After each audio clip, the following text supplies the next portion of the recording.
Good morning and welcome back to the 2023 ITTF-Oceania Senior and Youth Championships. My name is Andrew Udall and I'll be taking you through all the action live from Townsville in Queensland, Australia. We've got a very exciting under 15 boys group singles in front of us. It is an incredibly tough group. And in the group, we have, for the first match, number one in the group, Jahau from New Zealand, the strong lefty,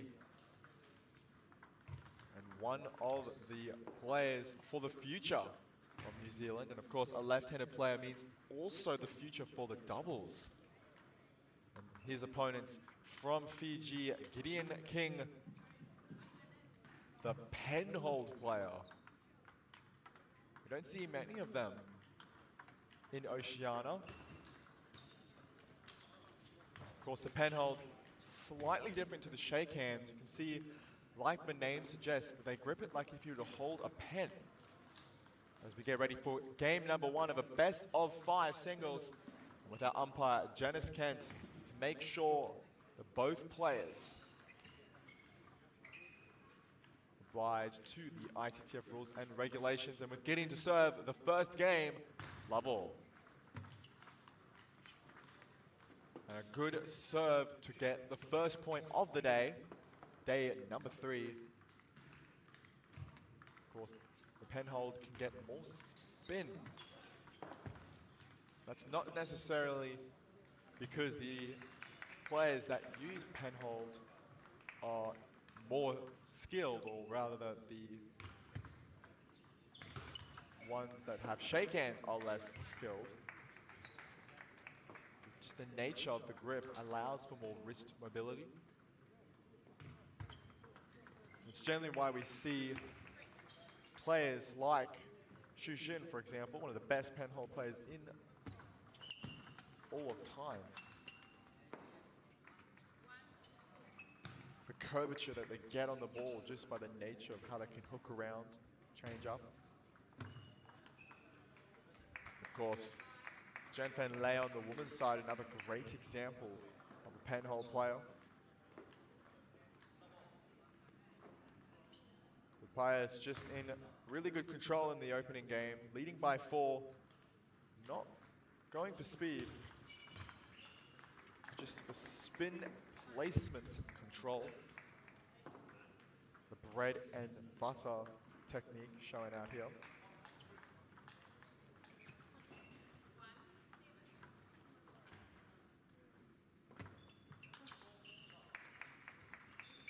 Good forehand, just missing the serve. Traveling long. Nice half-long topspin. Of course, the half-long players have to think they're going to go for a flick, or they go for a topspin. The indecisiveness can cause an error. That's what we saw here. Still in a comfortable position, 2 points away. Now, 8 game points to take the first game.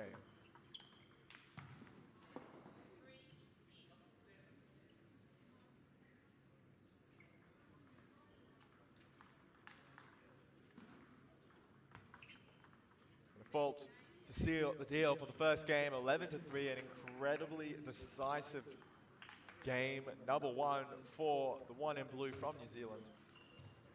Pius just full control, not letting go, not taking the foot off the gas. We'll see what the two players have for game number 2 after this.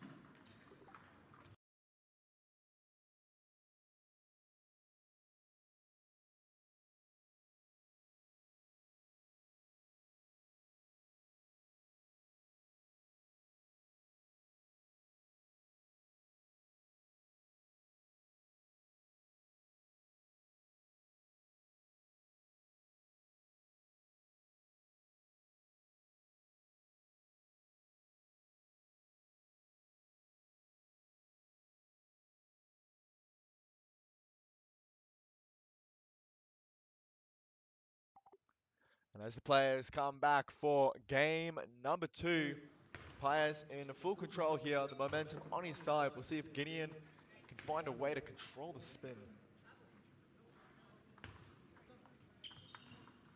That's certainly one way to do it. As I was saying, the wrist moment, you can see how he sliced on that ball to add the backspin.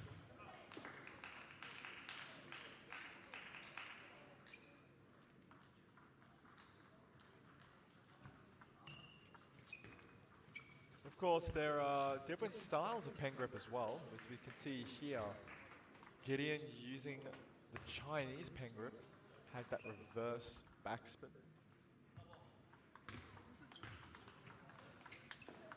Rather, the reverse backhand. Sorry, actually, the point we just saw there, you can see, as opposed to the Japanese pen grip, which does not actually have two rubbers, it only has one. So it's slightly different, more of a punch and a rotation forward on behind. Seeing there.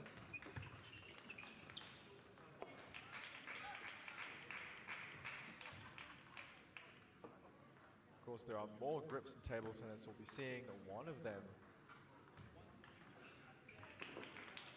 later today from a New Zealand player, Jahau. The tiger grip, a very rare grip. And I have to say, it is really fascinating to watch when he plays that. Just still in good control. Serve the third ball. Again, not focusing on speed, just spin and control.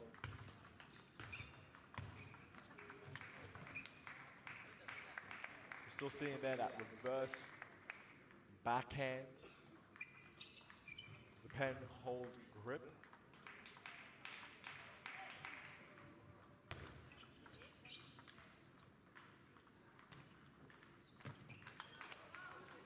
Fast serve, not enough.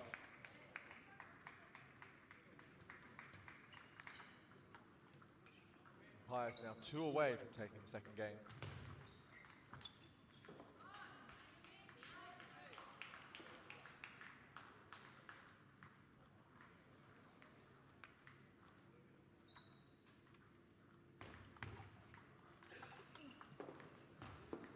The first one does it at 11-2. Again, just such a strong game. Of course, instructive. How important it can be to just focus, getting the ball on with good quality, good placement necessary, than just trying to kill everything. As Paez now leads by 2 games to love. Of course, in full control, he knows exactly what to do. Ready, back for more.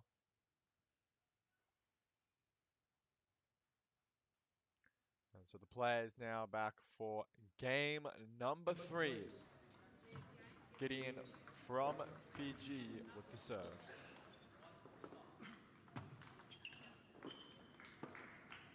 Good serve to take the first point.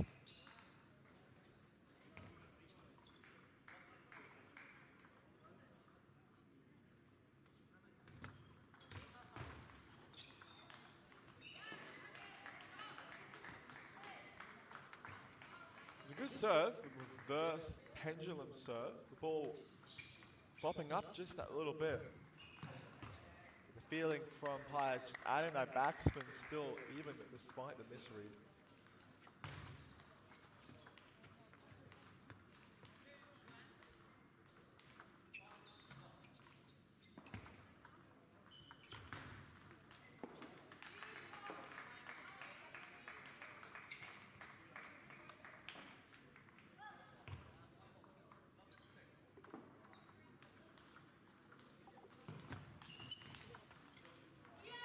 Heavy spin.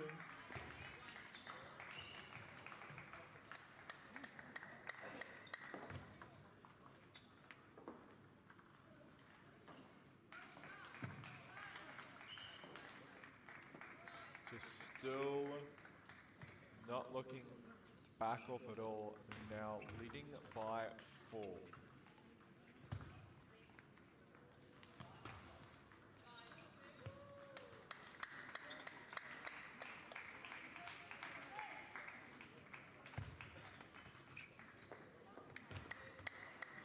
Side spin, top spin serve.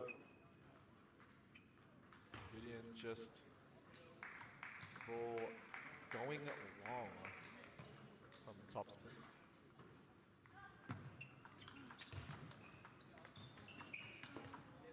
Well, that was pretty well blocked. You can see the power as Gideon punched through the ball. Again, Pius just not phased.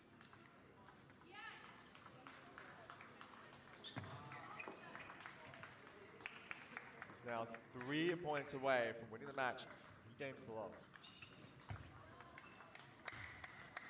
Good angle. Trying to get Pius wide out. The patience just to counter the ball wide to the forehand in return to set himself 2 points now away.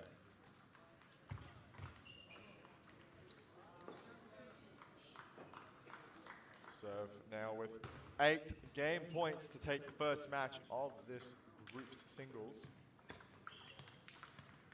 He only needs one, a nice guide wide to the forehand, 11-2. A decisive third game as well, just too strong in this match. The number 1 in the group. The number 3 seed. So we're back for more. The next singles match is going to be an absolute thriller of a match. Keep your eyes peeled as we see the number 5, Stephen Liu, with the number 9, Jacob Huang. 2 Australian players, 2 incredibly strong players in the 15 category. Of course, Jacob still in the under 13s, and at 13 doing incredibly well. Of course, we'll be back for the 2 players very shortly to see who will get themselves one step closer to qualifying at the group. Keeping in mind, both players as strong as can be. We'll be back for the next match after this.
We are back for the second match of the group stage.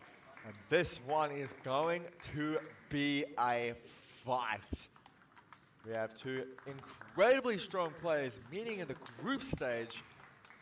We have Stephen Liu from Australia versus his compatriot Jacob Huang. Of course, both played previously in the 2023 Nationals. This year's Australian Juniors. Jacob coming with a 3-0 win over Stephen. Of course, Stephen looking to try and get his revenge, not just to win the match, but put himself one step closer to qualifying out of this group stage and into the main draw of the 15 singles. Jacob, of course, having a fantastic Nationals. He was undefeated in the 13s category, beating absolutely everyone, winning the gold medal for the under 13s, and in the 15 singles, playing Stephen first round, taking down the number 4, Stephen Liu, to make the semis eventually. Of course, eventually losing to Lucas Lam, bronze medalist. That is the level we are dealing with. Some of the absolute best. The number 4 and 5 for the 15s in Australia. Of course, the 15 boys won gold and qualified for the World Championships in this event. And of course, the 15 boys from Australia being very strong. They got silver at the World Championships. The 15 teams, second best teams, under 15 teams in the world. Of course, losing to China. They took down the number 1 seeds, France, 3-1 in an incredibly dominant display of strength. The future Australia incredibly bright. So as the players get ready, having their 2-minute warm-up, we're starting, which will be one of the best matches of this tournament. There's the call for the end of the 2-minute warm-up. We have a best of 5 singles, the 2 Australians.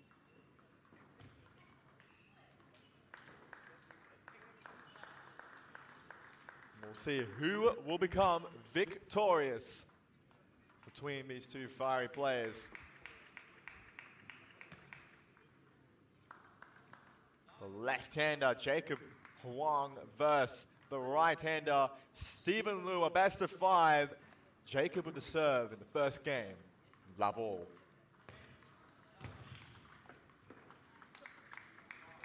A good counter from the middle into the body of Jacob, despite the top of the net.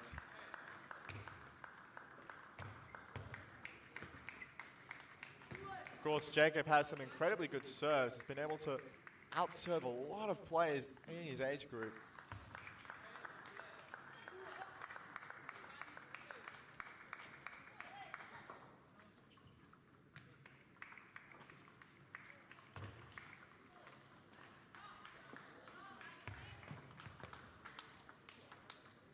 And the counter exchange, both players vocal. You can see Stephen really wants this match to get that revenge from his loss in Nationals. They're going to both fight their hardest to qualify.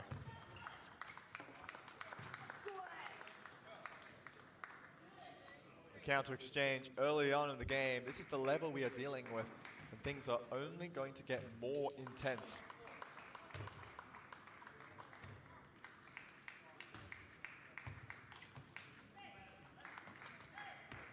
Bit of fortune off the top of the net to put himself 2 points ahead in this opening match, the first game.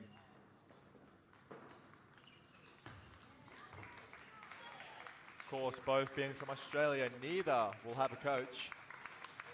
It will be up to them to see if they can win. Good read on the half-long serve, the heavy spin. Of course, the left-handed versus right-handed matches will be seeing wide angles from both players. The footwork will be insane.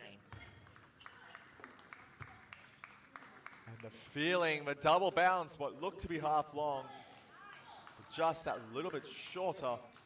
The touch on the heavy backspin ball off the receive of the net. There's what I'm saying about the good serves, the fast, deep backspin into the body. No time to react. Now one away. And there's the next one. The shovel serve of Jacob is incredibly strong. It's one of his signature serves. Wins so many points on it. Heavy spin loaded, really hard to read.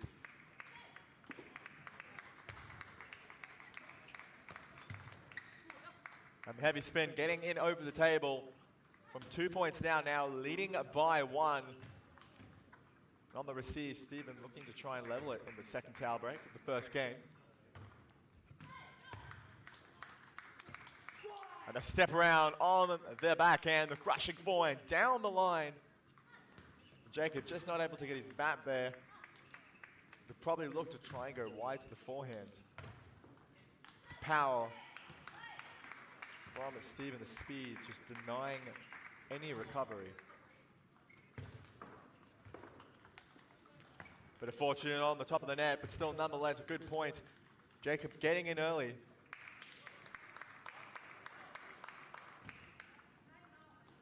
Both players trying to remove any sense of time. Oh, very well played. The wider shot, then back into the middle. Of course, with players who are so consistent in a counter game, you just have to place that ball ever so more perfectly to prevent the ball to come back.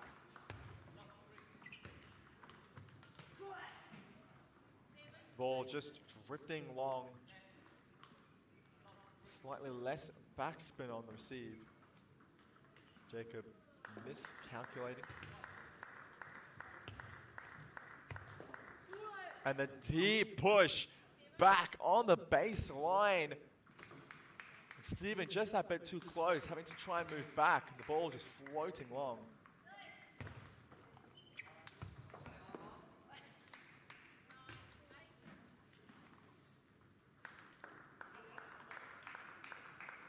As we enter the later stage of the first game, Jacob still leading by 1 with the serve. The second one goes long. The serve set himself up.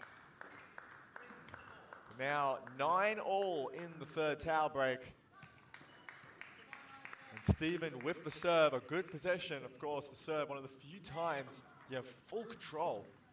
And that's where he wants to be in this opening game.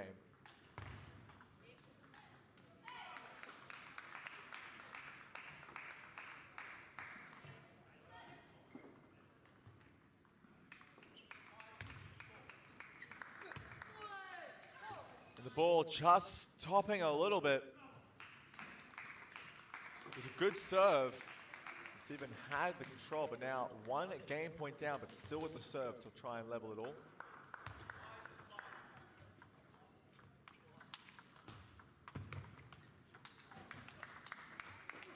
And despite 2 nets against him, Jacob claims the first game 11-9 with good control. And as saw in the first net, was still able to get a good quality forehand, this extra spin, the placement. Winning the first game 11-9, a very, very tight first game between the 2 players. Of course, they're both going to try and feel for each game, and as the match progresses, and as they start to figure each other's styles out more, we'll see what the 2 players have for game number 2. If Stephen can level it, will Jacob lead by 2? So as the players come back, Jacob leading by 1. Was down a little bit at the start, was able to recover it.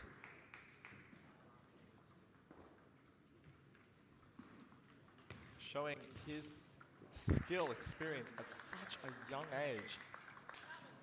Now Stephen with the serve to try and level at 1-all. Backhand to the middle. Just a little bit out of reach from the bat. Take the first point of the second game.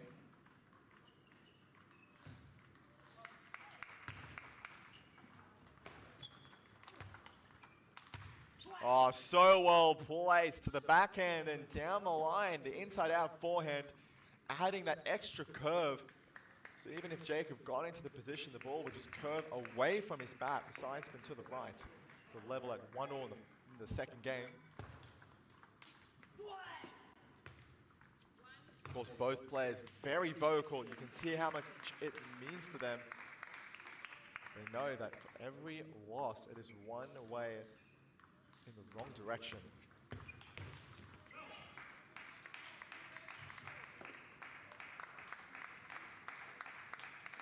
An apology, probably wasn't trying to get it long, maybe hit the bat. A good serve nonetheless. You can see the feeling how he gets into that ball, but so soft out of the extra backspin, making it hard for Steven to lift.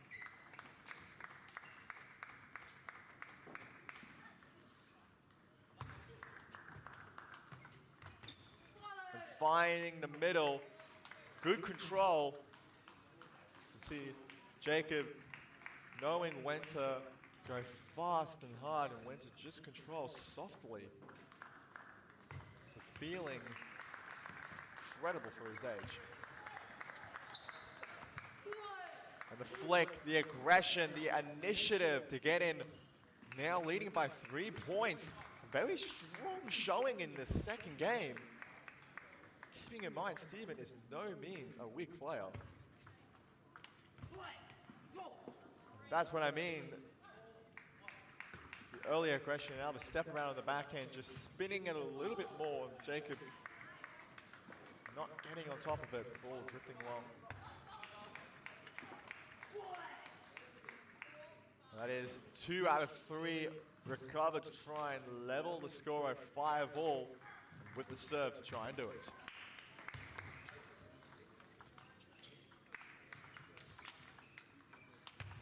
Oh, so well played despite the net. The recovery, just getting back into it and finding the wide backhand. To level it was 3 points down now, 5-all in the second game. It's still anybody's game and match.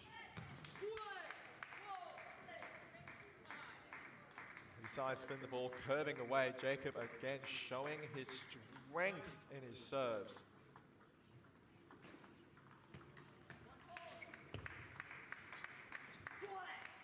Well placed into the middle. The softest shot, Jacob just not coming down, touching the top of the net, going a little bit forward. That's the extra spin, the top spin from Steven has done to level at 6-all in the second tail break.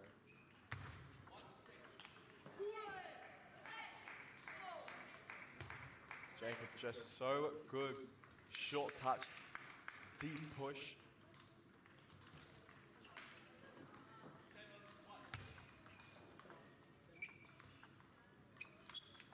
Oh, really good change. And again, I was saying the short push, the deep push, there is that short push, shorting it touch, short to the forehand, and getting over the table, flicking it wide. Change, the depth, just catching Steven off guard. He set himself up, a good topspin serve, but the second shot from Jacob, the third ball just not coming down. Still leading by 1 to try and take that early 2-game lead. Steven trying to deny it. Of course, 1-all, it will be anyone's.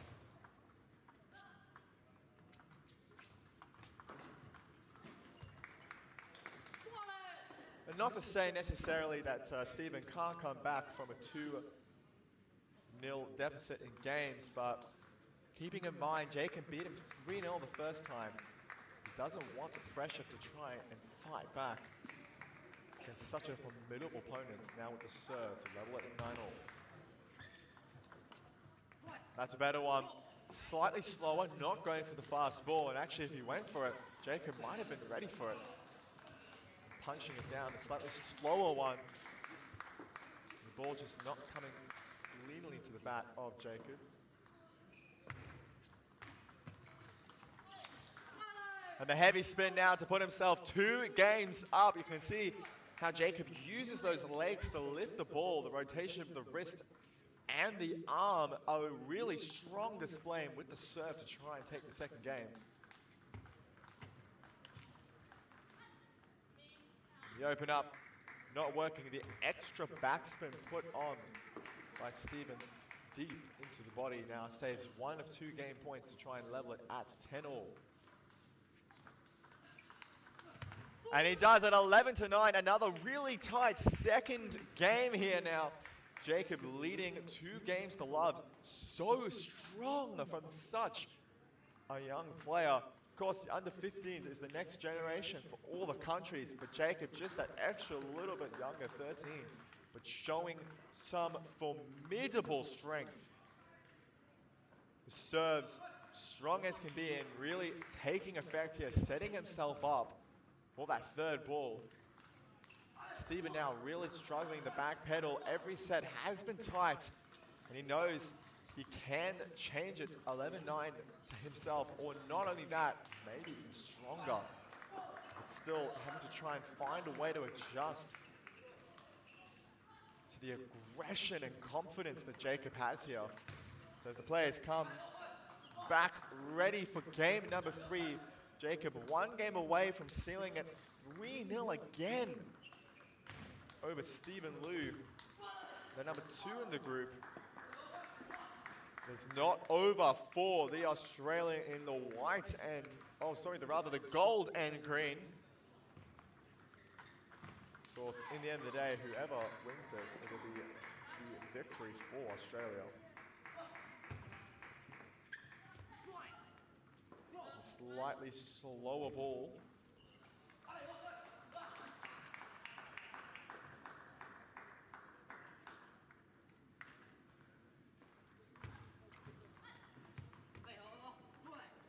Jacob very good with the serves, just missing the third ball.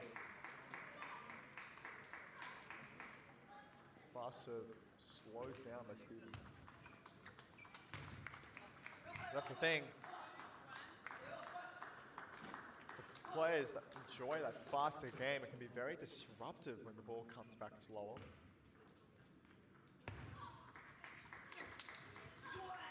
Ooh, it was looking to come down, but the extra spin on that rotation from Steven now leading by 2. A much stronger start in this third game to look to try and come back from 2 games down.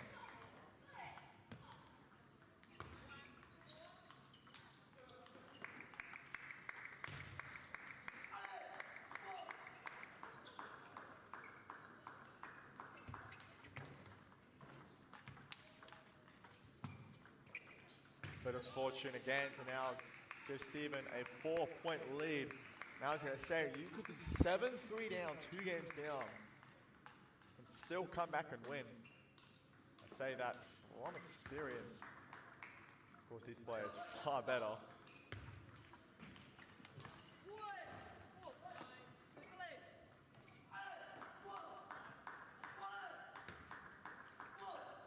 We'll see Steven can maintain that lead he has gotten himself so far. And that serve will certainly put himself 1 step closer. Of course, Steven with a must-win of every game if he's to fight back and win this match. Oh, well played. The slightly slower one to the forehand, a crushing forehand to the backhand. Running away with this game. Jacob struggling to find a way to get into the point.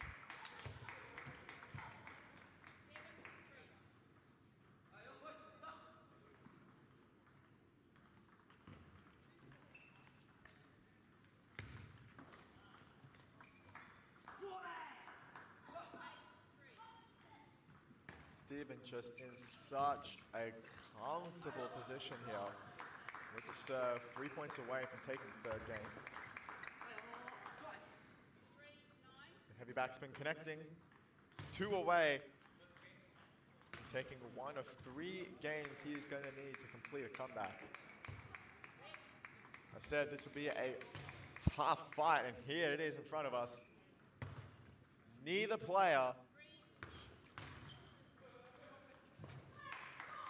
guaranteed to win this match. Of course, it will be over until the last point is played. Bit of fortune to take the third game, 11-3, a dominating game for Stephen Liu, the most convincing game of either player. And it is the game that keeps the fire, the hope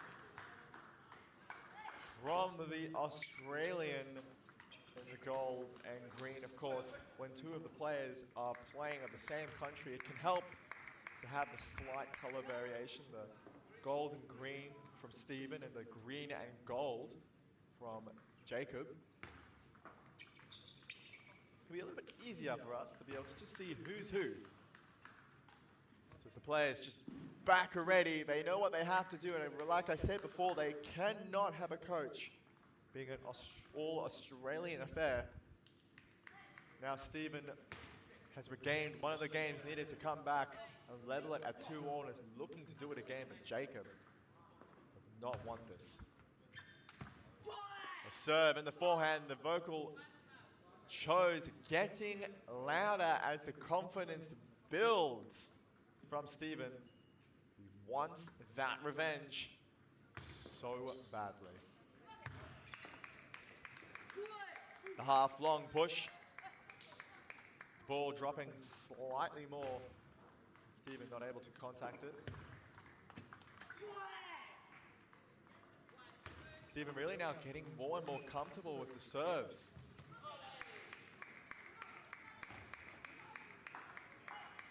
Reading the longer one, Jacob having a think on how to shut down the aggression. Again now, Stephen looking to be in a firm control here. The pace just a little bit too slow. The momentum changed. Firmly changed. Stephen now just not giving Jacob any chances.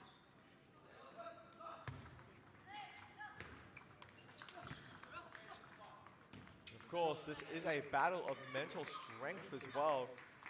Jacob has more to worry about than just losing this game.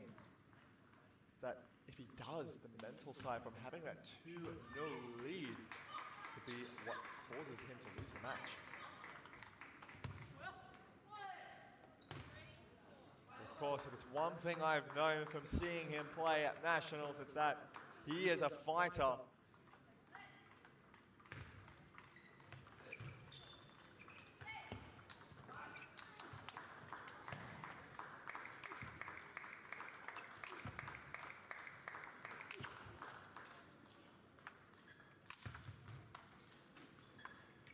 Oh, what a point! A fight back from the back pedal, just continuously lobbing that ball.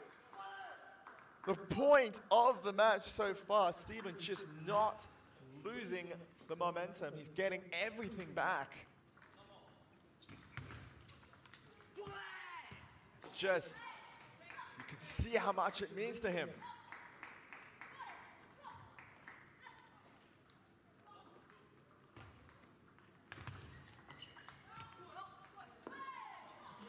Good topspin wide out to the forehand of Stephen. Jacob's going to have to fight even harder and lift that level up if he's to try and break the momentum that is still firmly in Stephen's corner.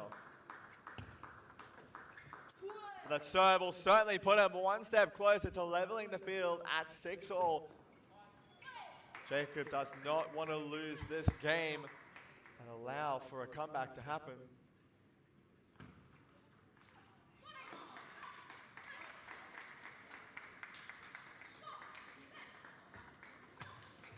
Two serves. He was down 6-3 and has now recovered to 6-all. This is the level increase I was saying he would need, and he's doing it here. Bit of fortune for Stevens to get that 1-point lead again, and with the serve, still looking to come back into this match.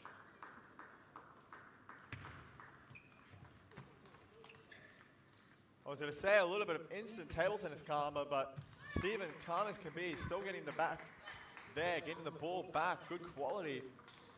The ball just drifting long now. Jacob down by 2, looking to fight, get this match.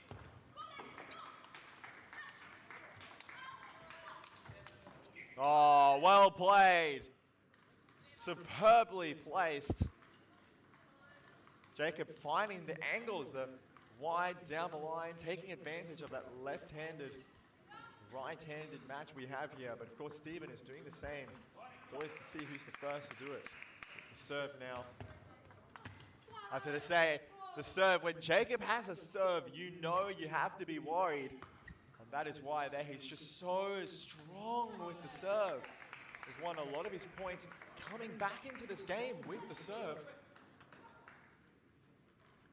Of course, if it's 9-all, Jacob with the serve would be devastating for Steven, so he's going to look to try and push it to 10-8 to maintain the lead and take the game.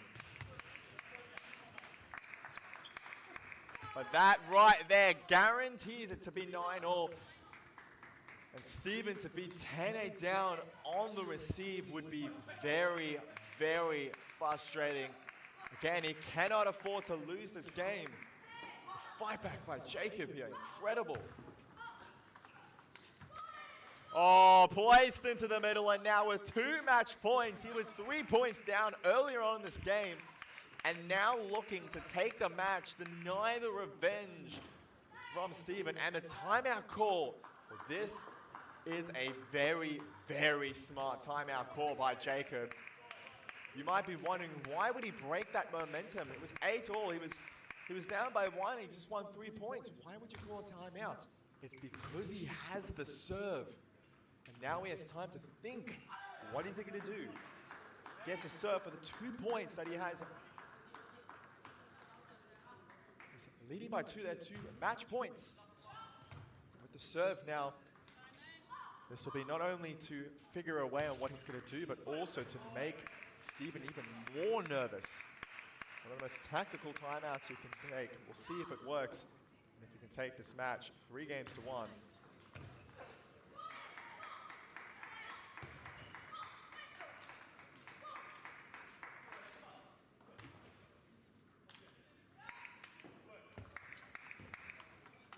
And the answer is a yes, a resounding yes. 3-1 against Steven Liu.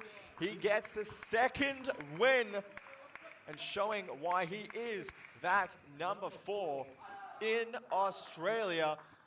An incredible fight back from 3 points down in the 4th game. He is truly showing his strength. The young Australian still the under 13s, taking his second win in a row against the number 2 in the group. And now Jacob, one step closer to getting through into the main draw. Steven now is going to have to work really hard if he's to win the match. He's about to be facing very shortly now. We have the 3rd match of the group stage.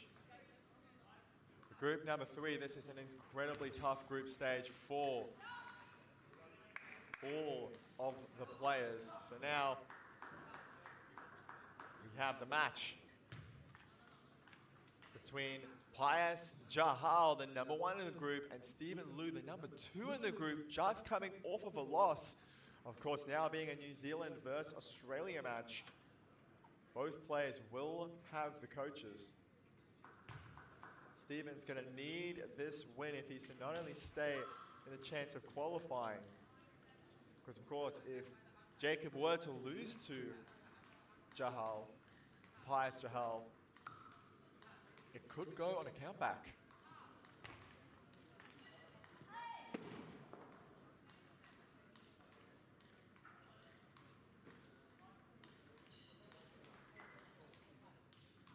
So we'll see what they have for the next match, the 3rd match after this. Yeah, Jacob's just cracked.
And we're back for the third match of the group stage. We saw an incredible fight by the youngster from Australia, Jacob Huang, taking down Stephen Liu, the number 2 in the group and the number 6 seed.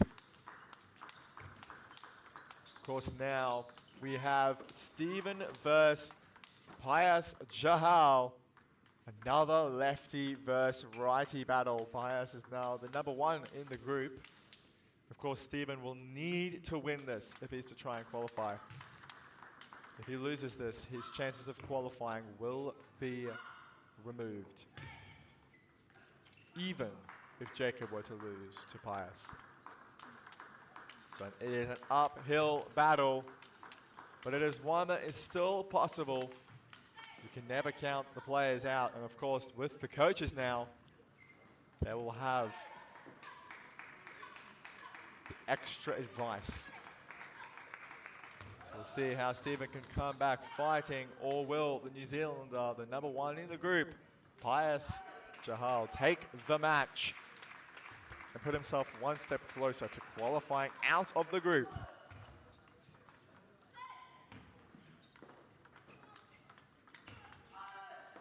Of course, got to feel pretty bad for these players. Pius, Stephen, and Jacob, 3 incredibly strong players, all in one group. And that is how the cookie crumbles. But now, with the serve of a best-of-5 singles, the first game, level. Bit of fortune off the top of the net. The heavy spin just being miscalculated.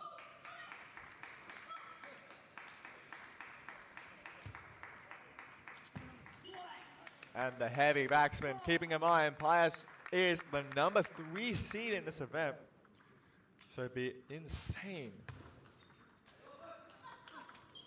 if he were to not qualify, and he has to fight his absolute hardest to get through, not just Stephen, eventually Jacob further down the line. Of course, his focus here on the Australian. Very well recovered from the middle. And the fiery shots back and back again, now leading by 2, the Australian in the opening game. The good serve, the fast topspin.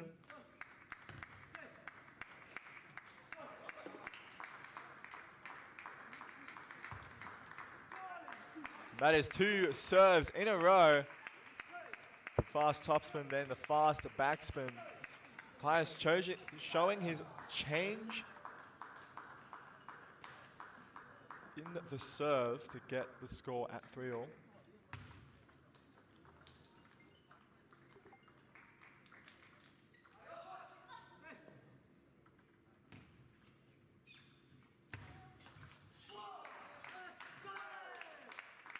And the topspin crushed by the forehand of Pius. It was a good spin, but just not enough.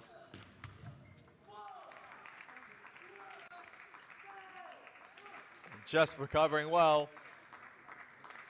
Stephen with the right idea, down the line, cross court. This is what you do against the lefties, and of course, this is what lefties do to the right-handed players. Oh, that was incredible. You can see Stephen ready to move for the backhand, just putting the bat out to try and recover, but the good quality shot nonetheless still gets him that point. And the comeback from the 2 points down.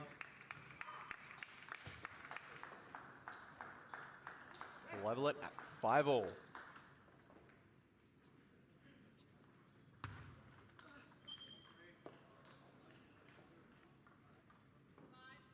Bit of fortune.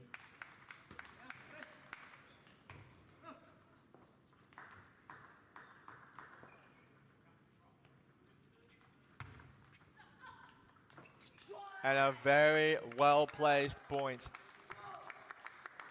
Change of direction, you could see Stephen getting over the table and using the wrist to get down the line, despite looking like he could have got to that wide forehand. And you know the ball has been placed well when the player is nowhere even close to hitting it, despite necessarily not being that fast. The next one, just drifting along. And Stephen down by 2, now up by 2 in the later stage of the first game. And that serve puts him even closer. You can see how vocal he is. You can see how much it means to him. He has to win this match if he's to get through the group stage. And another good serve to put himself 4 game points to take the first game.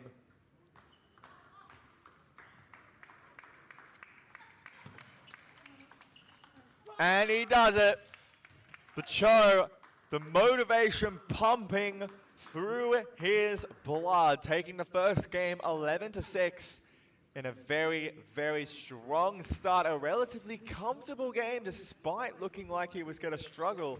2 points down, not meaning anything. So now the players are back to the side corners, to their coaches.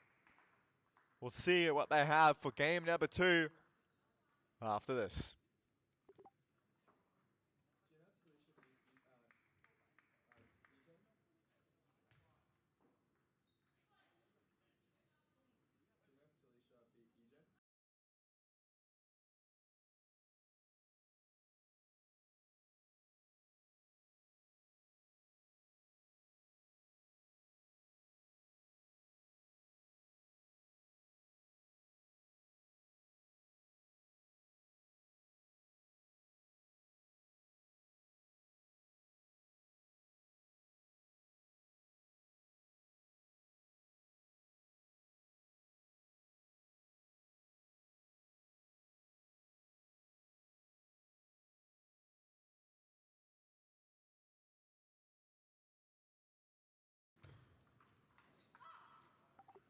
We're back for game number 2. Stephen looking to extend his lead. Pius hot on his tail. And the change from the short game deep into the backhand. The ball fast and long. Pius over the table, not able to recover. And a good open up to lead by 2. Stephen in a very comfortable position now. The momentum still continuing from the first game. And he won 11-6.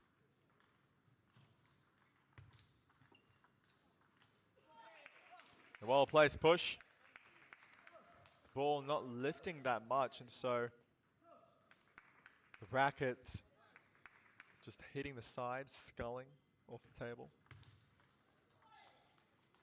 As soft as can be. You could hardly even tell there was a ball that was hit.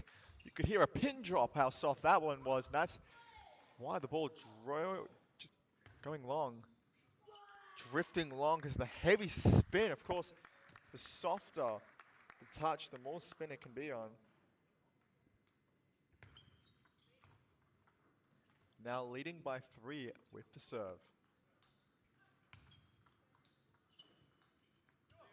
As I say, despite losing to Jacob, Australia still ended up with a win in the end. And you bet your bottom dollar they are wanting to try and get both players through. So that is what Stephen here is trying to do.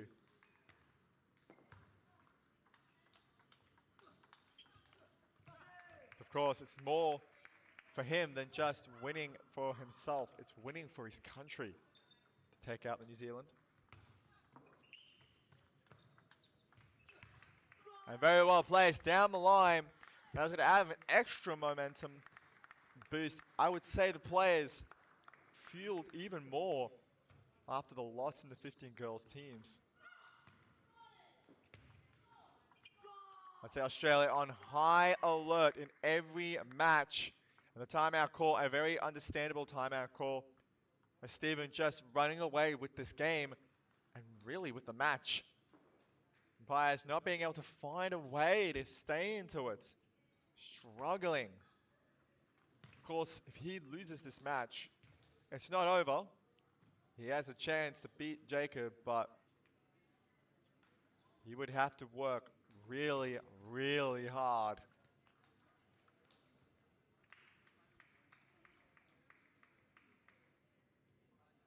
But I say this as well, the New Zealand players are known for fighting.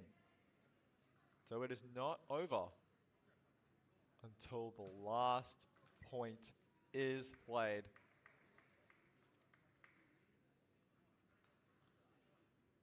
And so we'll see what two players have for game number 2 very shortly.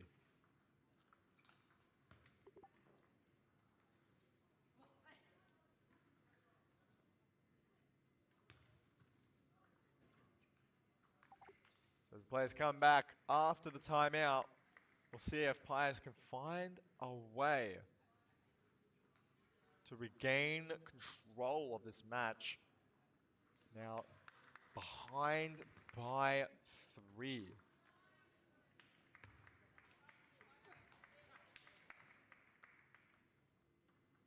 No let call.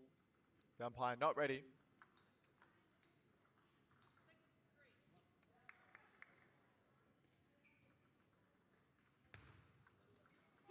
And a good serve, the timeout not working. And the vocalization getting louder as he gets himself one step closer to taking the second game.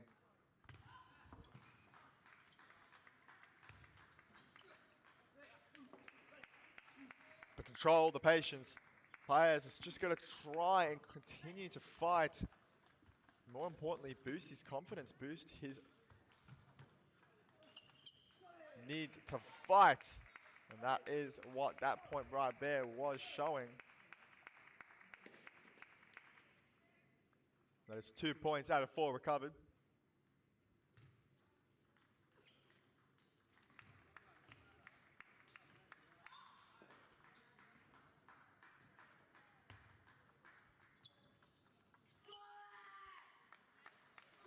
And the touch game in the favour of the Australian Stephen Liu.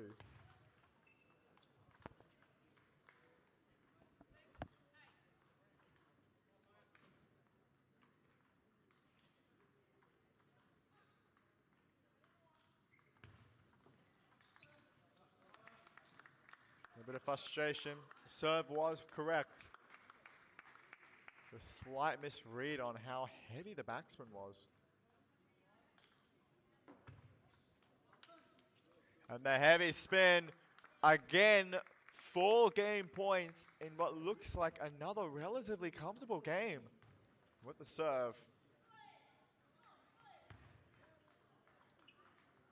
The heavy backspin push deep into the body to recover one of the 4 points needed to level at 10-all. The fight looking to try and brew in the spirit of the one in blue.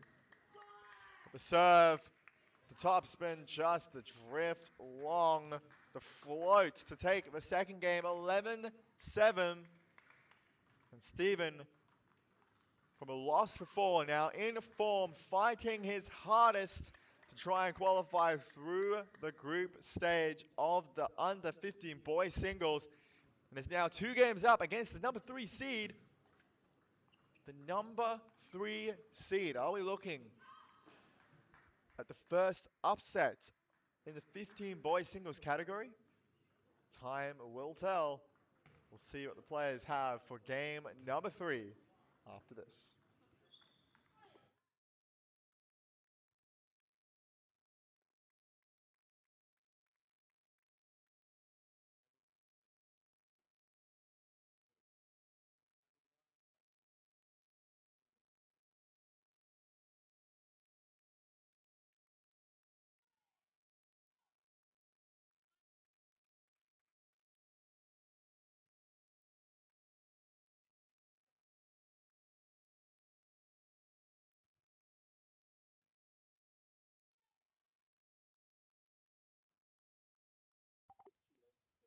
And we are back for game number 3.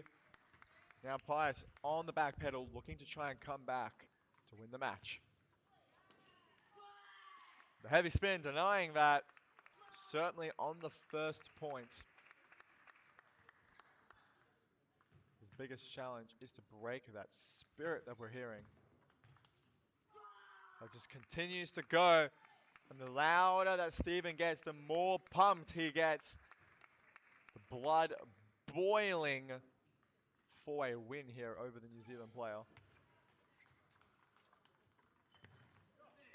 And as wide as can be, punishing the step around to recover one of the 2 points to try and come back in this match.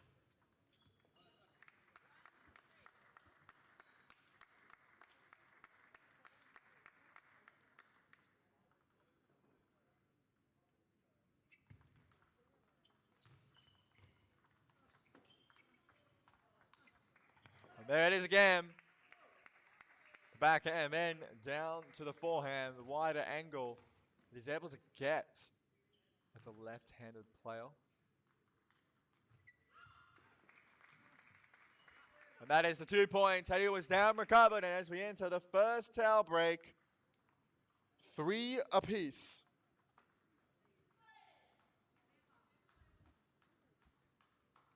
It is still anybody's game and anybody's match.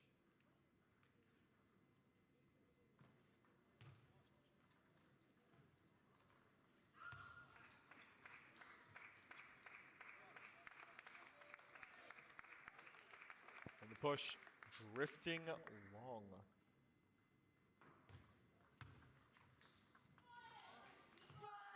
It's just not working for him. Things just not fully clicking. The ball drifting along, a miscalculation on the spin. And he continues to run away with the game, leading by 3. I mean, nothing will stop him. And the frustration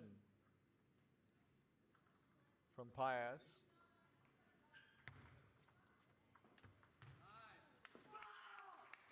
Look how much it means to him.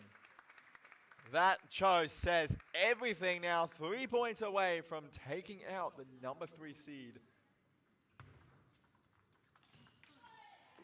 And a recovery from the middle, a slight warping of the body, the step to get that ball on, the crush, the sound, the hard hit. And the ball curving slightly away. He has a big fight. If he's to try and come back. Things looking dark, but not over for the New Zealand player.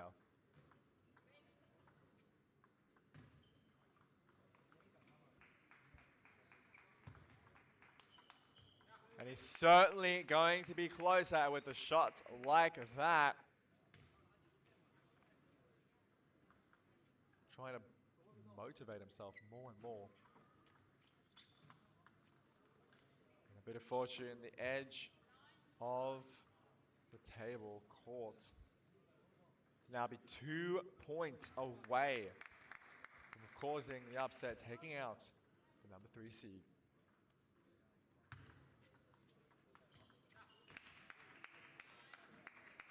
Heavy backspin.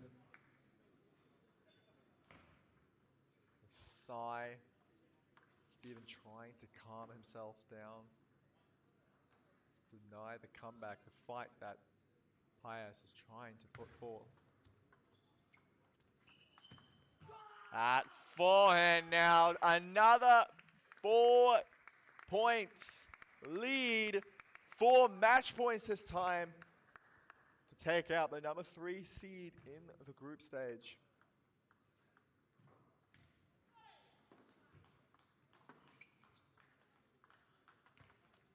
The upset complete. Stephen Liu, 3-0 over the number 3 seed. Now 1 step closer to qualifying despite his loss against Jacob. What a fantastic performance by the Australian. And the heartbreak, the Frustration from the New Zealand player. It is not over for him yet. He still has Jacob to play.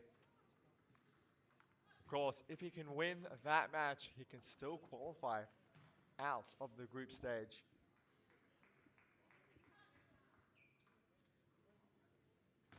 And that's the thing when you have so many strong players in one group. You might have a good win. It doesn't mean it's over by any means. Of course, now we're coming for the fourth match of the group stage. Now between Jacob Huang, the only player who's currently undefeated in this group. He's playing the penhold player from Fiji that we saw in the first match. That if there's one thing I know from Jacob, he is a player that shows no mercy at all.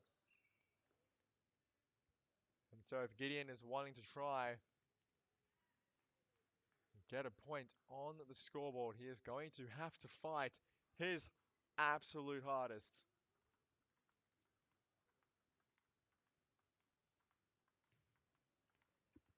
So players will get the 2-minute warm-up.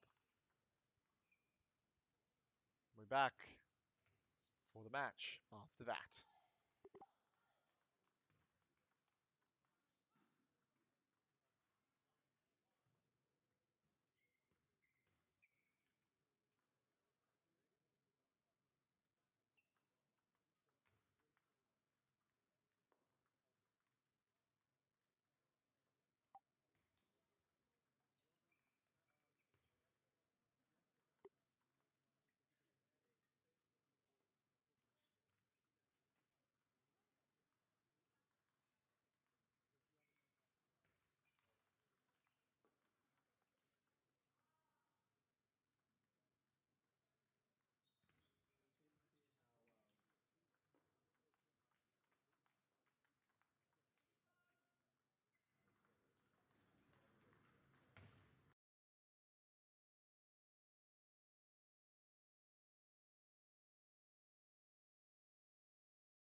We're now back for the first game of this match. Of course, Jacob, if he wins this, will be one match away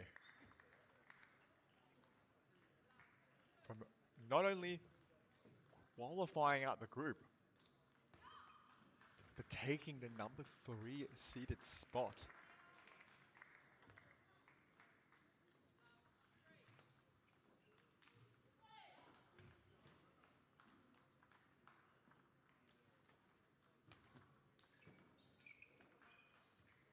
Good serve.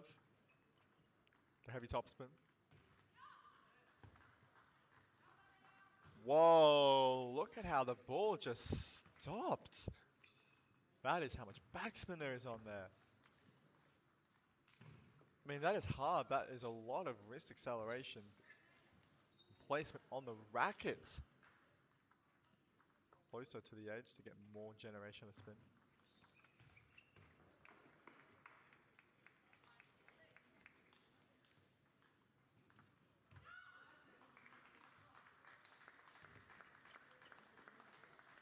Look at that one there. The acceleration with the wrist. How far back it was to generate up forward. That would have been loaded with spin. And the ball just not even coming to the bat. Stopping dead and curving to the side. Oh, a bit of fortune off the top of the net. With a good recovery on the long one. The wider serve to the forehand. And the topspin, the reverse pendulum serve. Second one to cause an error from Jacob.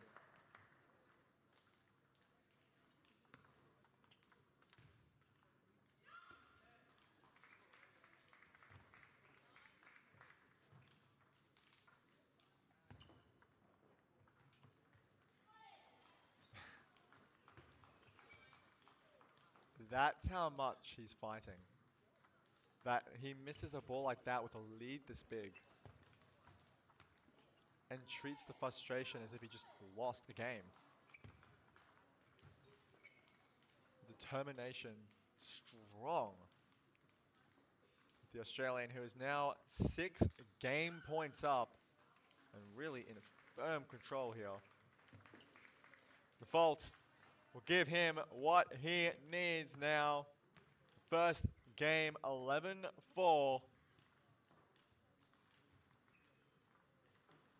And absolutely dominating the first game. No fear. The spin. The placement.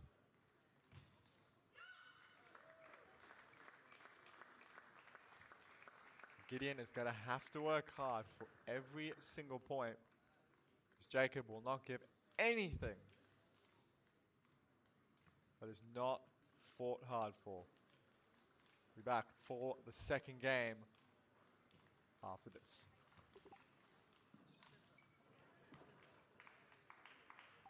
And I say after this, time quickly finished. Players back for game number 2. Jacob just superb play here, just so strong. The spin, the receive, the serves. It's hard fought. Gideon getting into the ball, covering the middle well. But Jacob not phased at all. Taking the first point.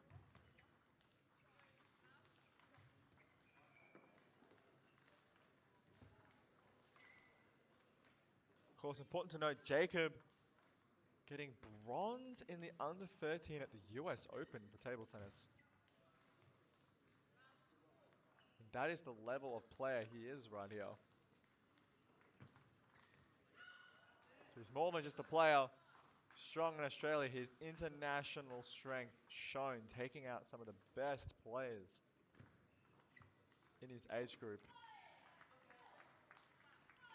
No margin for error at all in this game. Leading by 6 and with the serve.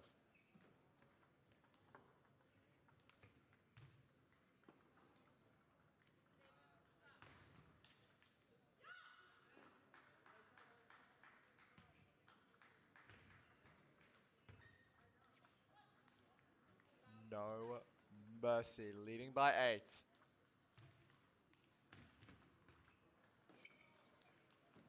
Gideon is going to have to fight hard to get these points. Jacob just won't miss. Now leading 9-love, and I can tell you for a fact that if he can, he will go for that 11-0. Gideon wants a point. He's got to have to earn it. And that fault certainly not putting him in a good position. We'll see what he has on the serve. Oh! I can't say I've ever seen him do that before, the mercy point. The sportsmanship from Jacob. Of course, you see the best players in the world, out of respect for their opponents, tend to give 1 point. A courtesy. Of course, some players prefer you to earn that point. But I'd argue you earn that point by qualifying to even play in an event as big as this. Guess begs the question, do we all deserve 1 point if we are 10-0 down, or do we have to fight for it? Does qualifying for the events that we play for amount to the deserving that? or not. It's a very interesting discussion to have.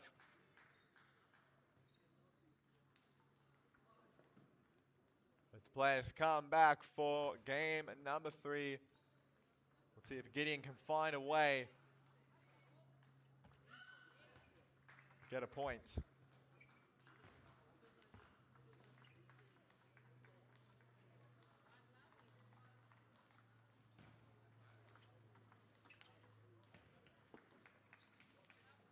I mean, commendable. He's opening up. He's being aggressive. He's getting into the rally early, but Jacob just not phased. Patient, just killing the ball.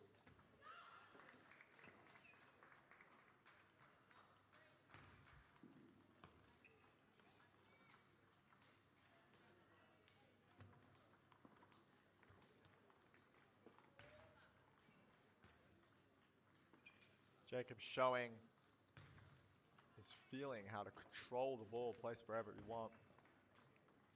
It's not like he's dealing with no spin at all. He's dealing with spin here. He's just showing his control. Getting yet to find a way to get a point.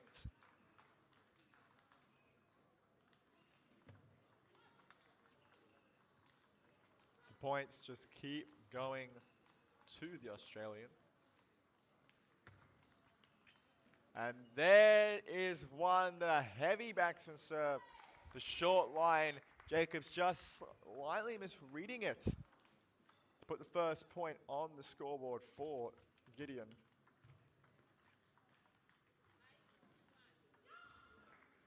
And if you're getting good serves against players at this level,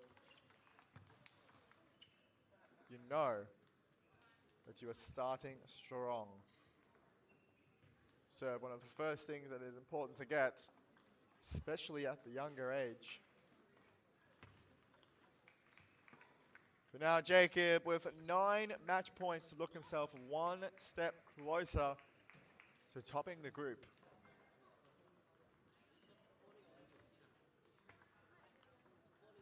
Second, heavy backsman serve.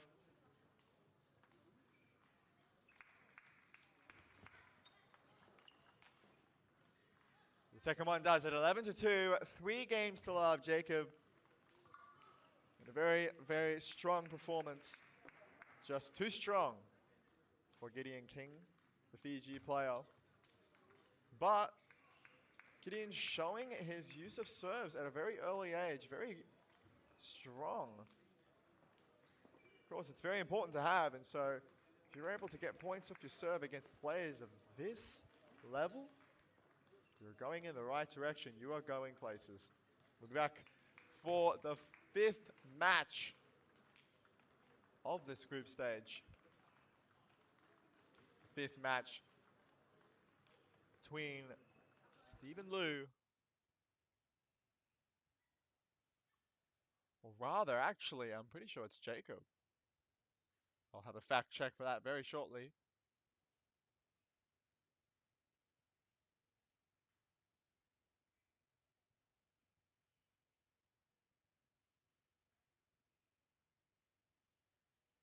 It is indeed Jacob versus Pius Jahau, Jacob Huang, the Australian now. This is a important match.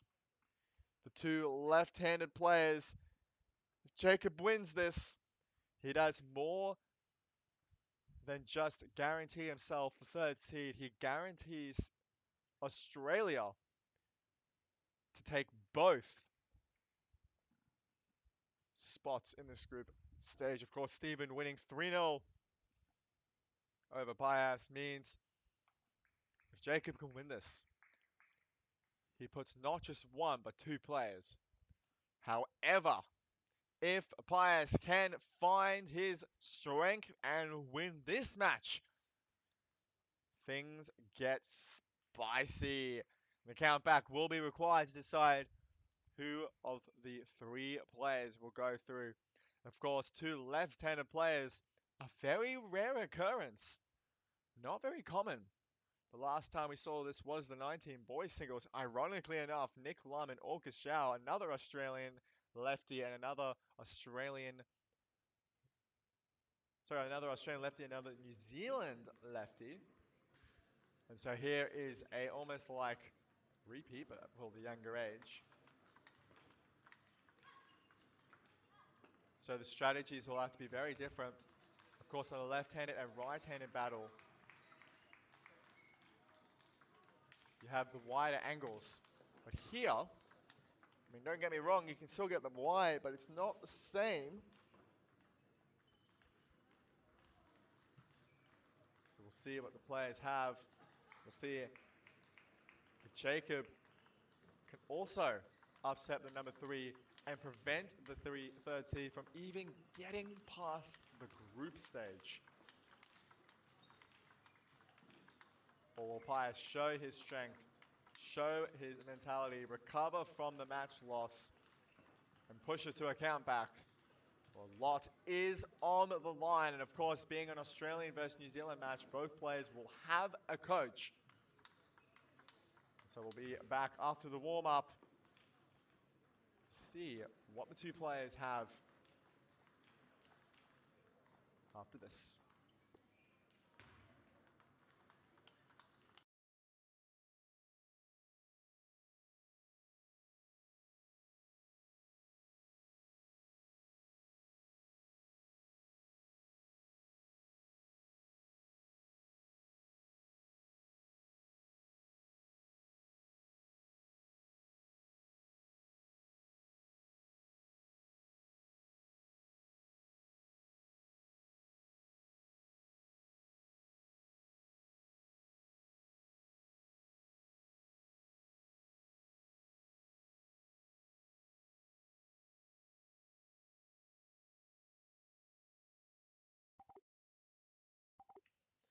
And as the players are ready for the first game of their specified singles, a lot is on the line. Jacob with the serve. And a good serve to start off. Jacob very strong with his serves. We saw in his match against Stephen Liu, his Australian compatriot. The serve and third ball. A strong start, leading by 2 in the first game.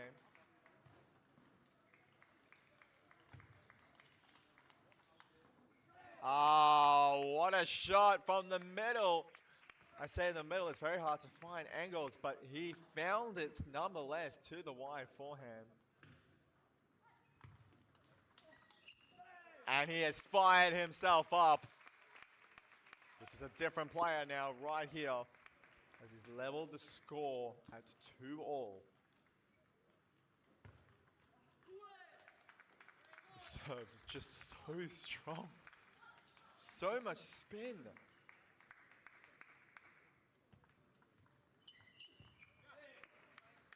I'm saying Nicholas Lum, the lefty from Australia, the number 1 in Oceania, has some of the best serves in Oceania, but Jacob looking to be one of the ones to do so too.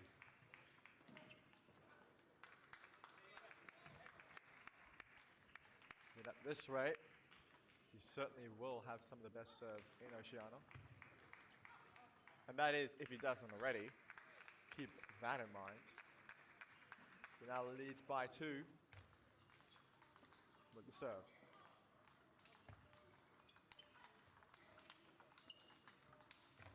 Oh, fantastically played. The drilling forehand, backhand exchange.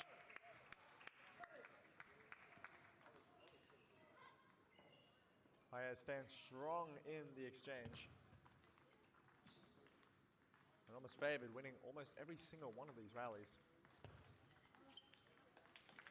He just can't get over that spin. The heavy, heavy backspin. The wrist action, the work of Jacob. Bit of break at the top of the net. But nonetheless, Pius ready for that one down the line.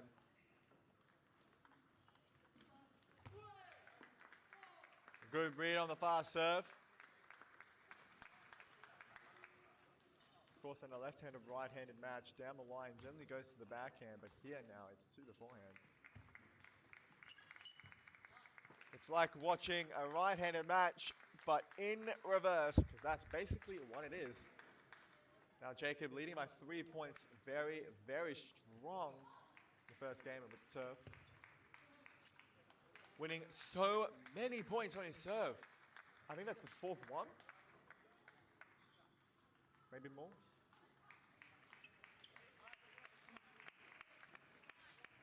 This is why it is important to learn your serves.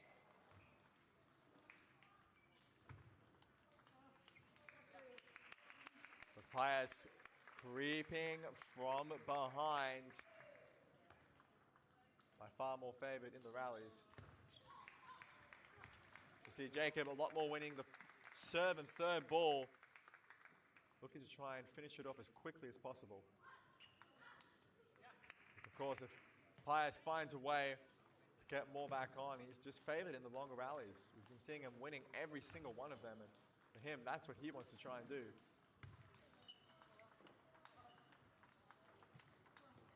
But that one is not won by him. 11-8 to Jacob in the first game. A strong start, a relatively tight game. And Pius was down in the back pedal, struggling with the serves of the Australian. We'll see if he has an answer for them in game number 2 after this.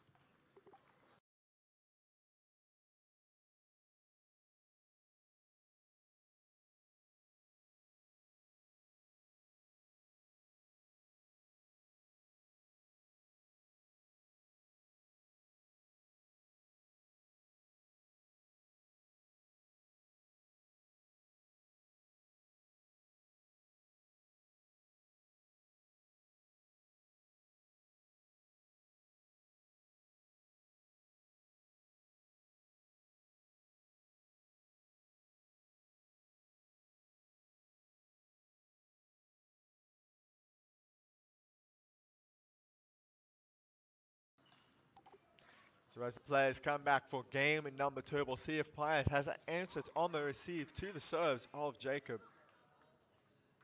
Lovell. A good start. Of course, really, that was the deciding factor of the first game. He lost 11-8. It was relatively close, but 4 or 5 of those points were outright points on the serve for Jacob. And so I'd argue as soon as Pius is able to recover on the serves, which we're about to find out here, he might be able to take the games more comfortably.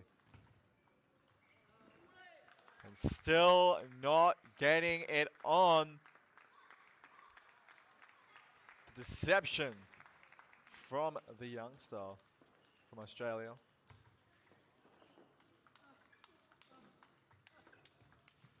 Oh, so well played.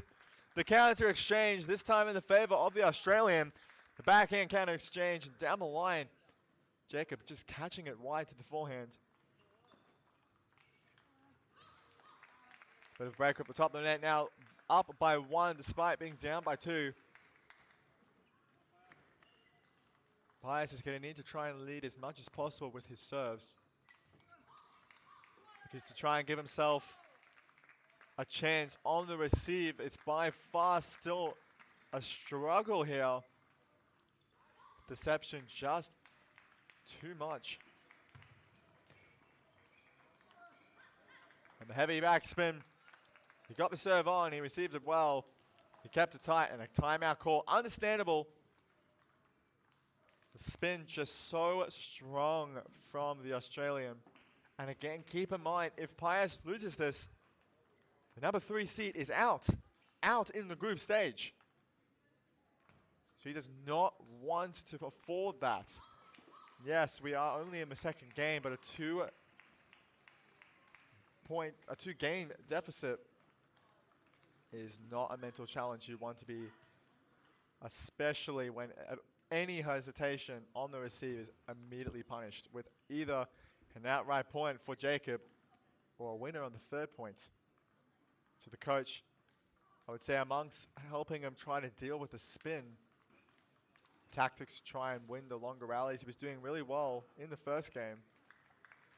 The smile from Jacob. Gotta love his energy, love his spirit. He enjoys the sport. And a nod, an acknowledgement.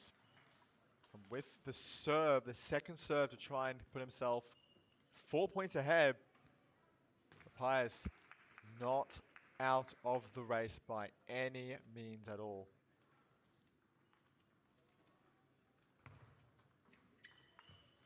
And there's a good receive, tighter, shorter. And Jacob, the ball just floating long.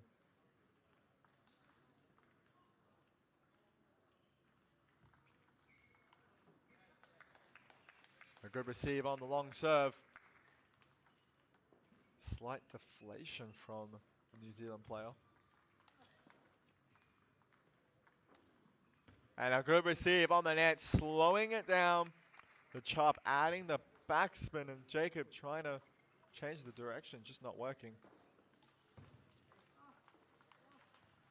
And those are the answers. The timeout starting to take into effect. The fight back from the New Zealand player, the one in blue, Pius Jahau.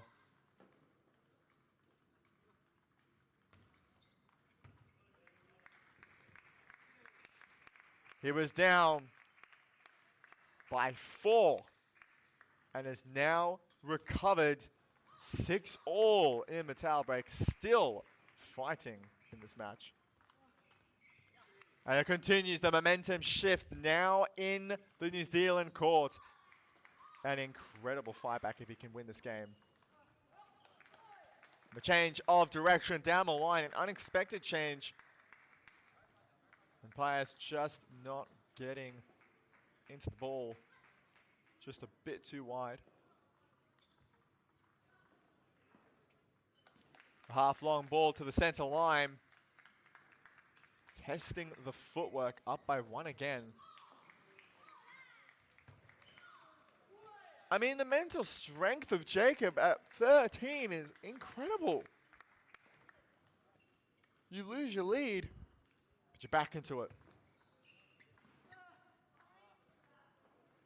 And an acknowledgement. Jacob understanding that he would have lost that point. Just an unforced error. To now still be up by 2 game points to take the second game. And with the serve, not a position that Pius wants to be in. And for that reason, the step around on the backhand side, the inside out forehand, curving slightly out of the side on the backhand, away from the bat of Pius Jahau. Now 2 games down, he is needing an incredible fight back. And he has the skills to do it. We saw it there from 6-2 down to 6-all. He has a way to fight back, and can he find that spirit? Calm himself down. Employ the tactics. We'll find for game number 3 after this.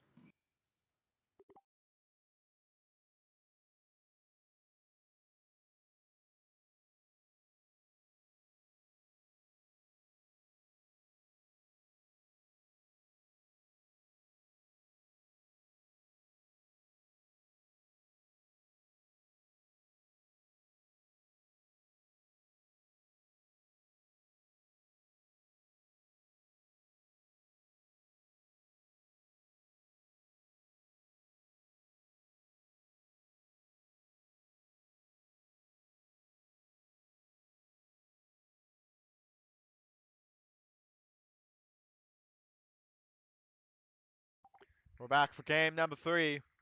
Jacob with the serve, leaving by 2. If he wins this, he wins the group. A strong display of strength here from New Zealand. Pius taking the first point.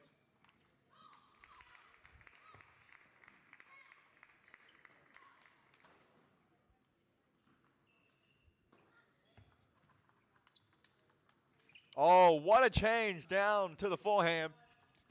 The wrist, the curvature. Let's take the first 2 points now with a good lead in this third game.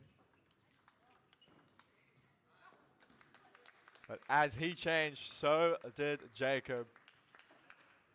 Both players a high level. A good serve. The ball not as fast, unloaded with spin. And Jacob misjudging the ball going off the table.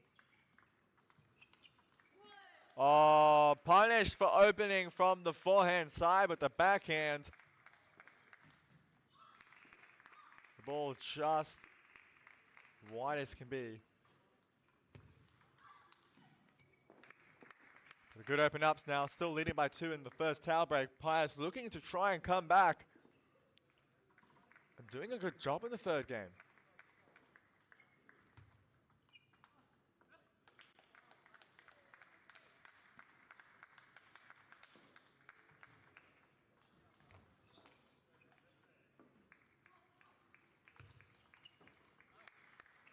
And the heavy backspin serve. Jacob trying to change the direction, just not working. Of course, he does have a 2-game cushion, but he does not want Pius to fight back. But with powerful, effective serves like that, it is certainly a way to shut down the game of the New Zealand player. And a good open up to maintain a 2-point lead. And of course, Pius would like to lead even further, but 11-9 is still a game win, and that is fine in his books. But that serve, one step closer. The comeback is starting to show. It's starting to take its effect. And of course, for every game that Pius takes, it's one mental drop from Jacob. Though I would say he is very much a mentally strong player. Based from what we saw against Steven. Of course, he also lost his third game against Steven, so maybe a mental block in the third game. We'll see what he has. Pius just running away with this one now. 2 points away from taking the game and looking to fight back for a comeback. He needs to win this if he's to qualify or have a chance to. But I think it is important to note, Jacob with 2 games, I would say it basically guarantees himself through even on countback.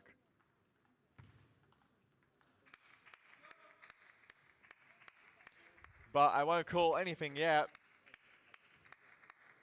because there's still a long fight that we have here on table number 1. Now Jacob 4 game points down.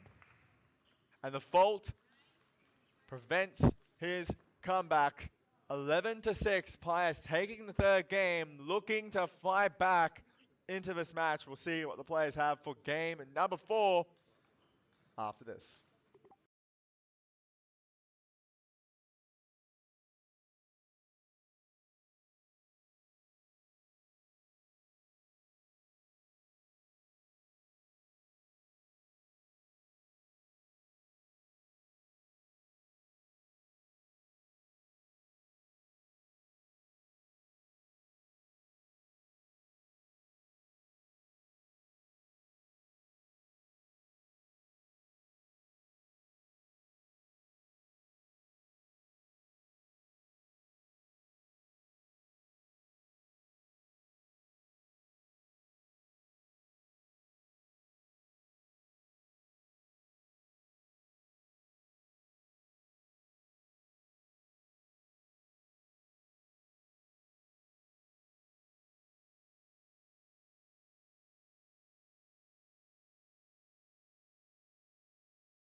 The players are back for game number 4.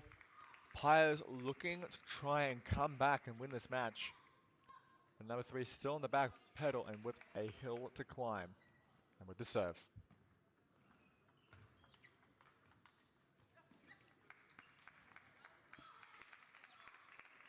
Good open up, a good start for Jacob from Australia. The one in green and gold. The frustration just a little bit wide, but it was the right shot nonetheless.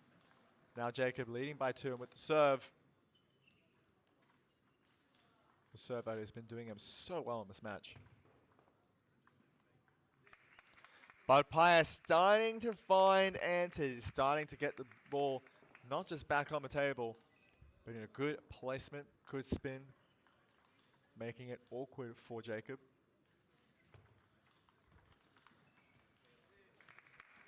And from 2 points down now at 2-all and with the serve. The comeback looking to try and still be there. He's still trying to fight. It is still an uphill battle and Jacob still in a firm lead. But if he continues to put that out, Pius will be in a position to win the match. Fantastic play down the line. Jacob nowhere to be seen.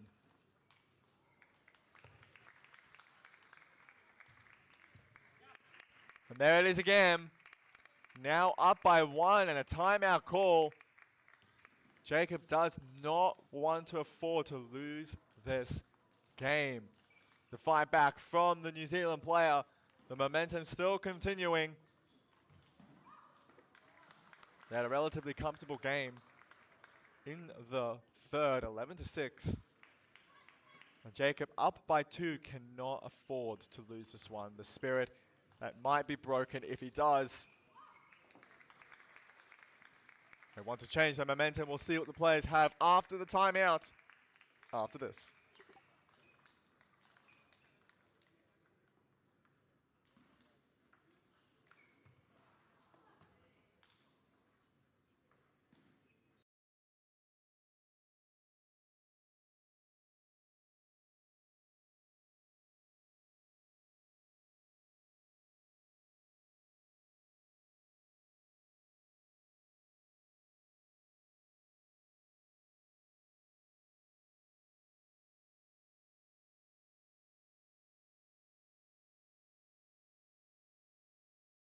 So as the players come back after the timeout, Jacob's still trailing by 1 and looking to try and level the field.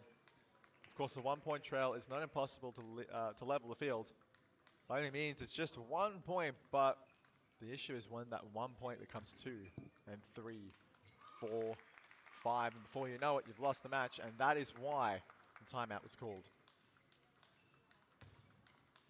An immediate effect, the heavy backspin to level the field. And that was another important thing to mention. The timeout with the serve was able to tell what to do. And the heavy spin, the timeout really taking effect. Both players now without a timeout. They were allowed the 1 minute, 1 per match. And the tactics, the placement. Down by 1 now, up by 2, 3 points in a row and with the serve.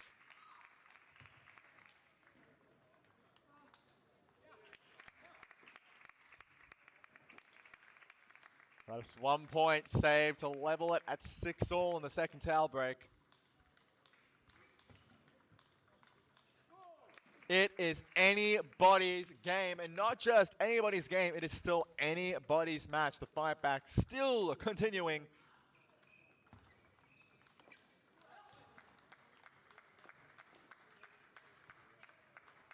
Of course, this would be a big win for Jacob if he can pull it off.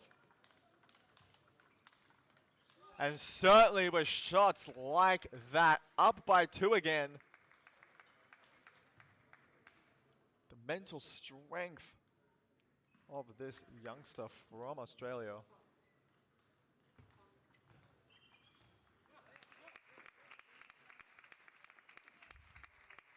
But just because he leads by 2 does not mean he can get the match.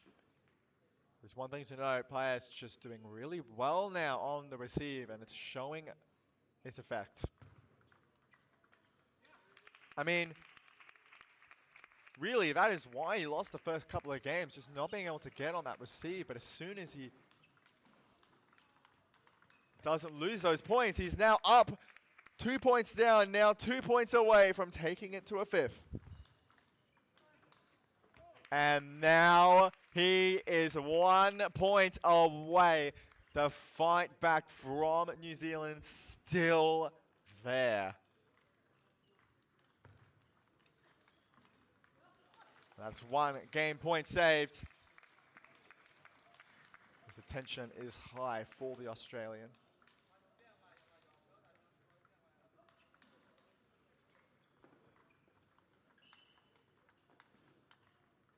And a bit of fortune to level the field at 10-all. 2 points down, and now it is 10-all. The match is getting tense. Both players fighting their hardest. The ball doesn't come on. Another game point. The 3rd game point for the New Zealand player. This is an incredible fight. Still on the back pedal for Jacob. And he does it. 12-10. Now it is a 5th set. It is not over for the player from New Zealand. The upset not there yet. Jacob just struggling to find the answers now. The balls, the consistency dropping. The heavy backspin from Paez being so effective now. Like I said, now that he's getting used to the serves, Jacob's going to have to rely on more than those outright points if he's to win this match. And it's still anybody's match. Can Paez, Jahau from New Zealand push this to a countback? Will Jacob win the group? By winning the match, we'll be back for game number 5 after this.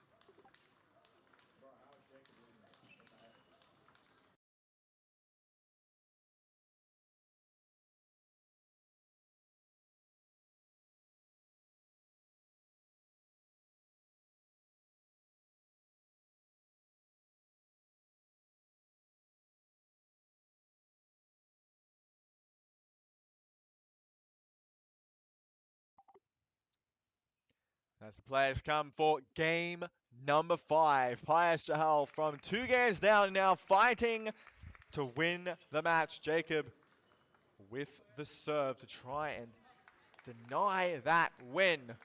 He fought so hard to be up by 2. He's got to have to be focused if he's to win the match. And a good serve to start, and you'll probably see him being more vocal as he tries to motivate himself.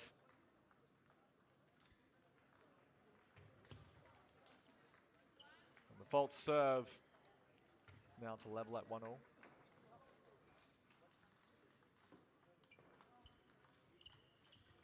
Bit of fortune to take the next point. Now up by 1. The motivation's still there, the comeback's still there. It's just not working for him. Now the serves. Too good.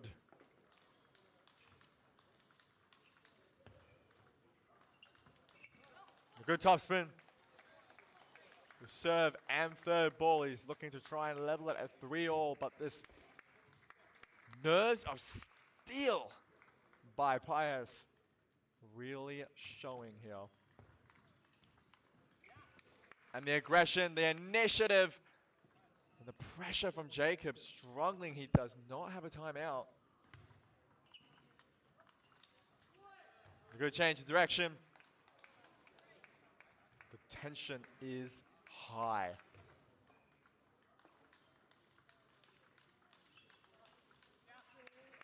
The ball, the extra depth. Now up by 2, and you can see Jacob, the frustration, the nerves starting to kick in as he's seeing the match slip away. The fast backsman serve, the risky serve paying off now. 1 point away from leveling the field. Can the Australian do it? Oh, what a point! The nerves of steel, the fight back still in New Zealand's side. They're doing so well. Oh, outstanding play. And for every point he gets, he's firing himself. It looks like the comeback might be completed from 2 games down.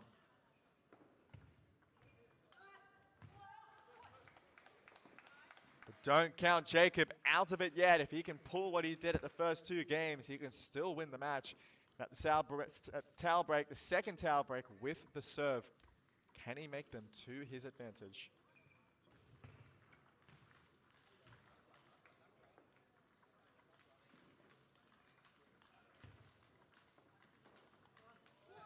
That's one more saved. Again, neither player has a timeout.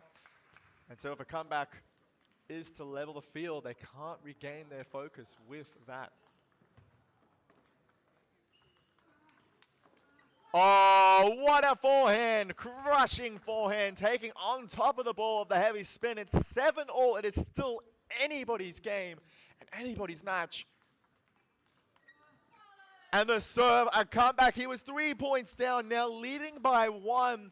He had a very similar situation happen to him at Nationals in the Under-13 finals. Is he going to do it again here? I mean, this is outstanding. I said don't count the youngster out, don't count Jacob, and look at this, 2 points away from taking the match from what looked to be a firm win and game for Pius. This is just unbelievable. Now with 3 match points, he was 7-4 down, has won the next 6 points in a row now with the serve. The ball drops long. Pius once 3 points ahead, now the back pedal, but with the serve to try and level it at 10-all in this 5th set. And that's another one saved, the 5th, the deciding set, 10-9, and with the serve to try and juice it. Come on! What is this? 10-all, 3 match points saved. What a match this is becoming. It is still anybody's game here, anybody's match. The fight from New Zealand, incredible. And as deep as can be on the white line, Jacob setting himself a 4th match point to try and win the group stage. This has by far been one of the best matches of this tournament. And the down the line punch to save the 4th match point. He's doing so well back from the pedal. The tension is so high here. And he does it again, and from 4 match points down is down. Oh, my word, he has a match point now. The fight's still there, and with the serve, this is incredible.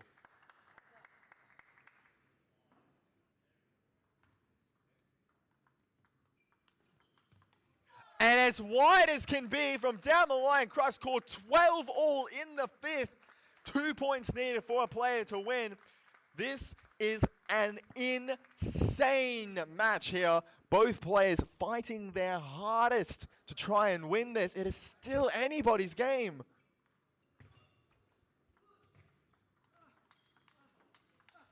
Oh my word, the slight wrist change now with the 5th match point. This is what an insane match. This is exactly what we come here for now. He has done it. 14-12 in the 5th. An incredible fight by the youngster, Jacob Huang from Australia. He was 10-7 up in the 5th. Pius just regaining the focus. And not only that, 12-11. He had match point. Jacob saving it. The risky shots, taking the down the line, the wide angles, playing the risk. He was 2 games up and fight back. Everything you could want in a match was in this match. As close as it could possibly be. A huge congratulations to Jacob winning the group. He has taken down the number 3 seed, and an incredible fight from both players. They play their absolute hardest. Wow. Lost for words. I said it was going to be a tough match. And now the number 3 seed is out of the 15 boys singles. We'll be back for the last match of the group stage between Stephen Liu and Gideon King.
We're here for the last match of the group. We came off of an absolute thriller, Australia prevailing. Now, Stephen, if he can win this match, will be the number 2 and qualify for the main draw of the 15 boys singles.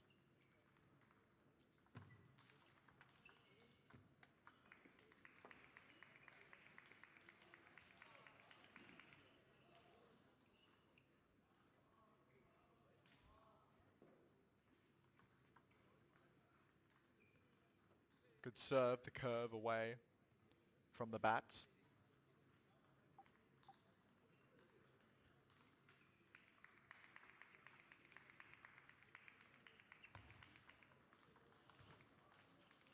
A bit of break off the top of the net, but nonetheless a good open up. The aggression, taking that initiative on the longer ball.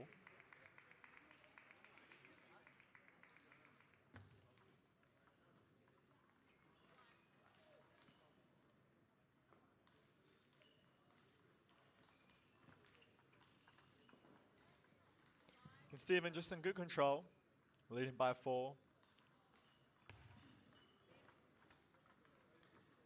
Knows exactly what he has to do.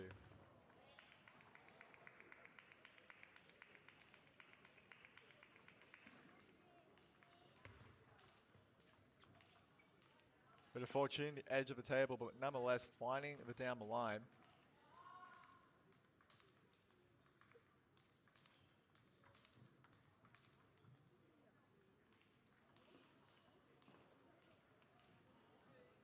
Gideon now with the serve.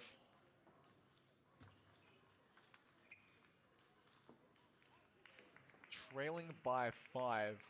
Just struggling to deal with the spin of Steven.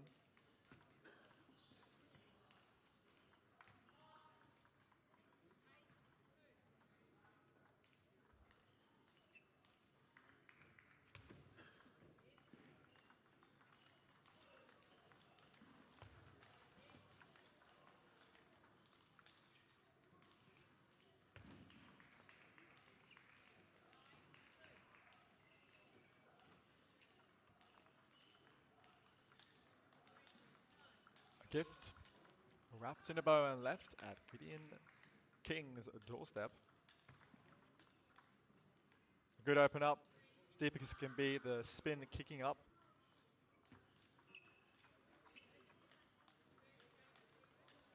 So Steven takes the first. Game 11-3, very comfortably.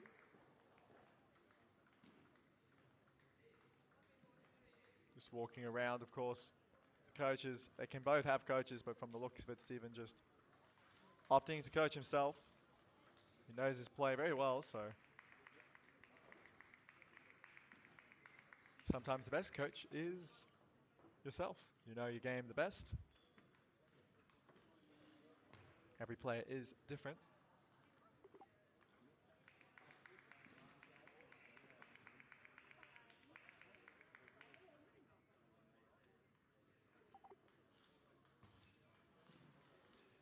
So as the players come back for game number 2, Steven with the serve. Level. A good serve and third ball. The top spin, the ball kicking up. And as Gideon pushes it, the ball lifting, and Steven just killing it, stepping around the backhand.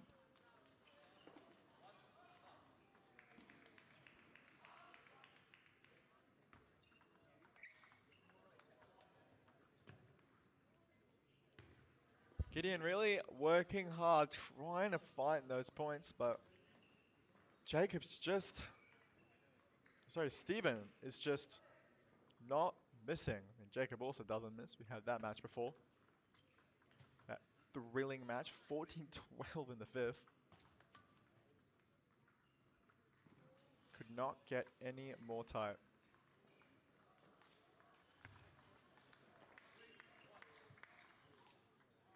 And good backspin, the ball's just dropping that little bit.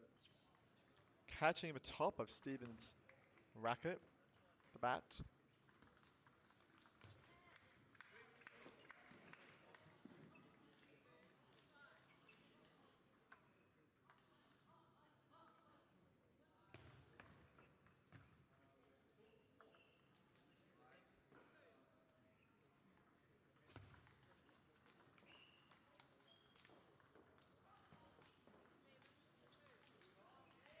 And the heavy top spin. The ball drifting along as the ball wants to go up. And a nice change, short. Steven probably expecting it to be a little bit longer, but the touch from Gideon just keeping it that little bit shorter, causing hesitation. Of course, like I said, in these other matches, for those just tuning in, Gideon with the penhold grip. The Chinese penhold grip, the rubbers on both sides, slightly different, but allows for a lot more wrist control as opposed to the shake hand grip.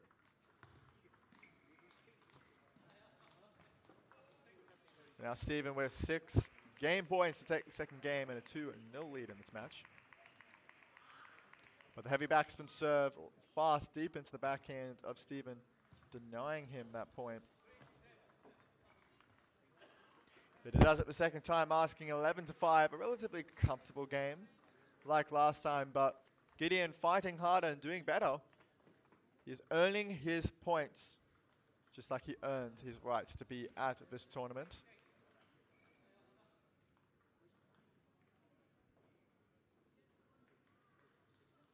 Now, Stephen with the yawn, of course, still earlier in the morning. Although I guess 10 past 11, it's not really that early, but after a long couple of days so far of tournament, it can be very draining on the body and the mind.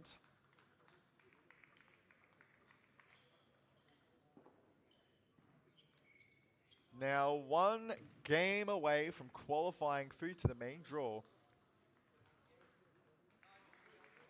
of the under 15 boys singles after a fantastic win against Pius Jahau 3-0 in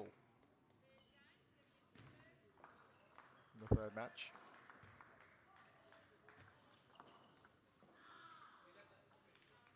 Keeping it tight on the center line, pardon me. Bit of a hiccup.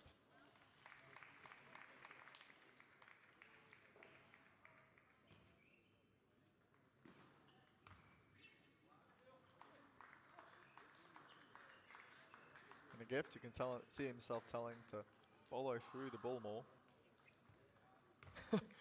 Guess it didn't work fully, 2 faults in a row.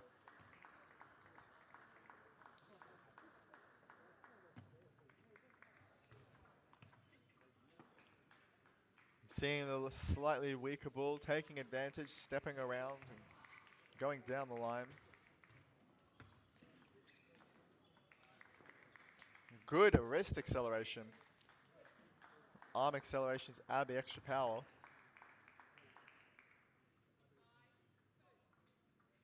Now leading by 3.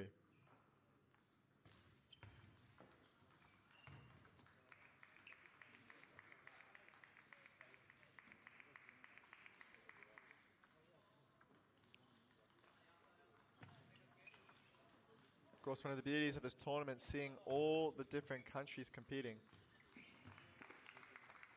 Actually being my first Oceania champs. So having seen a lot of Australian players, it's really refreshing and nice to see all these other countries, and especially the young generation that they're producing. Because of course the younger generation is that future. Speaking of future, very nice reverse backhand open up by Gideon King. Just getting down and up through the ball. Of course, this will be an experienced match for him against a player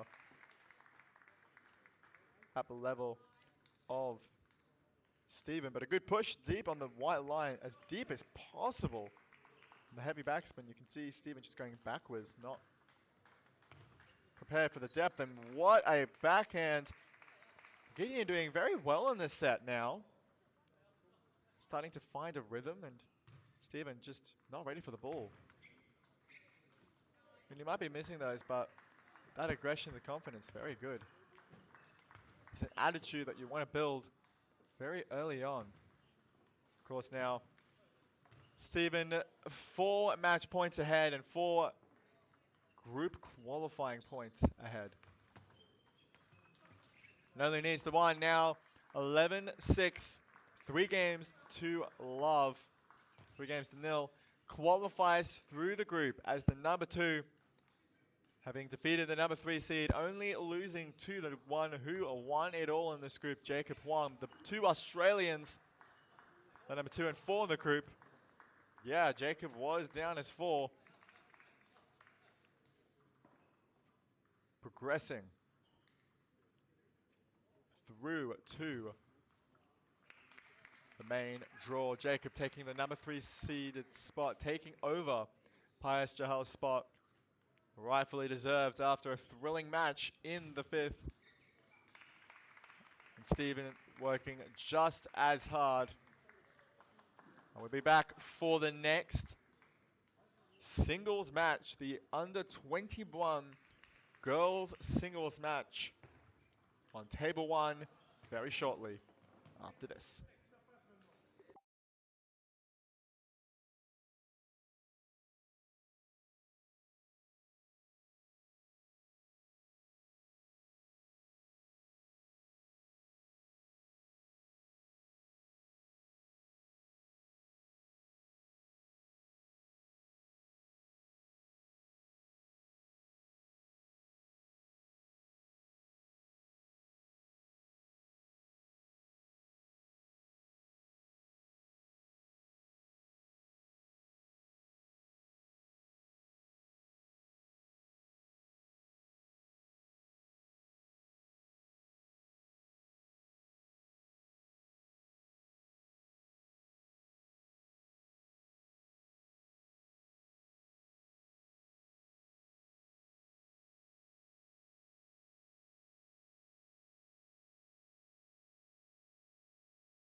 Good morning and welcome back to the second singles group.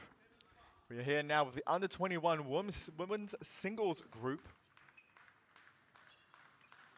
We have from Tahiti, the one in red, Kelly Tahutia, versus the one in blue from New Zealand, Aomi Moriyama Picard. Should be a very, very thrilling match.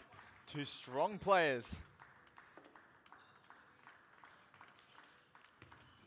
representing their country really hard. Of course, Kelly, one of the top players in the women's, had a big upset against Carolyn Lee from Fiji, the number 5 in Oceania. So we'll see how she has and what she can do here in the first match, the best of 5 singles. Aomi to serve, level.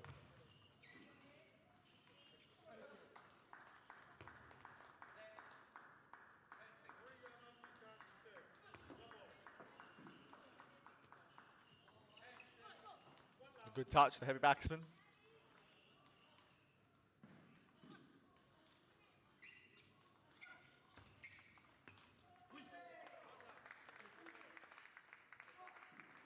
Of course, Kelly is the number 1 in this group.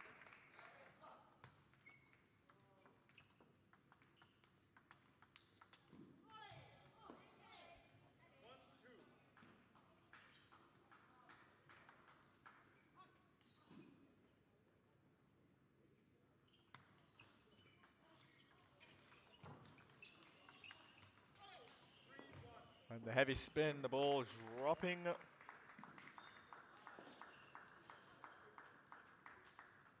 too far.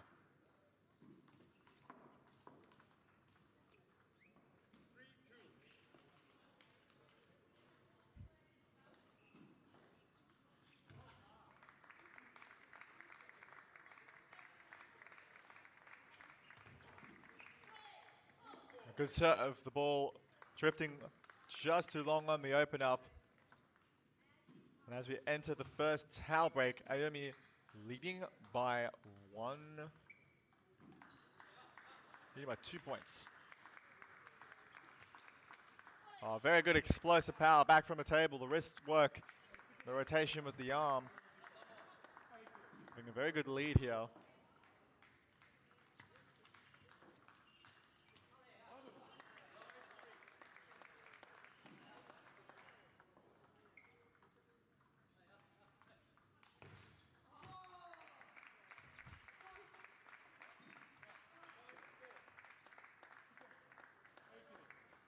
One more point away from leveling it at 5-all. That's a good serve to maintain the lead. The heavy topspin serve.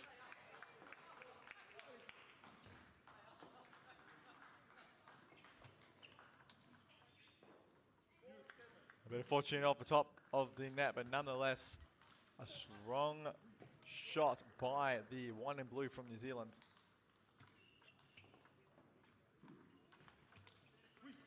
It's a good step around with that forehand, spinning the first one, but Kelly just ready for it, punching it back into the middle.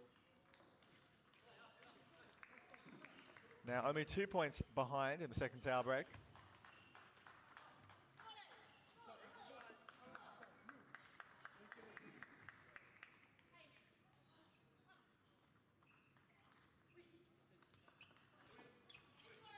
And a good topspin serve now, 2 points away from taking the first game against the number 4 seed.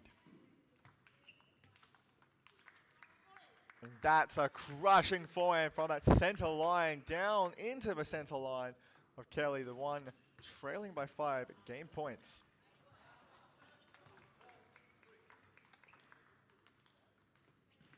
And the ball just a little bit long. Really good recovery to stay into the point, but just not enough.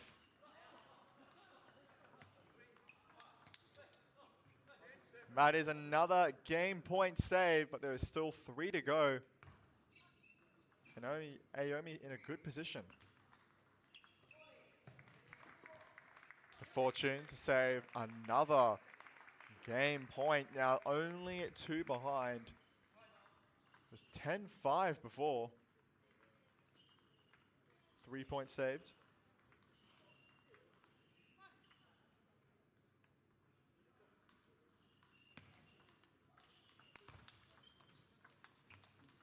And a bit of fortune again.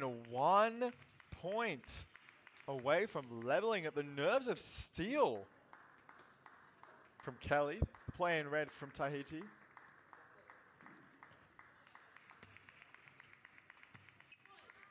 And at the last minute, the ball just going long. It was an almost complete comeback.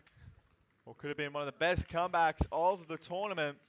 But just not enough. 11-9 in the first game. As tight as it can be in that first game. And Aomi from New Zealand leading by 1 game. We'll see if Kelly can find a way to level the score at 1-1 for game number 2 after this.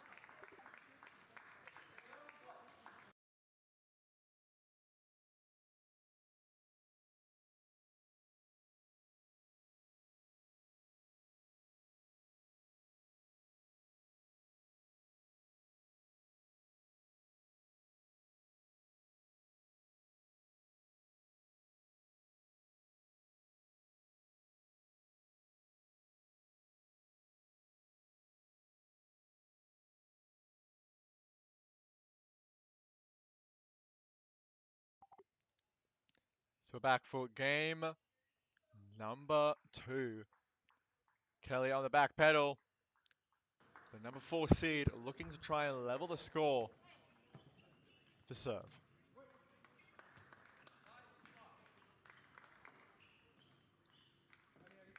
A bit of a break off the top of the net to give Naomi a 1-point lead so far.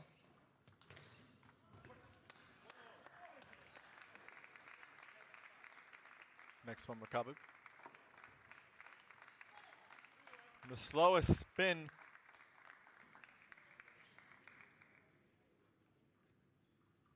Ball just too flat down into that net. And a good serve. The heavy topspin side spin. Slower. And the ball just floating along on the topspin.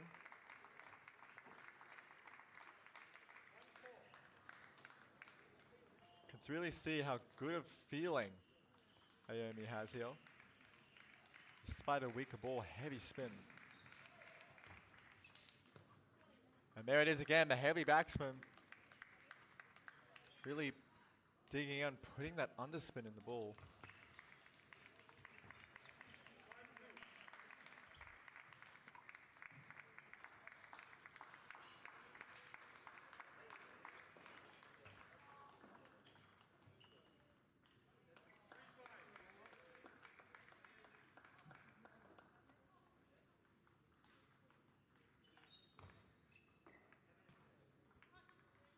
Now Kelly with the serve, trying to level it at 5-all. The ball just drifting along. A lead still being maintained by the youngster from New Zealand.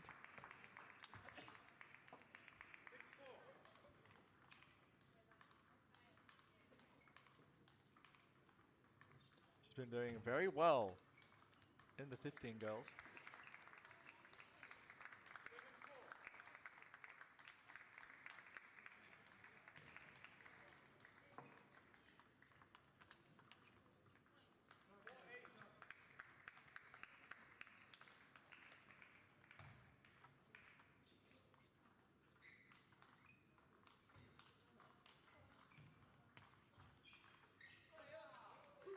And as deep as can be into the body of Ayumi, she still has a 3-point lead and still very much comfortable in the second game, but Kelly's finding placement answers.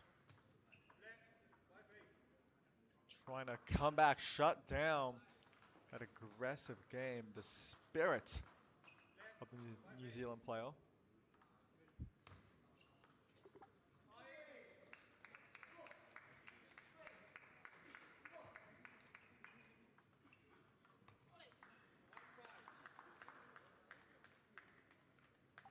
ball just drifting long. 2 points away. Wow, the serve looking to be half long, but that backspin just slowing it down. The second bounce, the perfect half long serve. Although technically short because it actually double bounced. You wouldn't have known. Certainly Kelly didn't. 2 fantastic serves to take the second game comfortably 11-5.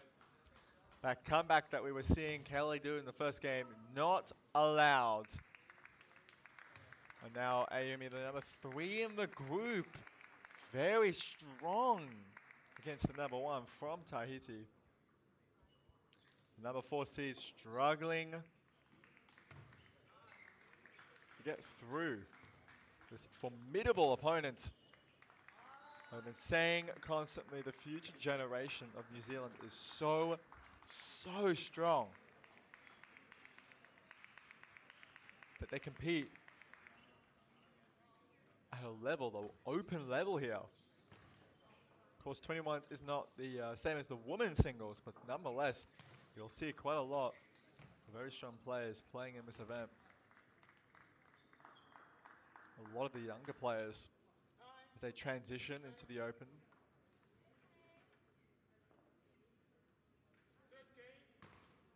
So now we enter the third game.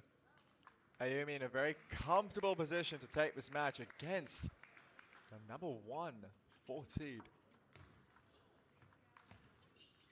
And the heavy backspin deep on the white line. And just not generate enough generation up. Misread on how much backspin was on the ball.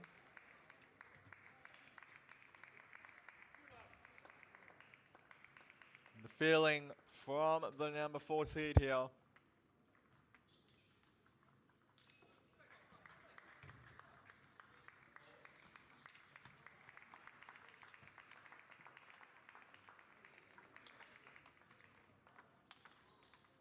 Oh, good recovery, but not enough.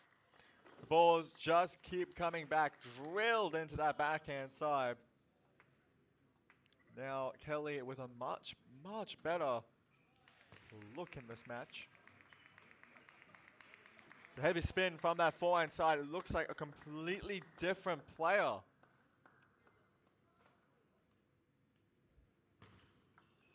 Kelly doing well, changing the tide.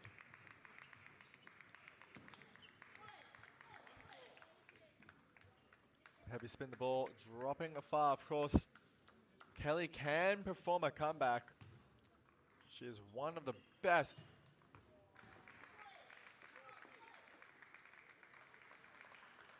in Oceania. But the youngster just challenging that.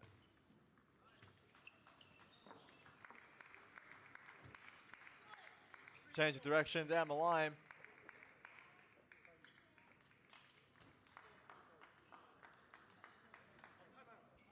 The timeout call. Understandably, she was up 4-0 and now 3 points recovered. This is a must-win game, and every game from here as well. If the number 4 seed is to not lose this match, and of course she has a very tough match against the Australian in the group, the number 5 seed, Connie Sohosius.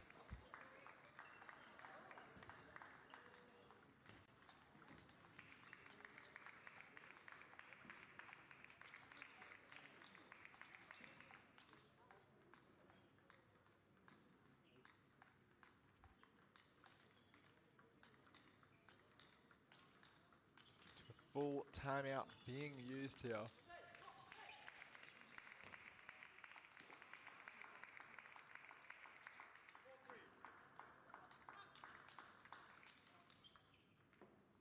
The serve. The timeout working, a break of the rhythm. The 3 points could not be full. And that heavy spin to the center line. Ball floating off the table. And the short push, the heavy backspin now. The momentum refocused on the player in red. Oh, what a forehand. A crushing forehand into the backhand, punished. The slower ball, just not enough.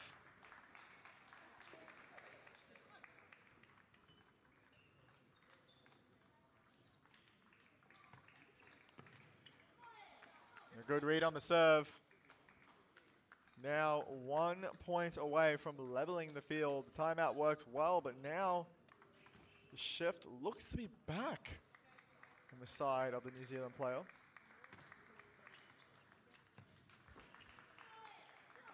And indeed it is, and the confusion and frustration of what was a lead by 4 just vaporized. Just not stopping, leading by 1 now.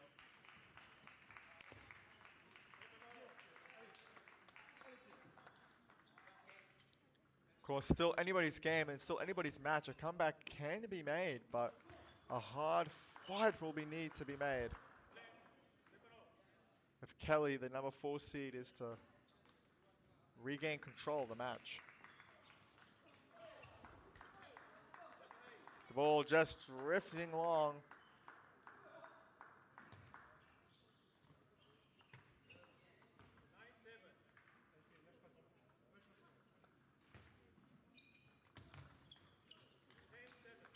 And a good serve now to lead 3 match points from 4 points down. A very good fight back from the 15.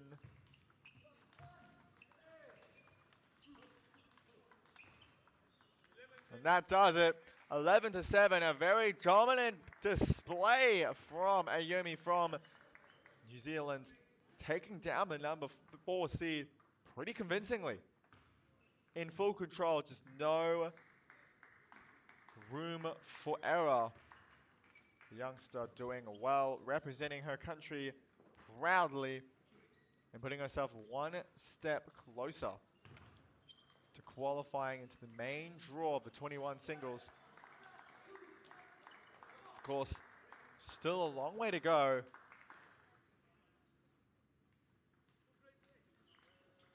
The 13-year-old showing her professionalism at such a young age. We'll be back for the second match of the group stage between the Australian, the number 2 in the group, Connie Sahodius, versus Lori La from New Caledonia. We'll be back for that match very shortly after this.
We're back for the second match of the group stage for the U21 women's singles.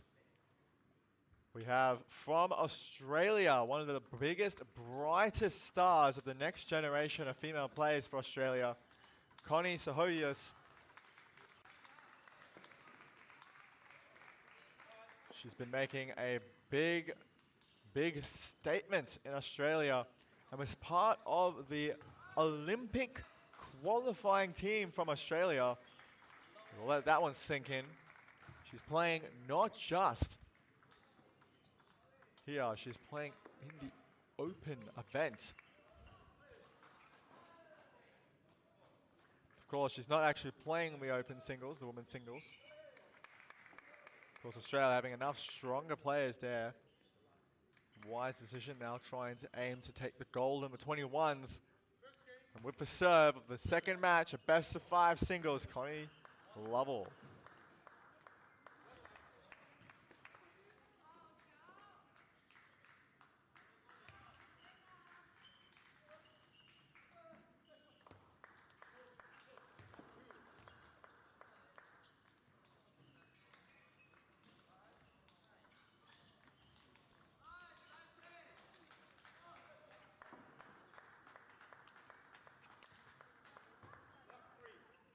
Good recovery from the middle to lead by 3 points.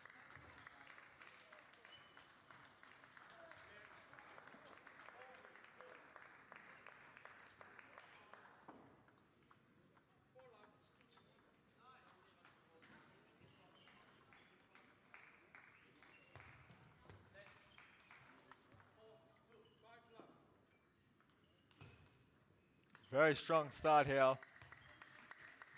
Leading by 5, no margin for error.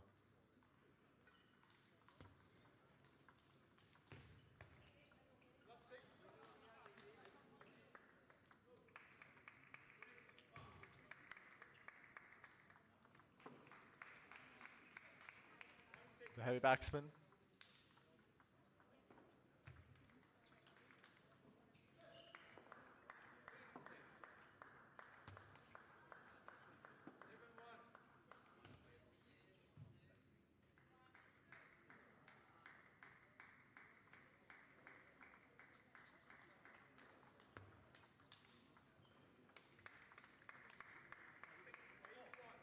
Topspin into the center line. Connie just in full control, not looking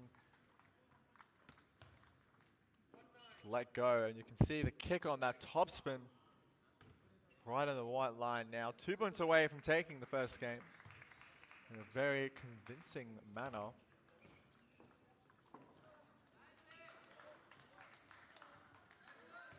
Of course, the opponent, strong Laura La.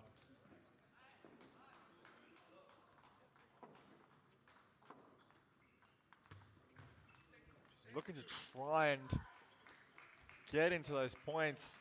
You can see that aggressive nature of the counter topspin she's trying to get onto. But Connie just placing it so well, preventing anything. And the heavy spin just a challenge for Laura to get. Well, that was a good open up there, reading the serve. Just getting over the ball. The support from the crowd for their New Caledonian player. Oh, and that's the forehand she's been trying to get. Absolutely dismissing the open up by Connie.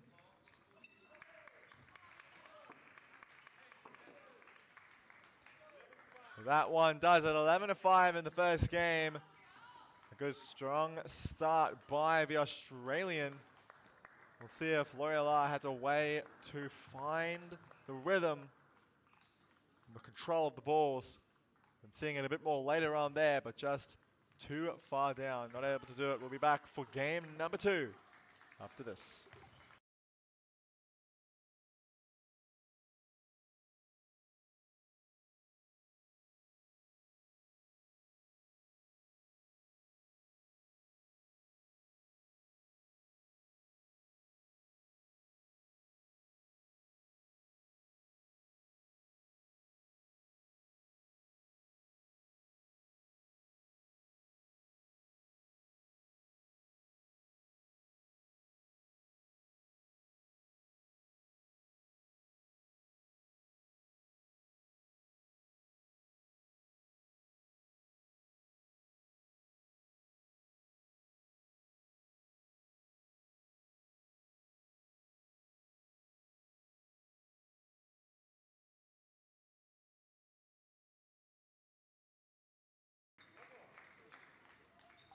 players back for the second game.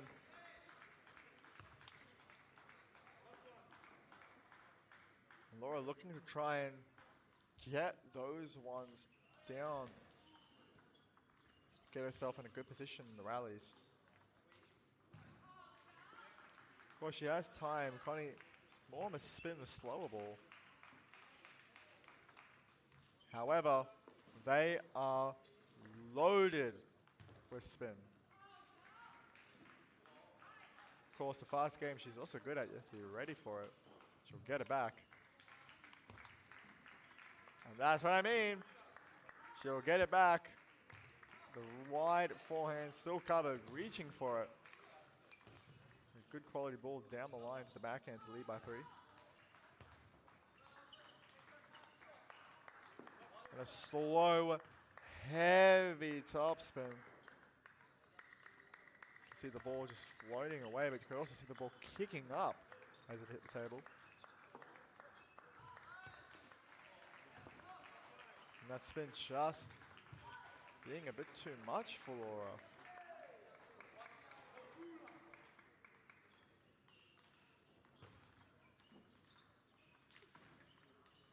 Zhang. Shot from Connie to lead by 6. Very comfortable second game. In full control.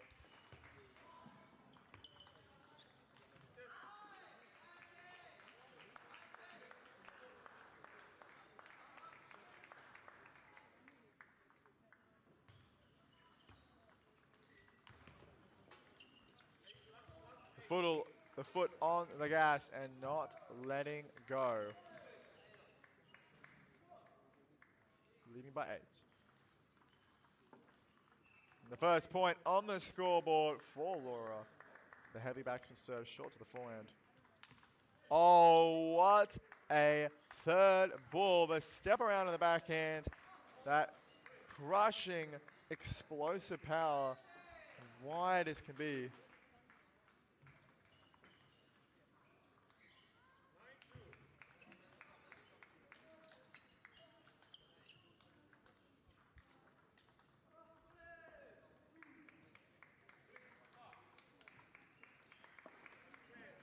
The aggression from Connie. Seeing every opportunity and taking it.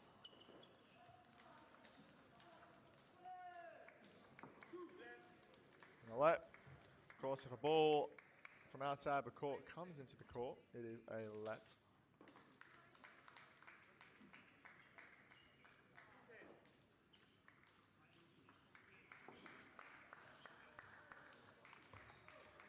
The forehand does it. 11-2 in the second game. Another very, very strong game by the Australian. Laura just not finding the answers to the spin, but the smiles on the face. Let's see what the players have for the third game after this.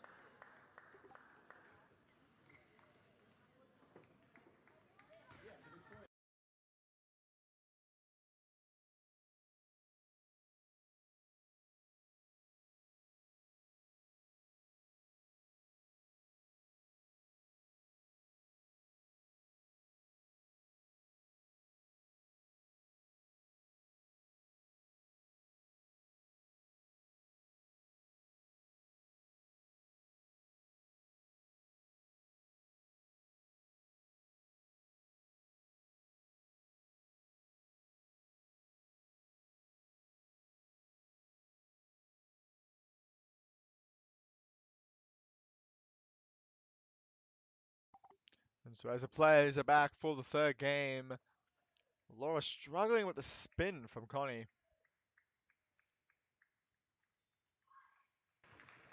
The heavy topspin, but that one definitely dealt with better.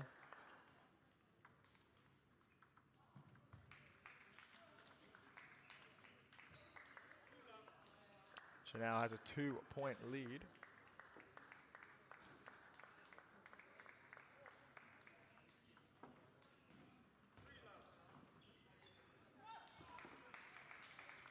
And a momentum shift.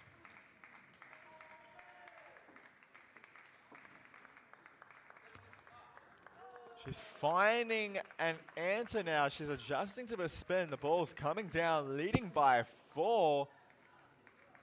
And a comeback from 2 games down might be on its way. Certainly if she can adjust well to that spin, but this time the ball just drifting long. Connie not seeming to be in much pressure still, despite the situation.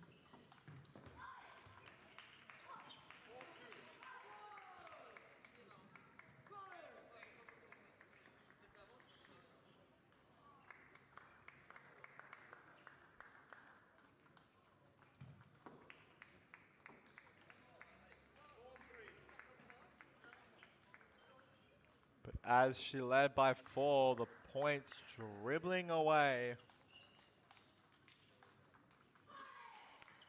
Oh, what a forehand. She's getting them on now. Connie just can't rely on the same game she did before.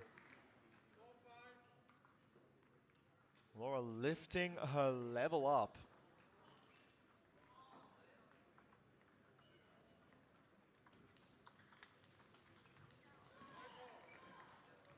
The lead from 4 points ahead removed. Now 5-all.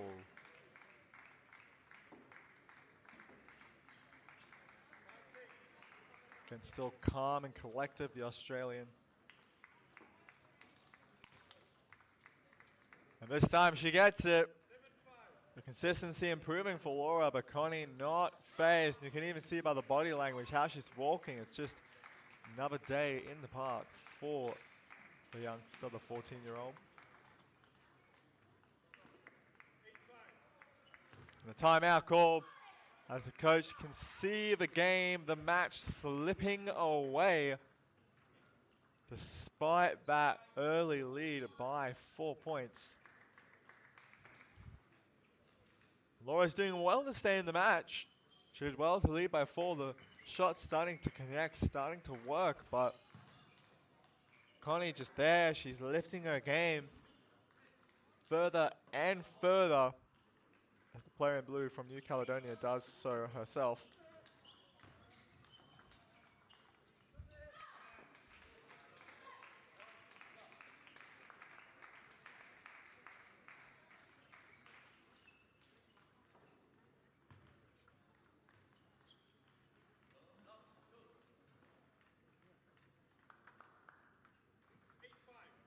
Now, Connie with the serve.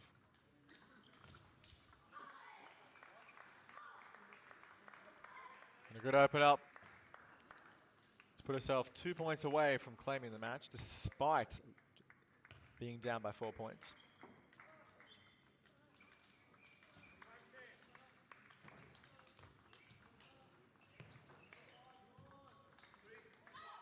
And she has done it. 11-5, 3 games to love.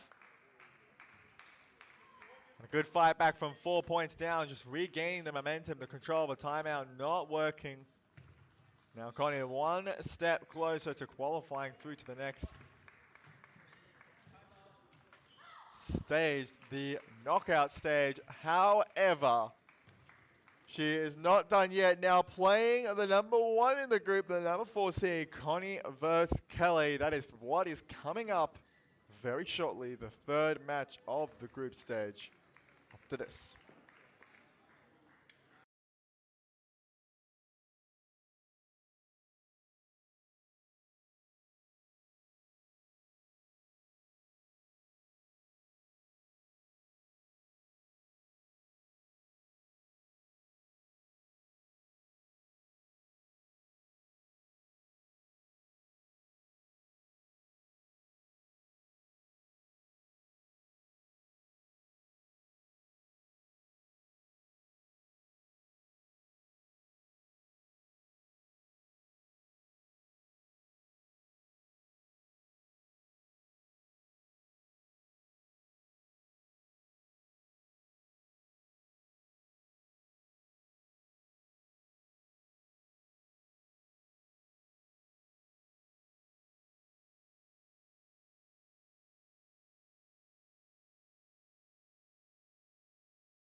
And now on the court, the third match of the group.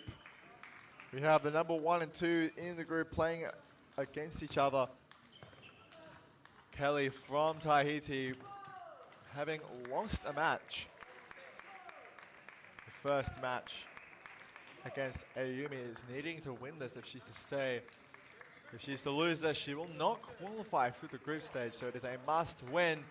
But she has a very ferocious opponent from Australia, Connie. And with the serve, the first of a best of 5.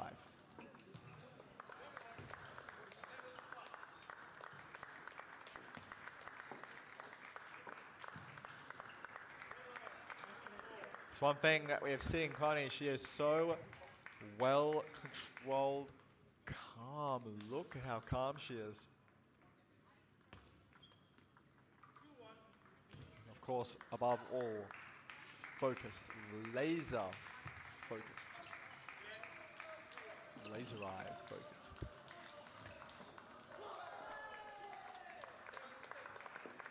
And a bit of a break on the edge. Level it at 2-all in the early stages of the match.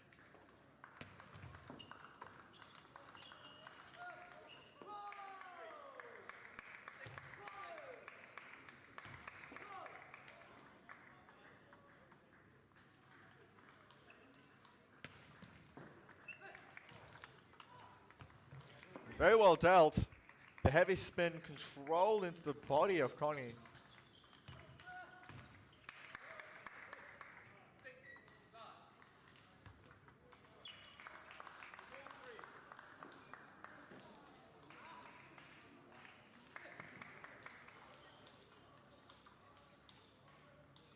Now leading by 1.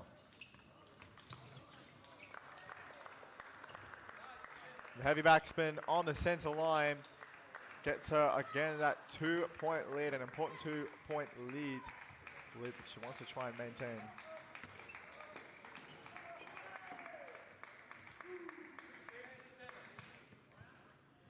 But again, so calm still, despite facing the number 4 seed.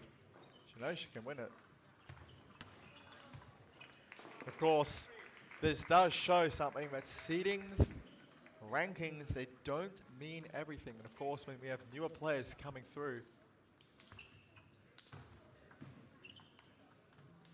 players transitioning out of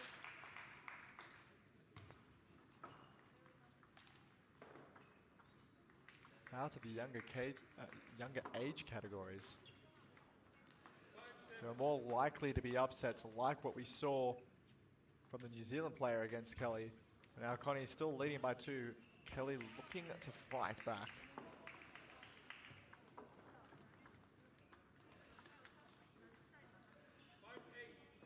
Both players not taking the initiative. A little bit of a surprise based on what I've seen Connie do in the past, but nonetheless, the placement of the push caused that error. The ball drifting long. And a fault now. With that serve now 2 points won and 5 game points. Germany is the one, a heavy topspin serve. 11-5 in the first game, in full control. She's calm, she's collective, and she is very much focused on the goal ahead. Of course, if she wins this, she is 1 match away from not just qualifying through the group stage, but becoming the number 4 seed, or rather taking the 4th seed spot. Of course, there's still an uphill battle. There's still a long way to go. Kelly, not a player to be messed with. She has taken down the number 5 seed. The number 5 in Oceania, Carolyn Lee from Fiji. She was a strong player, not a player to just muck around with. Not that we would expect anything from the player from Australia. Of course, to remain focused, well, the match can just as easily slip out of the hands. We'll see what the 2 players have for game number 2 now. Connie with the serve. Second game, level.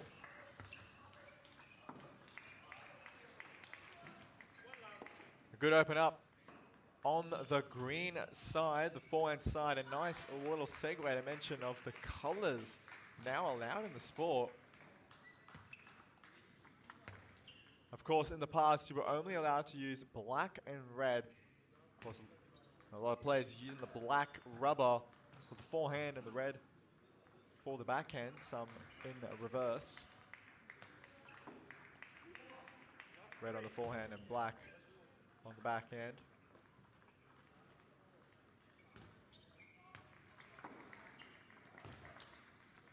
However, within the last couple of years, new rule change allowing for different colors, and we're seeing it here.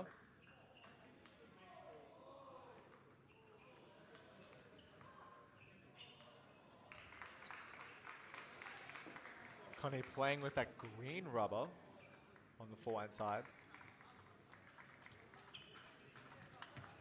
And a beautiful forehand, a step around on the backhand side to lead by 5. Just still calm, just absolutely butchering this match. The serve, the third ball. And there's that serve and third ball down the line. The rotation of the arm and the wrist looking like it could have got cross-court with the feeling of a slight change in angle to get the ball down the line. Oh, what a backhand. Absolutely no time to even think or adjust.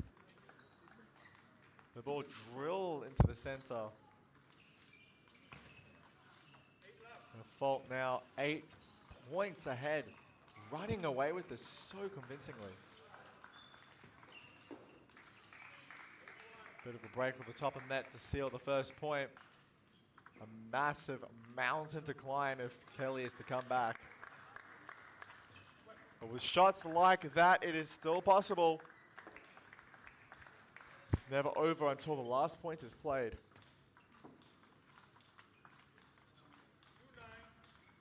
But even if she is to lose this game, being a best of 5, there's a chance to come back, and another false serve. Unfortunately, at a high level like this, the false serves become more critical. Especially for a player trying to win the match from a deficit is massive. That was what in this game, 11-2 in the second. Connie just walking away with it like a breeze.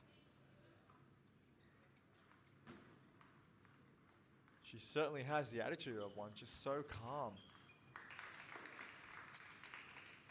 Showing up quickly, making work of the number 4 seed. However,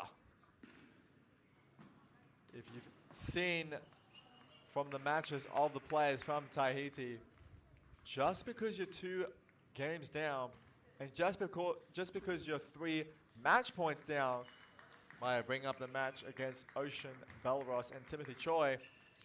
They have that fighting spirit to still come back and win the match. So don't counter out yet. For game number 3 as the players prepare to come. The timeout the end of the game has been completed. Rather, the coaching between games, the 1 minute you are allowed. Now let's see if she can find a way to shut down the consistency, the spin, the aggression of Connie.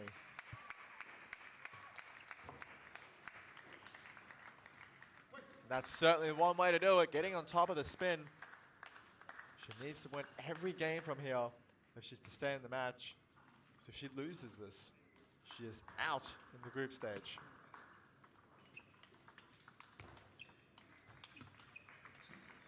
Oh, really, really well played. The point of the match so far.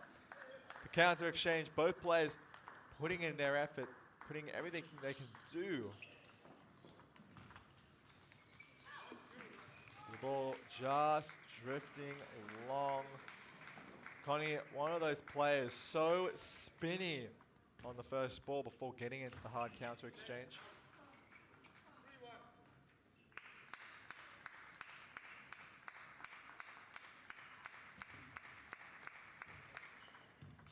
now leading by 2.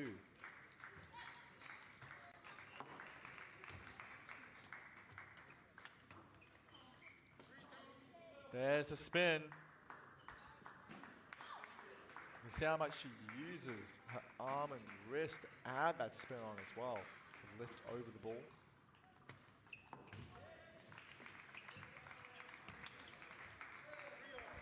I'd say Connie, one of the more wristy players I've seen within Oceania, despite not using pen grip. Of course, pen grip allows for more wrist control, just by the nature of the grip. But Connie, despite that, using it really, really well, and that's why she's such a spinny player here. Why she's so good. One of the absolute best in Oceania. Of course, when you're in the women's team, the national team for Australia, it really shows. Of course, the timeout call. From a lead of 3-1, 4 points lost in a row. And Keely just looking to hang on. It's the player just not phased at all by what is coming to her.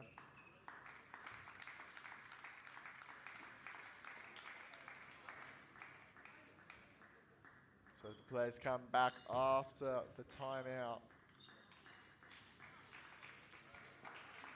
despite being the middle, starting to get to the middle stage of the game, a comeback still possible. Can Kelly do it?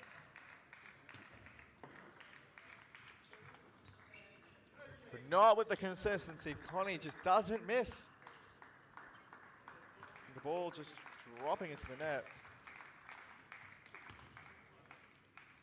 Of course, Connie, being a player that uses a lot of wrist and a lot of spin, by nature means she's able to add a slightly less spinny ball. The ones we're seeing like dump into the net.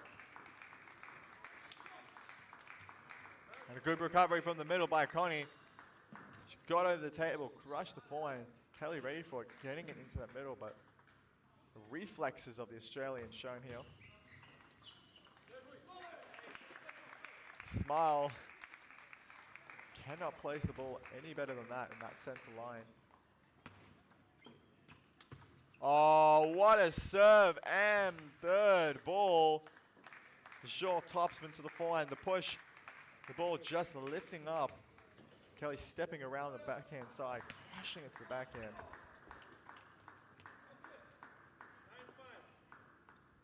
Kelly is struggling with the down the line forehand. The heavy spin just not connecting.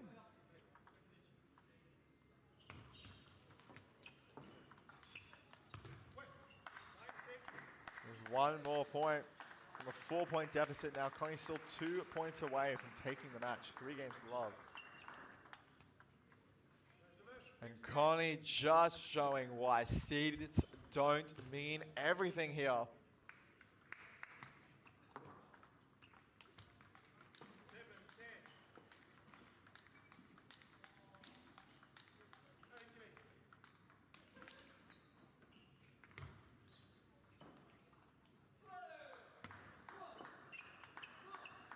And that is it. 11-7, 3 games to love. Connie now 1 match away from topping the group. And the number 1 seed in the group, the number 4 seed for the 21s, is out.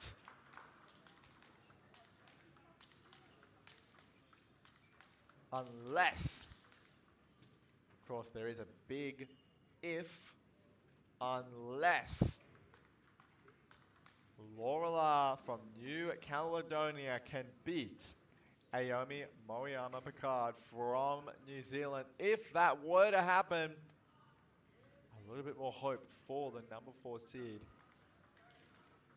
of progressing through could happen. And speaking of that match, that is what will be happening. So of course, after this, we'll be really seeing the shape up. And if Aomi can win this, it means that it'll be down to Aomi and Connie for which player will take the number 4 seed spot and which player will progress in the number 2 spot from the group. A lot still to come as we enter the second half of the group. The fourth match between Lorela from New Caledonia and Naomi Mariama Picard from New Zealand. The players will get a 2-minute warm-up. Of course, the toss to decide who will serve. Done by our umpire for this group stage. Wing or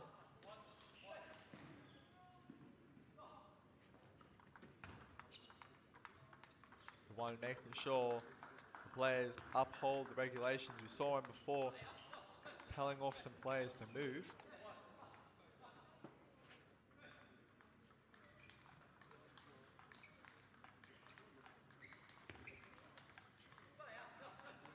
So as the players warm up, have a feel for each other's game.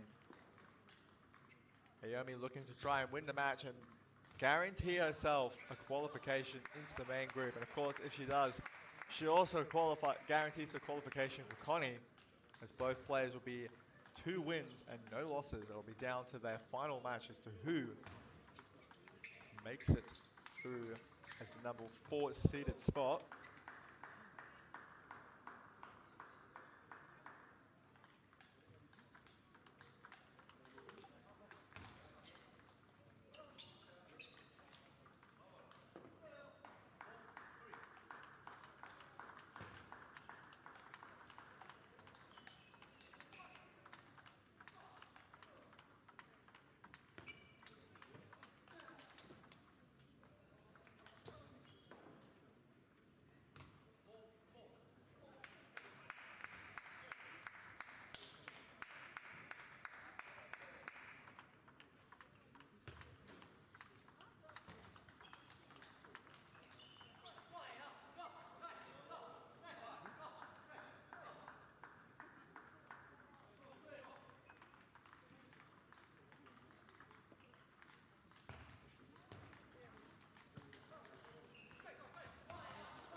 The players are now ready for game number 1 of a best of 5 singles. Naomi to serve, Lovell. Good open up, the heavy spin to the backhand of Lori.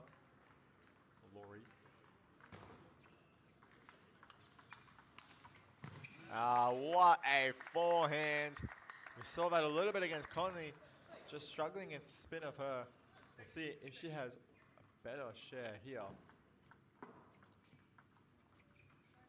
And a bit of fortune, of course. Kelly would be watching this match, not just to figure out how Lori plays, but also because if she's to win this, the hope of qualifying still remains. Now Naomi leading by 2.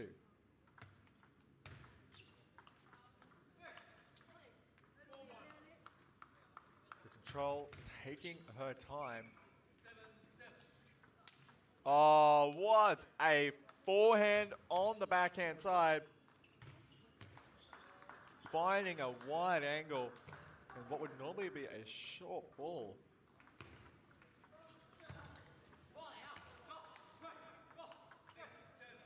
Good recovery, but not enough. Lori ready for it. Back into the body, the backhand side. 2-point placement to win the point. And try and put her 1 step closer, but the forehand not connecting now, leading by 4, the New Zealand player.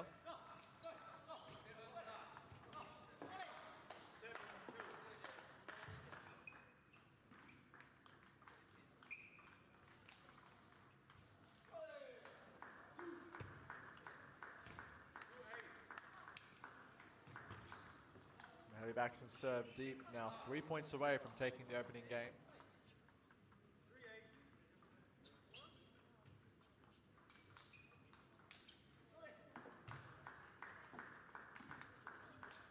The forehand, the power.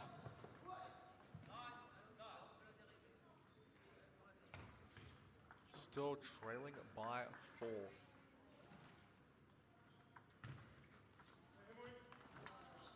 There it is again now, the fight in the game. Slowly but surely. Ball just too wide.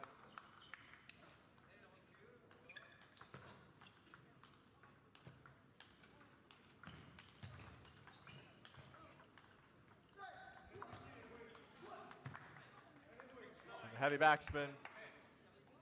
Laurie really doing well here. Try and fight back into the game. The serve, the heavy backspin, fast and long. Now 2 points away from letting it. Now AME with the topspin serve. 1 serve, 3 game points. Denied from the shovel serve, the topspin serve, red. Delivered. Now 2 points away from leveling it, despite having been 4 points down, 5 points as well. Oh, this forehand is working so well now. It's coming on. It's a big threat against the New Zealand player. 1 point away from a fantastic comeback. Ah, the fortune against her. Unfortunately, that's how it goes sometimes. Fortune is sometimes for you or against you. But she'll have to move on. Still a tight first game. 11-9 to Aomi. What was looking to be very comfortable. The tides, the momentum switching between the two players. Laurie getting the forehands, really finding the answer. Try and make it a tough one now. Of course, if she plays and continues like this, I was saying before, if Aomi loses this match, it's not so clear-cut as to who qualifies. But the next 2 matches will become just as important as this one.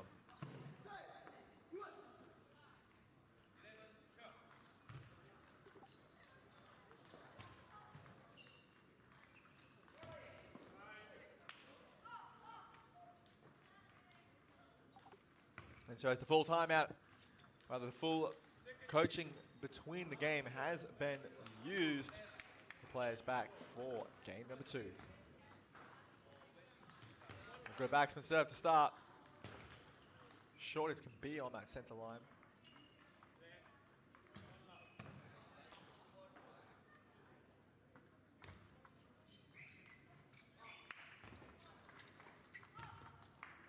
The forehand working so well, taking that initiative, now leading by 2 points.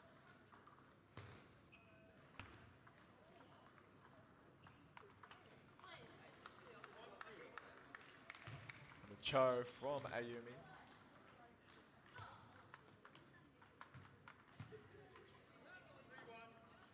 See the confidence building in Laurie from New Caledonia, the one, well, they're both in blue, the one closest to us.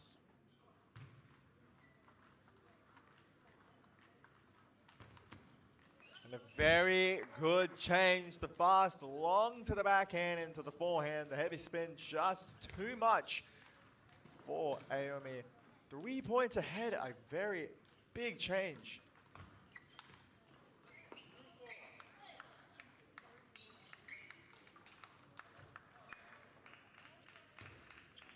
From a struggle in the first game. Laurie just doing well now, leading by 3.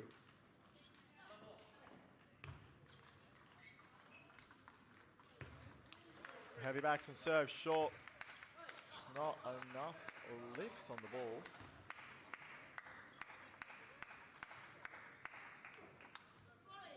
And the heavy spin to the forehand.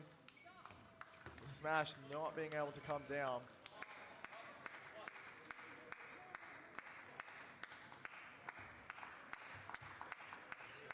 And then it goes on.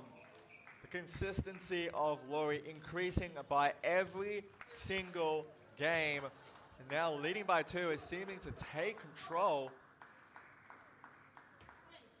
But of course, that doesn't mean she will necessarily win it. The momentum can shift again, and now 1 point behind from leveling the field with the serve. And leveling she does into the second towel break, 6-all.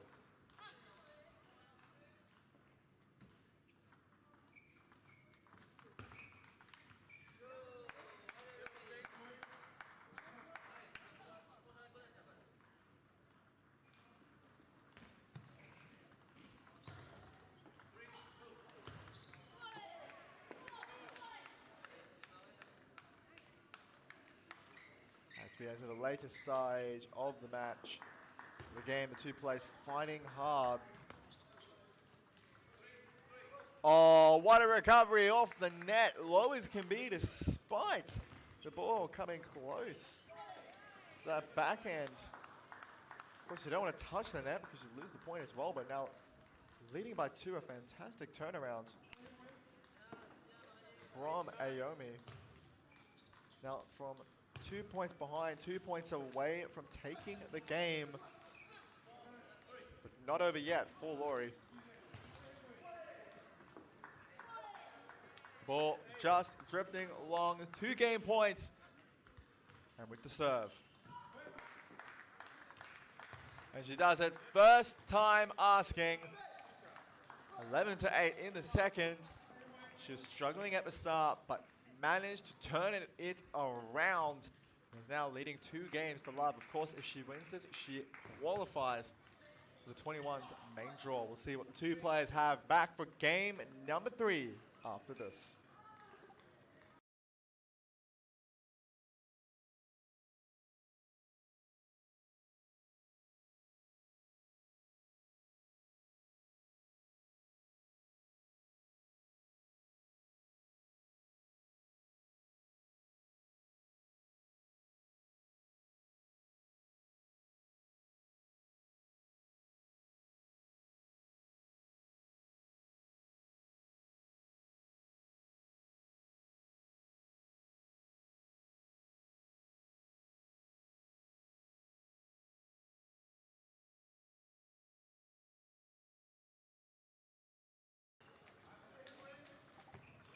So as the players get ready for game number 2, or game number 3, sorry. Ayumi leading by 2. She's 1 game away from qualifying.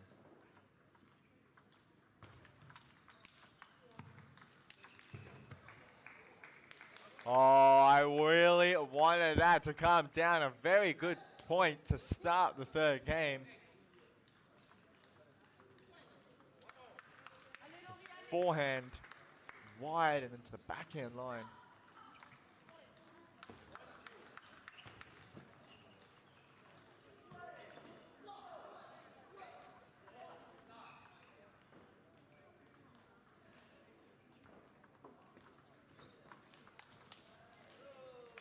Forehand still going on, leveling it at 2-all.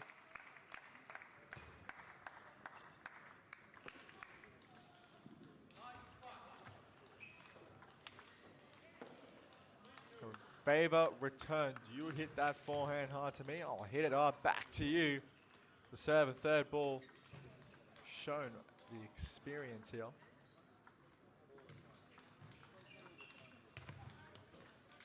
And the break off the top of the net, changing the direction. She was ready to get it, but fortune just not there. 3-all in the first towel break. Of course, for those joining and unsure of that, it'll be 6 points. You may take a towel break.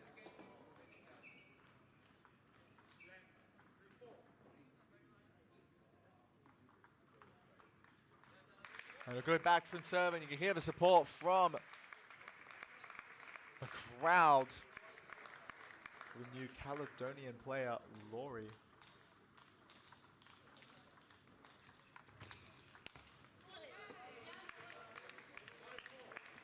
First one just coming high, just missing that second one.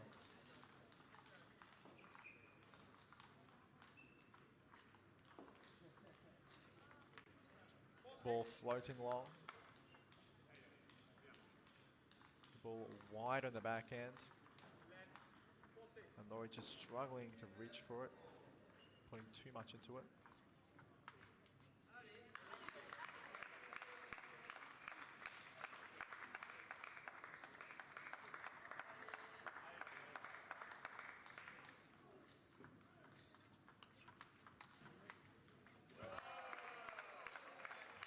And leveled at 6-all, the crowd is pumping up for their player who's trying to come back here.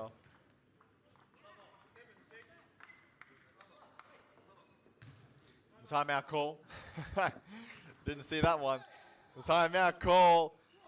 Understandable, she can't afford to lose this game.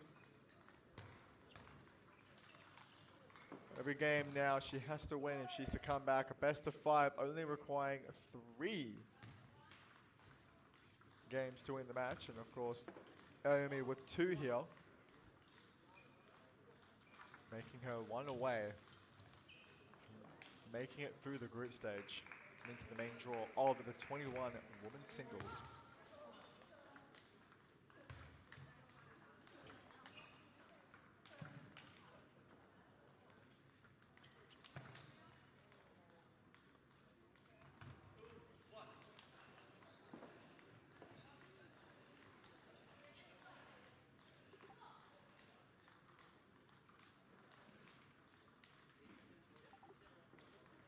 So as the players come back from the timeout, now on the receive, 1 point down.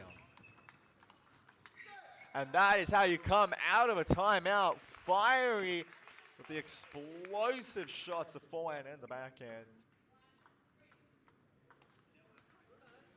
The heavy spin.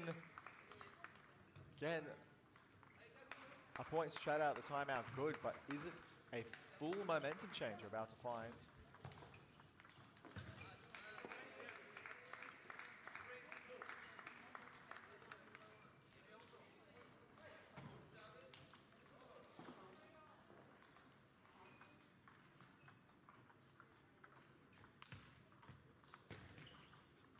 Bit of fortune on the top of the net now. 1 point away from leveling it at 9-all. Another close set here.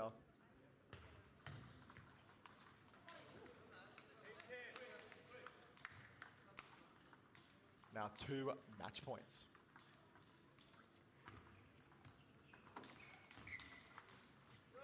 That's 1 saved. The crowd supporting the player. The furthest from us from New Caledonia.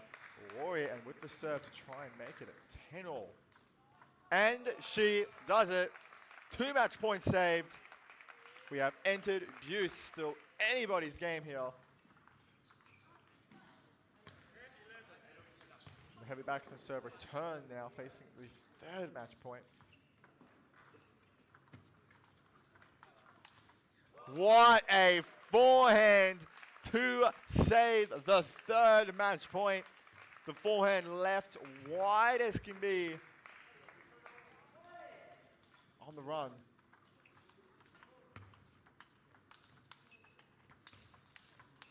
Oh, what a rally. Both breaking off the top of the net, both collapsing on the ground, just trying to get the ball on. And the comeback has been shown. The timeout finally making its effect. The game won 13-11 in the 3rd game. The hope of Laurie still alive to fight back and win this match. It's not over for the player from New Caledonia. We'll be back for game number 4 to see if the comeback can continue. Of course, if Laurie can win this, this would be huge.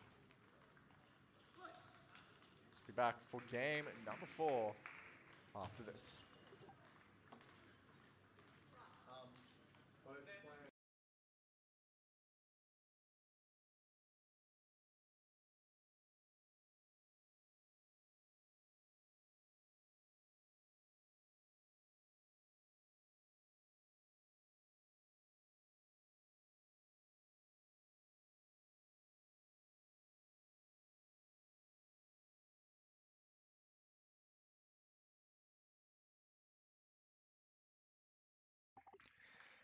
The players back for game number 4 after a fantastic fight from Laurie.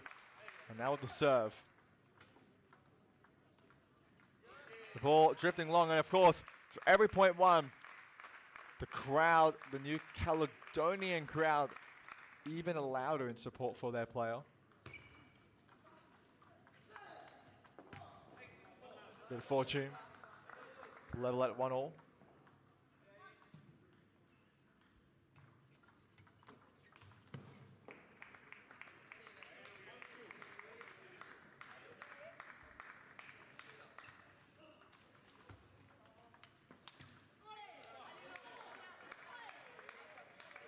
Aomi trying to fire herself up. She does not want to lose this game and allow a possible comeback. And the heavy open up, the backhand with the spin, the ball going long. Again, it is not over for either of the players. Oh, the step around on the backhand, that forehand, the crackling sound it makes is the power crushing through the ball right on that right on the white line. And of course, for every point, for every crushing forehand that Laurie gets, the pressure mounts, it builds for Amy, now down by 3 in this 4th game, but that one doesn't miss to serve the 3rd ball. The drill the players have been working on.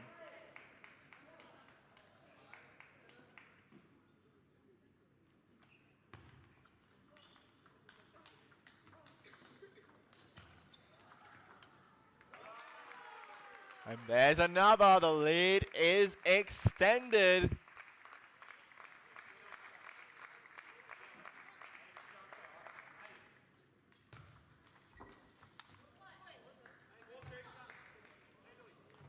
Naomi looking to level the score, does not want to come back here.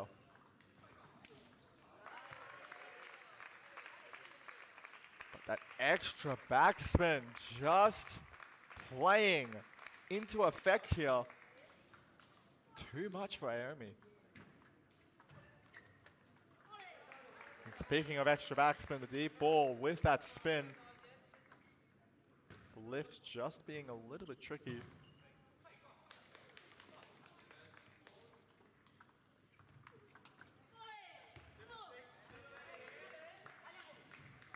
That is one more closer to leveling the field.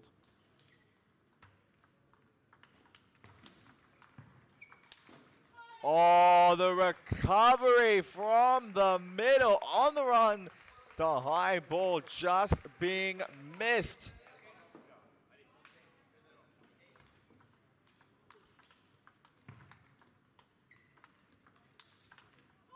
So well played by Aomi from New Zealand.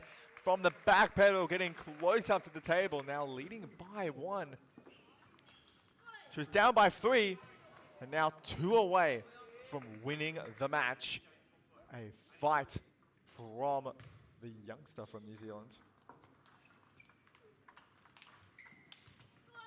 And now 3 match points. 3 points down, 3 match points. The 6-point change. That's the first match point saved. Keeping in mind a timeout is still available on the New Zealand side and will be called out in this game. But not necessarily. The forehand to finish it 11-8. A well-fought battle from both players, giving it their all. Of course, one must prevail, and it is Aomi from New Zealand now qualifying for the main draw. We're back for the next match between Laurie and Kelly to see who will be placed 3rd and 4th in the group after this.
Welcome back for the next match of the Under-21 Women's Group, number 4. Match number 5. Between Lori La and Kili Tehutia from Tahiti. And Lori La from New Caledonia, who just came off of a very, very thrilling match.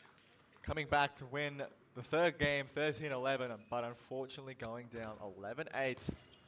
She has a big crowd in her support. She is facing one of the best from Tahiti, the number 4 seed, who will not be progressing through to the main draw. She has lost already 2 singles, both players have. And so this will be deciding for who will be 3rd and 4th in this group stage. As the players have their 2-minute warm-up to feel the game, feel the style of each player. We'll progress really shortly. The first game of a best of 5 singles, under 21 women's singles. Players ready now.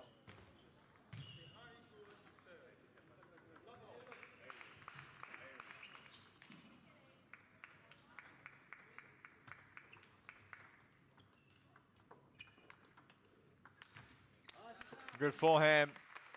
Been seeing that a lot in the match against Aomi Moriyama Picard from New Zealand. We'll see plenty more in this match. A good topspin.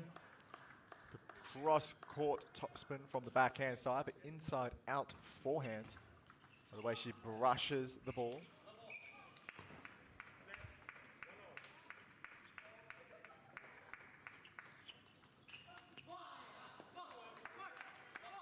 Heavy backspin, making it hard to open up.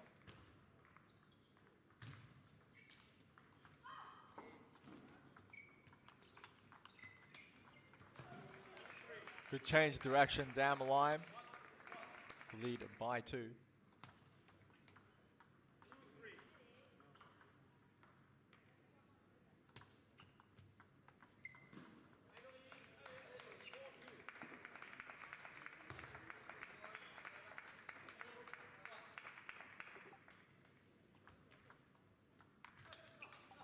And a good forehand. You can see the extra spin, the generation of the spin, the rotation. The arm down, accelerating forward. There it is again, and then the change up between a harder shot, which is what we see a lot in this game. The first ball being spun up, and the second ball being hit hard, flatter, and earlier.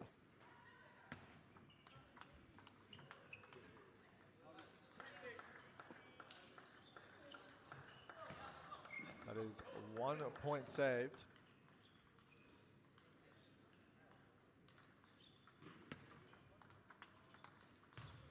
And that's 2. Now 2 points down from leveling it at 6-all, the number 4 seed. A bit of fortune to maintain the lead that she has set herself up with. And a good serve to now put herself 3 points away from taking the opening game.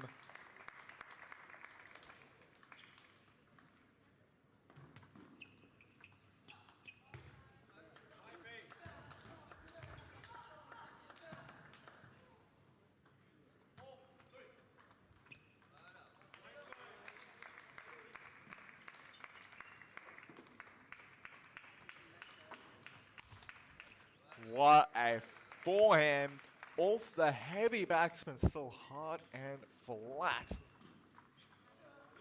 Serve to do it, 11-5.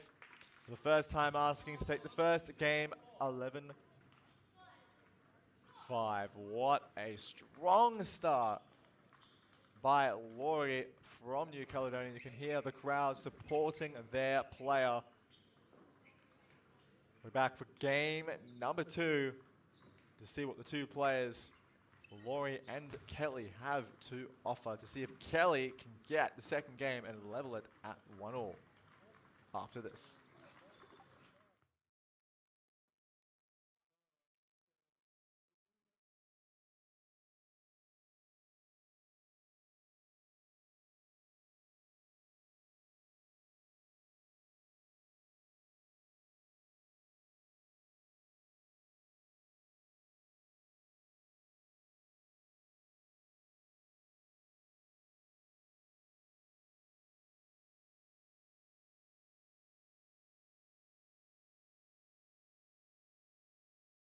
The players back for game number 2. And Laurie leading by 1.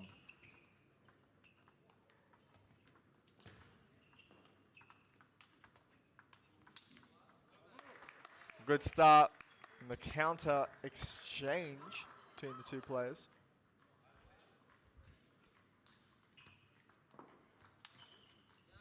And that rocketing forehand again from the backhand side.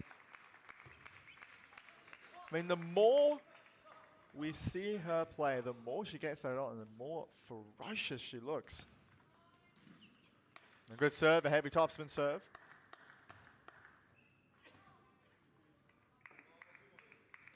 Kelly in a position to fight hard.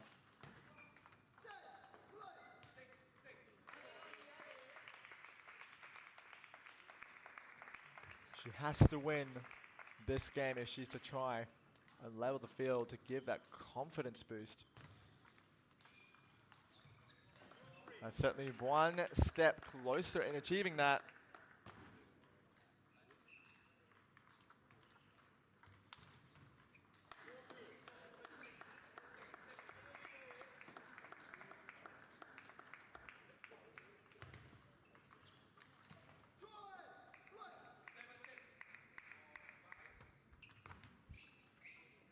The ball does not come down now. A 3-point lead for Kelly.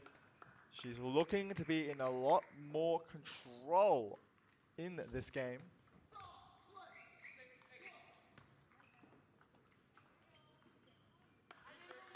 The lead just continues. A stronger showing from the number 4 here.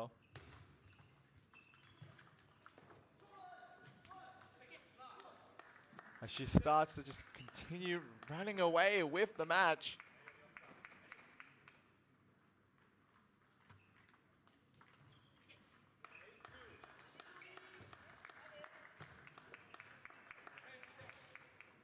Three points from leveling it at 1-1.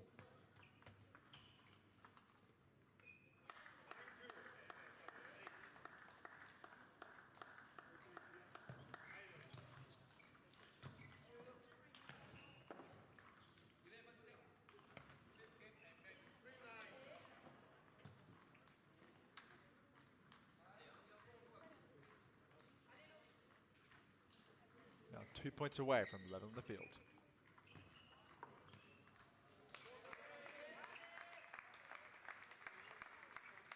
Just love to hear that support that New Caledonia has for their players.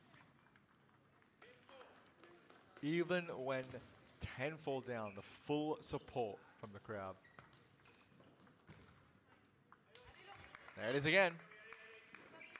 Gotta love to hear it.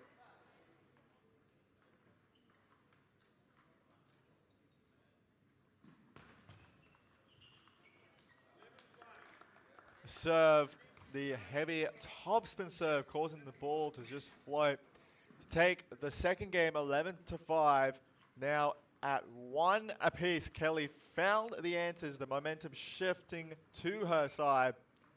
We'll see what the players have for game number 3 to see who can take that important 2-1 lead, the confidence boosting 2-1 lead after this.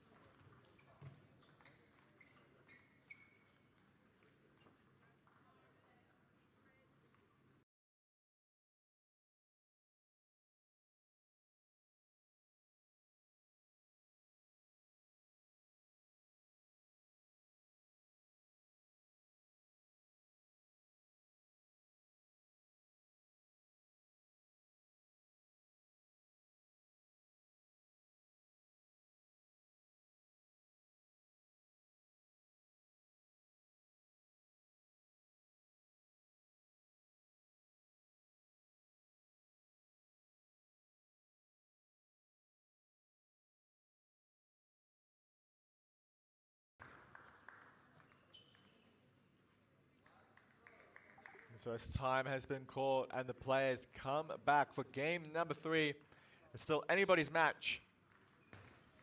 We'll see which player can edge the next game.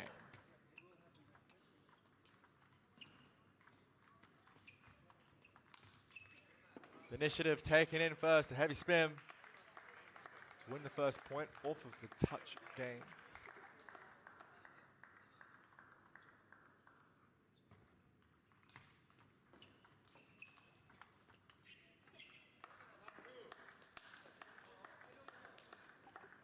Again, that extra topspin, the depth, making the ball fall off the table.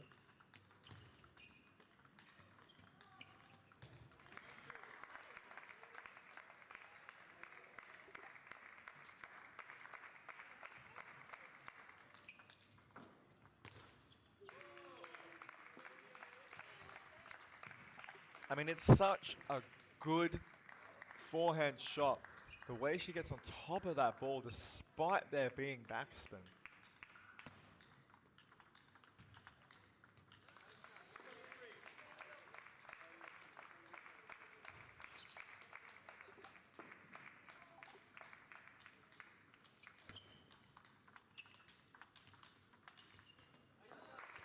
We change direction now to the forehand. The backhand exchange, the change down the line.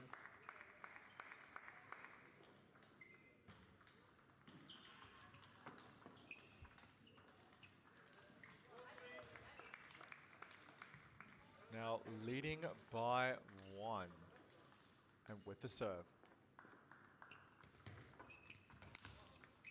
The ball does not come down. And the thoughts running through Kelly's mind. But how she will edge ahead here. And that is what you get for thinking. The thoughts paying off. The short topspin ball, you could tell the topspin the ball bopping up after the push. And then suffocating the ball with that smash.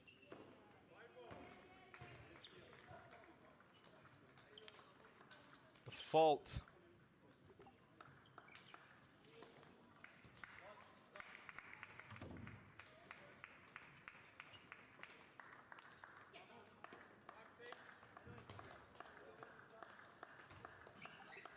And something I've seen a bit is that fault, but I say again, faulting doesn't mean that the player doesn't know how to serve.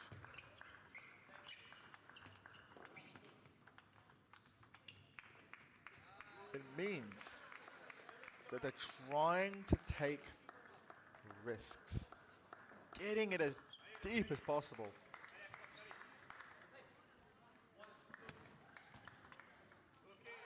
A good read on the long serve, just spinning the first one. Now 1 point away from leveling it at 7-all. The intensity is increasing. The crowd is loving it.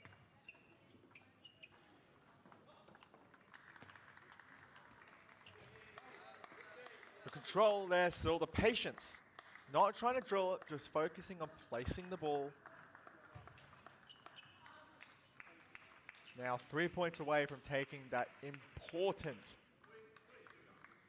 third game. Depth. Depth. I'm saying trying to get it as deep as possible. There we go. That white line, the aiming point for every player here. Of course, certainly for when trying to go long, trying to go short, getting it as close to the net as possible. Now setting herself 4 game points to take this crucial third game. A confidence boost here with the serve. And she does it, 11-6. The momentum still firmly in her side. We'll see what the players have for the next game, game number 4, to see if this can be pushed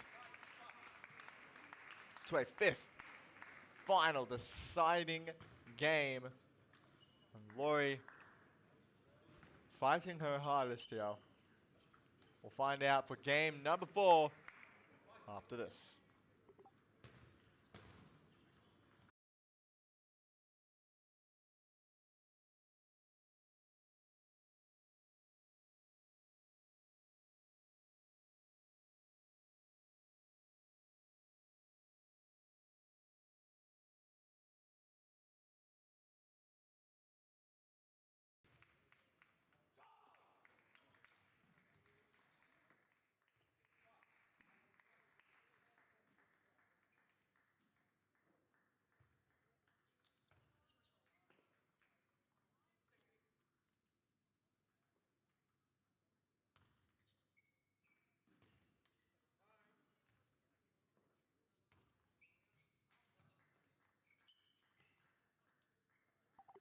As the players come back for game number 4.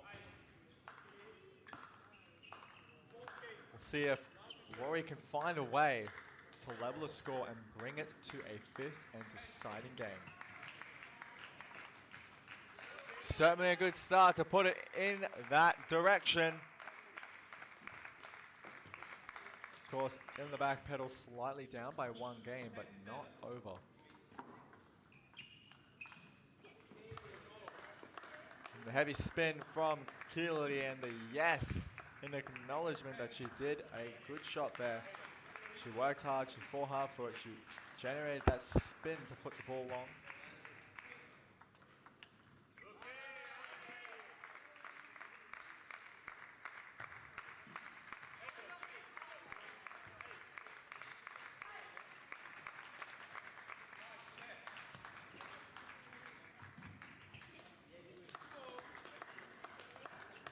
The ball just going long to level it at 2-all.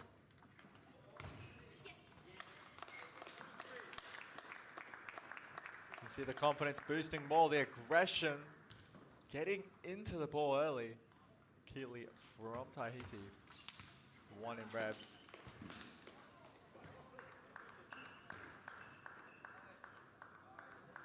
And an acknowledgement from both players that it did indeed hit the edge, a net and edge. Bit of fortune to level at 3-all.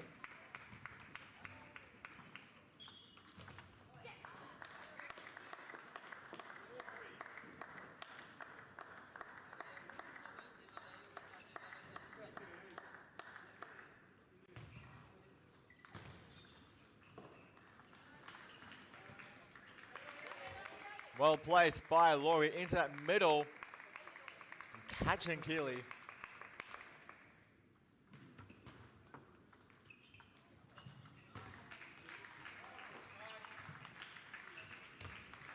A bit of fortune returned from that net and edge before, kind of balancing everything out.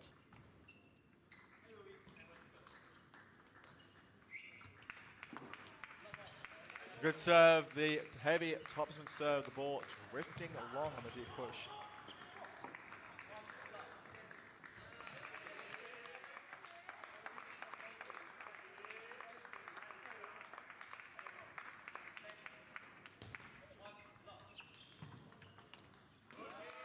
A good spin up.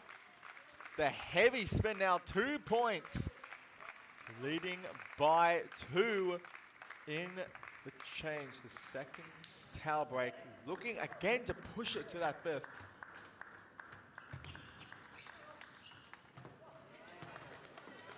Of course, Keely hot on her tail to try and deny a comeback. She wants to win this match.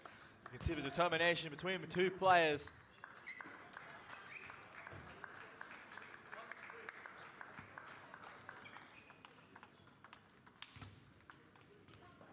Bit of fortune off the top of the net. But fortune favors the bold. And that aggressive shot paying off nonetheless. And right wide to the backhand now. 2 points away from pushing this to a 5th and final deciding game.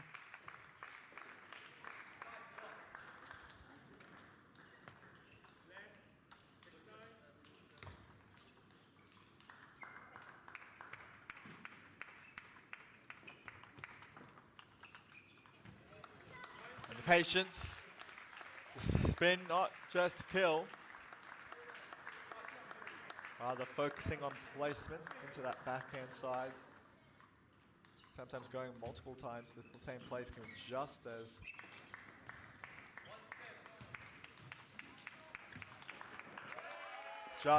as hard to read. But the heavy spin there now setting 3 game points to push this to a 5th.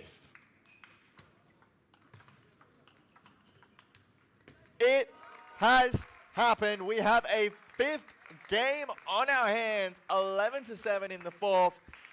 Laurie pushing it far. She's fighting hard, and it is not over for her to win this match. And of course, it's not over for Keely to win this match. She does not want to lose. Everyone here, the number 4 seed, looking to find a way to fight, win the match. Of course, again, both will not be qualifying for the main draw, but nonetheless doesn't change how much this will mean for their career. We'll be back for game number 5 after this.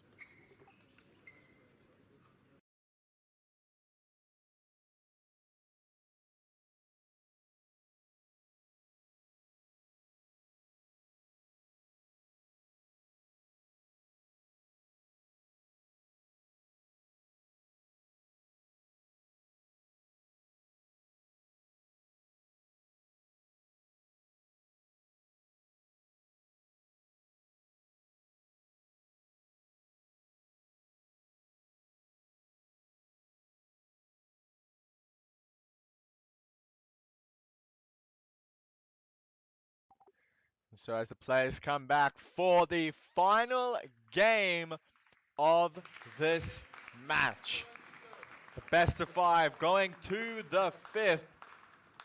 Keely with the serve. Lovell.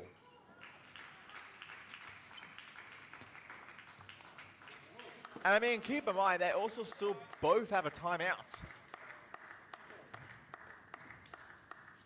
Both might be used in this match, this game here.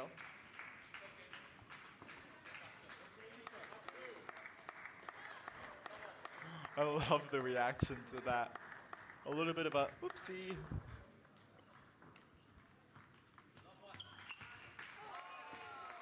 And despite that net still crushing the forehand to the forehand side deep on the white line, 1 point away from leveling the field.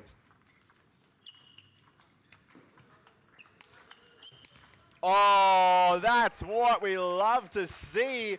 The first one coming back, but just the small movement to the side, getting ready for the next one and bringing it down again. The 2 forehands in a row, now 2-all in this 5th. Serves coming in when they need it most.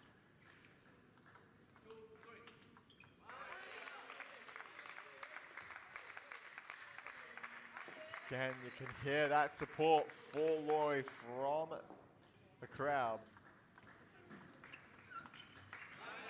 The heavy backspin to the forehand side, just not enough lift. The ball going into the net.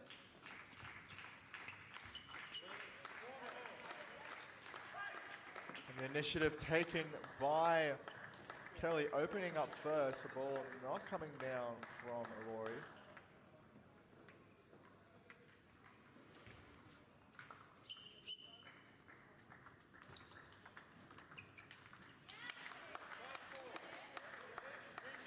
The shift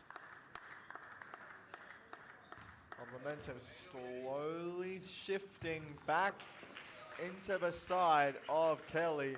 The one in red from Tahiti looking to win the match.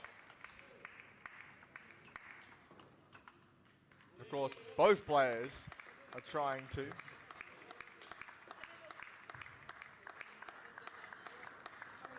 Fighting their hardest in this deciding game. The backhand onto that white corner of the backhand side, making it awkward to get back. Followed by a serve, 6-all. Into the second tail break, the coach standing a standing ovation as his player has come back from the deficit. Oh, so well played. Down the line, soft. Not hard, soft. The ball dropping early. And Kelly nowhere to be seen. That is not a time to be faulting, and a timeout call to calm herself down. Fortunately, just struggling under that pressure. Pressure that both players are facing. As we enter the latest stage of this match. The latest it can be. Laurie leading by 2. And with the serve, we'll be back after the timeout. After this.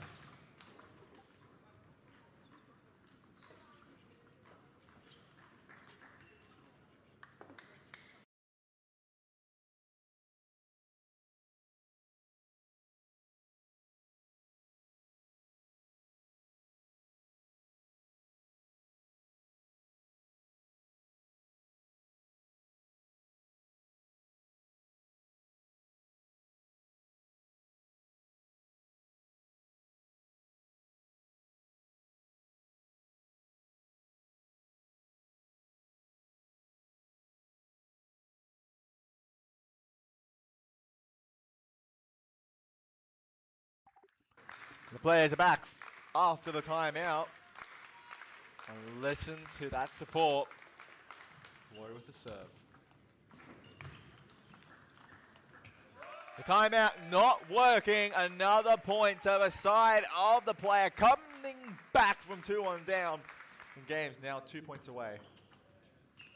And the serve looking to deny a single win in the group stage from the number 4 seed.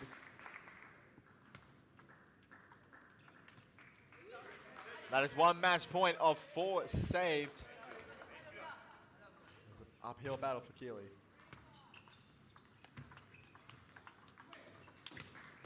That's another. The comeback starting to happen.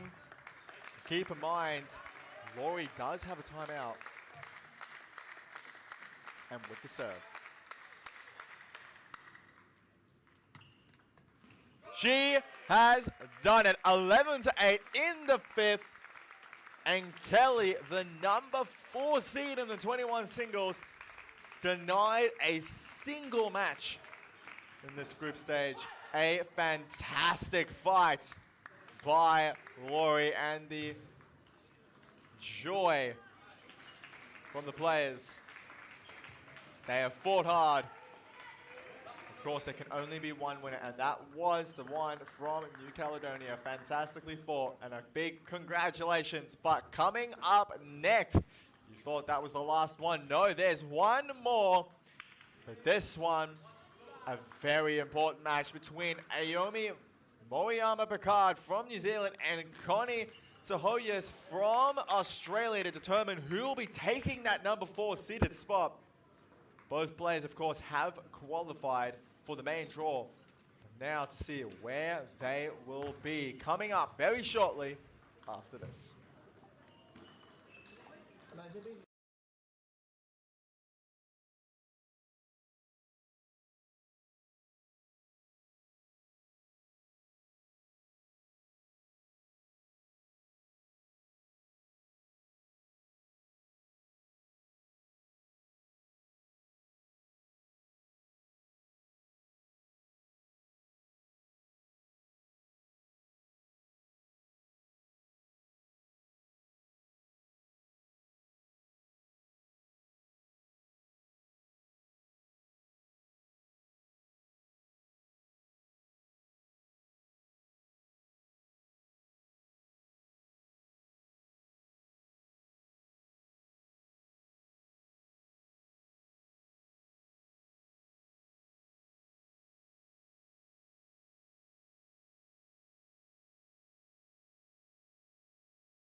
We are back for the final match of this group stage. We'll see which player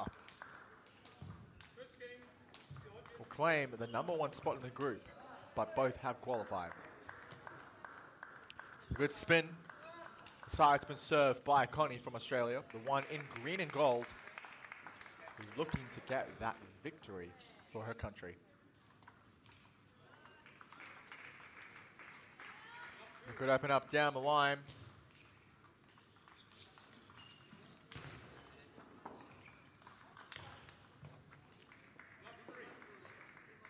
Of course, winning the 4th group doesn't guarantee which bracket side you'll be on, whether you'll be top or bottom. But it does mean you'll be facing a #2 in one of the other groups.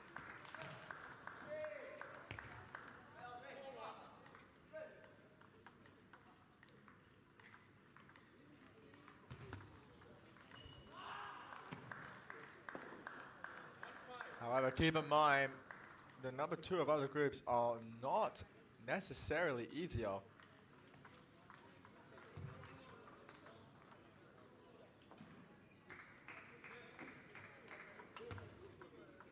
Lots of strong players in the group stage. The draws will be very, very exciting. Now Connie leading by 4, very, very strong start. Just controlling so well.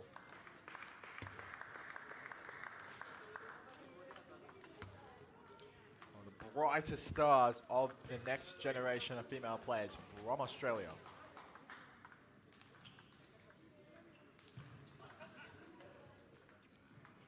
Of course, with Australia qualifying for the women's team on the Olympics, Connie also will be looking to try and be one of the youngest,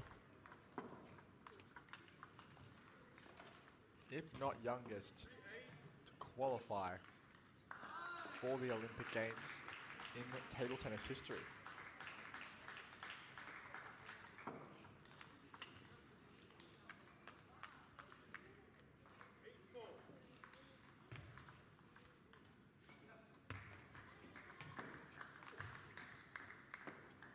Now still just controlling well, 2 points away from taking the first game in a very convincing manner. Now 6 game points, looking strong. The one in green and gold from Australia. And a beautiful shot down the line, and I was going to say, using that green rubber, I always wonder if one of the reasons she does that is because of the colours of Australia, but nonetheless, the first game very, very convincingly, 11-4 now with a 1-0 lead over Ayumi from New Zealand. We're back for game #2. See what the two players have to bring after this.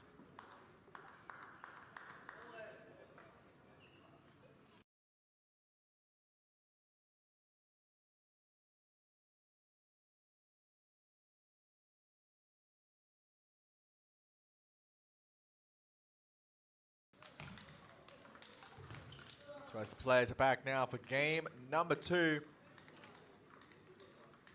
Naomi looking to try and crack open the consistency, the calm collectiveness of Connie, the one from Australia.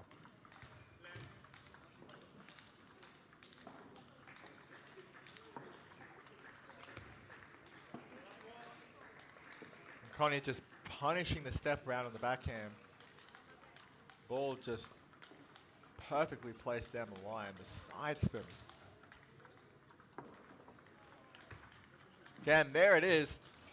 The down the line so effective in this one right here, this match. Ayumi just struggling to get to it. Connie leading by 2.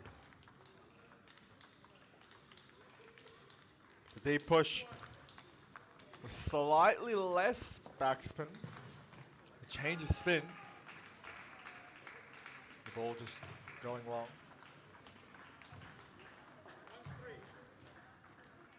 And Connie is one of those players that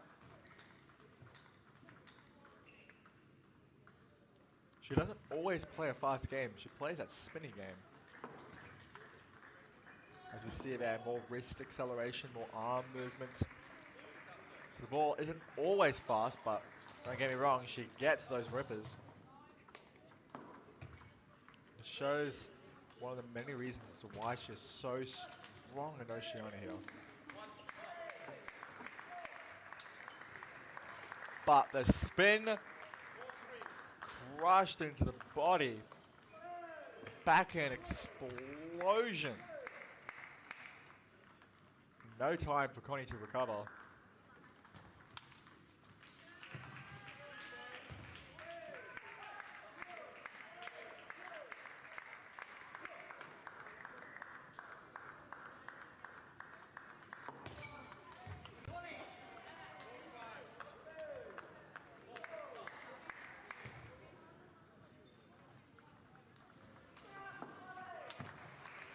What a forehand down the line, a step on the backhand, and the movement forward.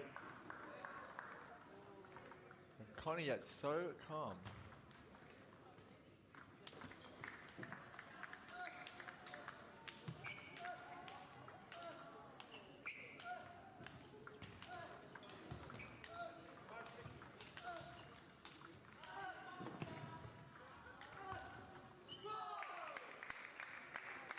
Hitting the umpire. But nonetheless, a good point.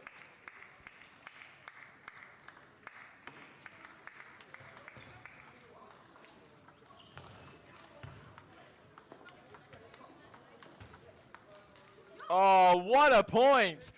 The recovery off the net, that feeling to hook that ball under the table. Side spin, but both players just getting back into it nonetheless. The serve and third ball, and you can see Connie just kind of like, why did I do that? 7-all in the second game, a much, much stronger presence by Aomi. The ball just a little bit wide. As we can hear now, Connie starting to fire herself up. She knows now she can't just breeze through this. The high ball missed, a little bit of frustration on an easy ball.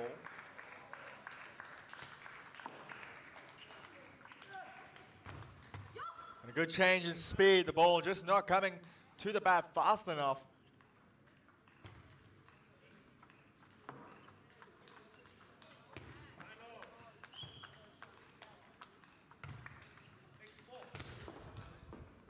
Nine-all now in the second game.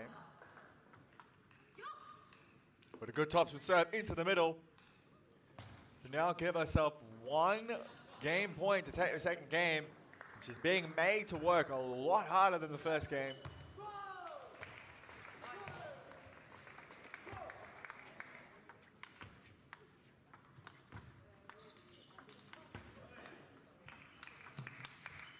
Oh, so close and well fought by both players, but the ball doesn't come onto the table. Connie taking the second game 11-9, as tight as it can be. She was really made to work for that game. Aomi lifting her level. The aggression, the confidence building, but now 2 games down. We'll see what the players have for game number 3. Can Aomi find a way to fight back? She's certainly doing better, and if she can lift that level even just a little bit more, she'll be able to really put Connie under pressure.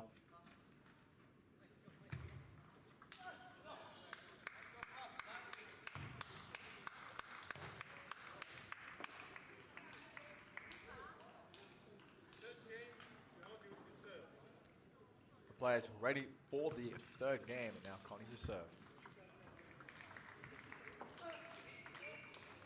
The heavy spin. Now knowing she can't just breeze, you can see the motivation, the confidence boosting. See her more aggressive than ever now.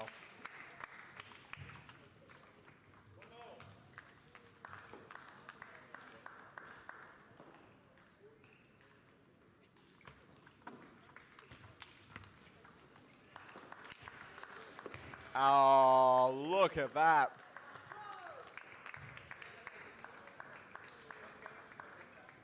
The chop, the backspin, just not feared at all. Just crushing the ball to the forehand.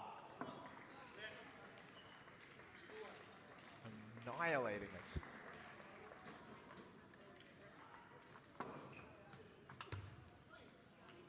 The ball does not connect down the line. Naomi with a much stronger start here now, leading by 2 in the third game. Oh, beautiful on the white line. Connie's so strong with the down the line ball.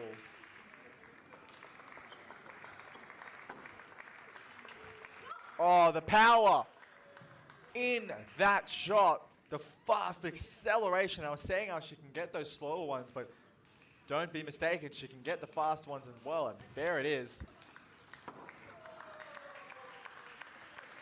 And she proceeds to change it up. Now leading by 1. The serve and third ball is just working really, really well for Naomi.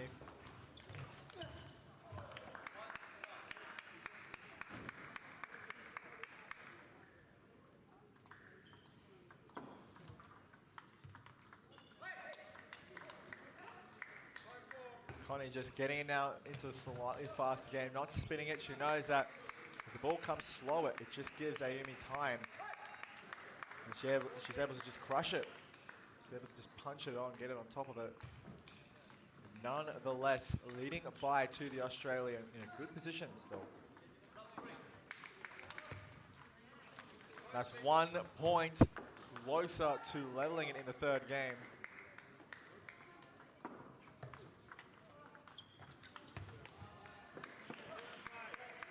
You can see that side spin, the ball hooking out through the forehand. Of course, on a lot of the games, you see these players with that hard, fast shot. Doesn't curve as much. So it can sometimes come to the bat. So Connie, knowing this, she adds the side spin, making it go away from the bat.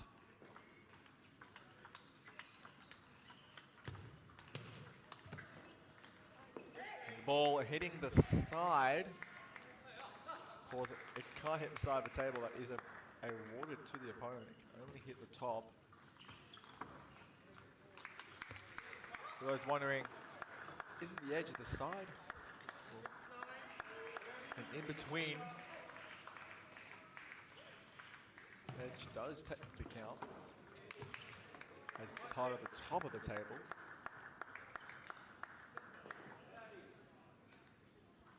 For now, Connie with 4 match points, a lot stronger in this game. And the down the line to the forehand with the backhand does it 11-6, a strong showing. Connie winning the group and taking over the number 4 seed spot from Kelly. Incredibly strong showing here by the rising star from Australia on the women's side. And Naomi, she might have lost, but she is not someone to just ignore. She will be on the radars of many players. But now the groups for the 21 singles have commenced, have concluded. We'll be commencing the women's team event between Australia and Fiji next. And a big congratulations to Connie and Ayumi, who have progressed through to the main draw. We'll be seeing where they land up. One thing is for certain though, the two will not be on the same brackets. Which side of the bracket we will find out later. But stay tuned for the women's team between Australia and Fiji coming up next.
welcome back to the 2023 ITTF-Oceania Senior and Youth Championships.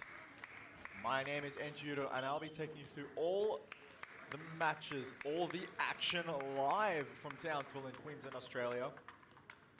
Been having some insane singles matches before, but now we head back to the teams. The women's side here. Teams match between Australia, the #1 seeds, the Olympic qualifying team. They qualified recently on the weekend, Saturday, Sunday, rather on the Saturday. Now looking to win the Oceania Championships, to defend their team title. We have Melissa Tapper, the lefty from Australia, versus Carolyn Lee, the one from Fiji, Lovell.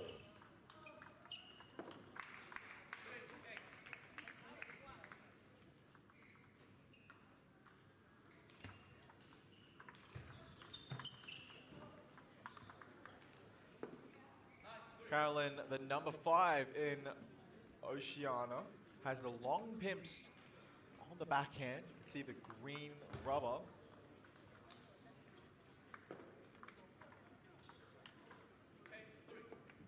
Of course, the player she is playing is a formidable opponent from Australia, playing both the para and able-bodied.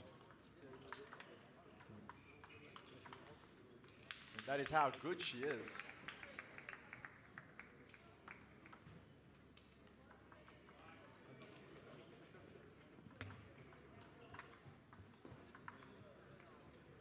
She's one of the few left-handed players from Australia in the women's side.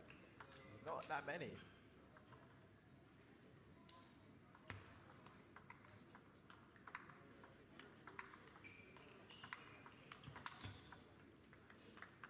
Melissa just dealing with the pimple so well. You see a lot of players, they spin the first one, they push the next one, spin the next.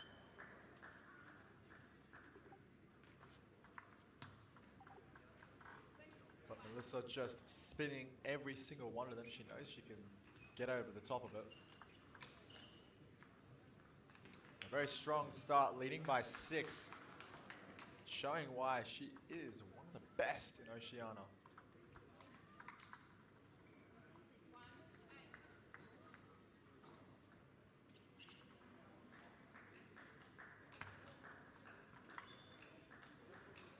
Not letting go a single point. It's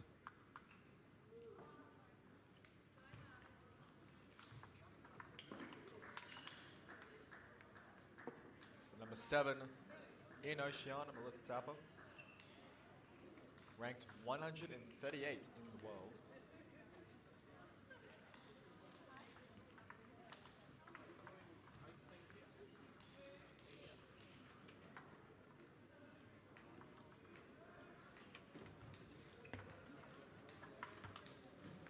A good topspin by Carolyn wide to that forehand. Of course, playing against a left-handed player, everything is reversed.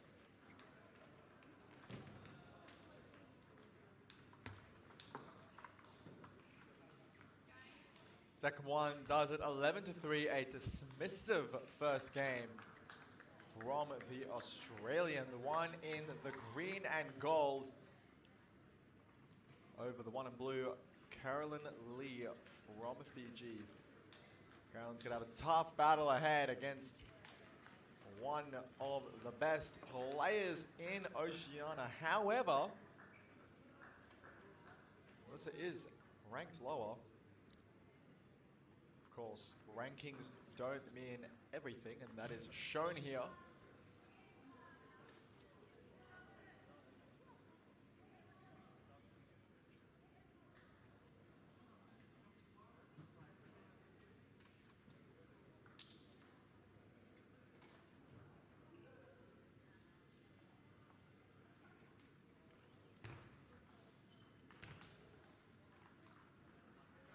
Despite being ranked higher, one would definitely make a strong case that Melissa is the favorite to win here, the stronger player of the two. However, that was only proven by the first game. We'll see what Carolyn has in game number 2. She can find a way through that consistent game that Melissa has.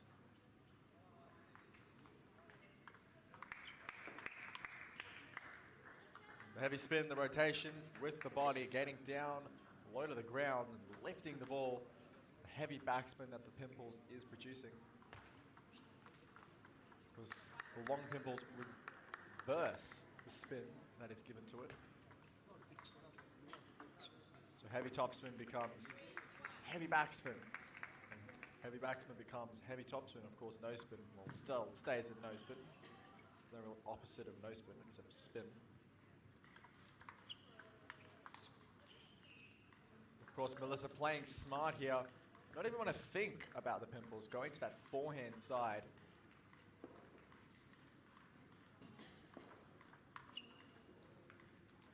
Now, leading by 4.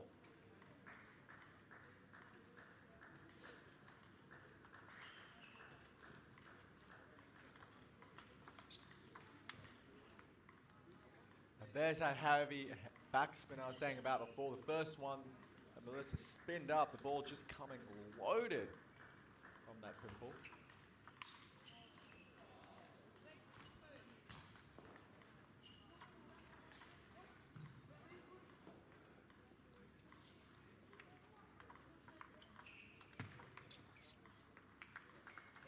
The heavy spin still just too much.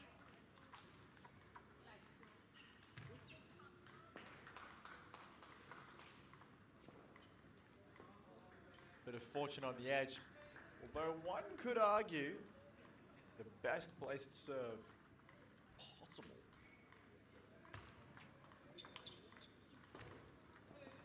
As Melissa gets herself 2 points away from taking the second game. It's just in complete control. She's played Pimple players countless times, knows exactly what to do to them. The spin that she's generating just too much. Now with 8 game points. She only needs the one, the fast serve, curving away from the bat. As she takes the second game 11-2, another very dismissive game. Melissa just on another world compared to Carolyn right now. Just controlled. She's not playing fast, just spin. And it's that spin that Carolyn is struggling with. We'll see if she can find a way to get into it. Game number 3 after this.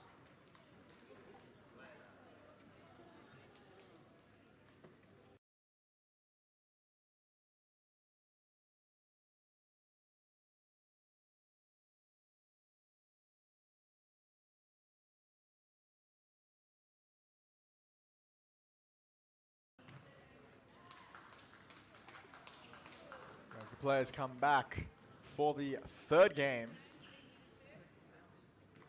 Carolyn with the serve. Lovell.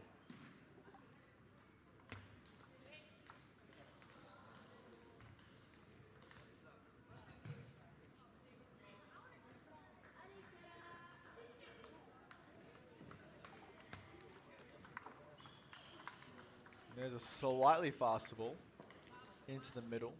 One of the harder places to get as a Pimple player. And there it is again on the center line.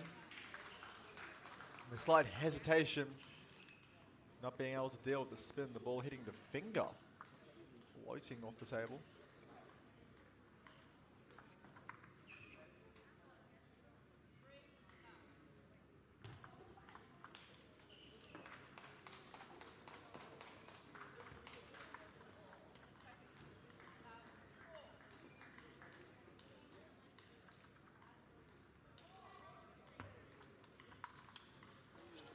A very good catch on the open up of the backhand. Taking it early.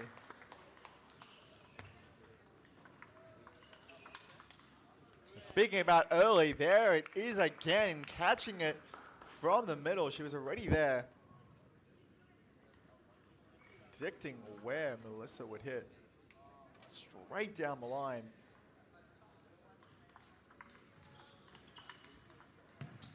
And the pimples taking their effect, slowing down. She's getting used to now that heavy spin. She looks to level it at 4-all, 1 point away to do it. The backspin serve denying that goal.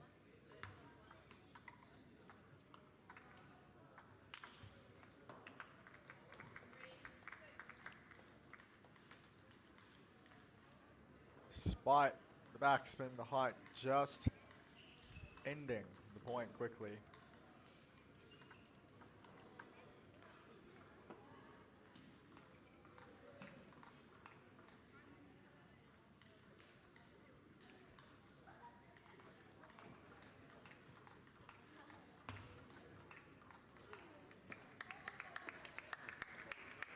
Push just long, floating off the table.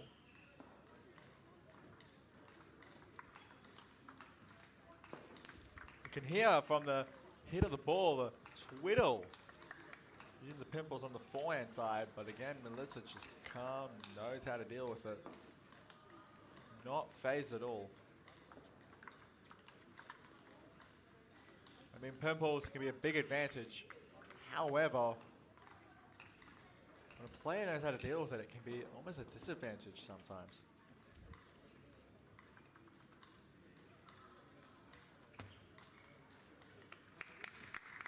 Good backspin serve.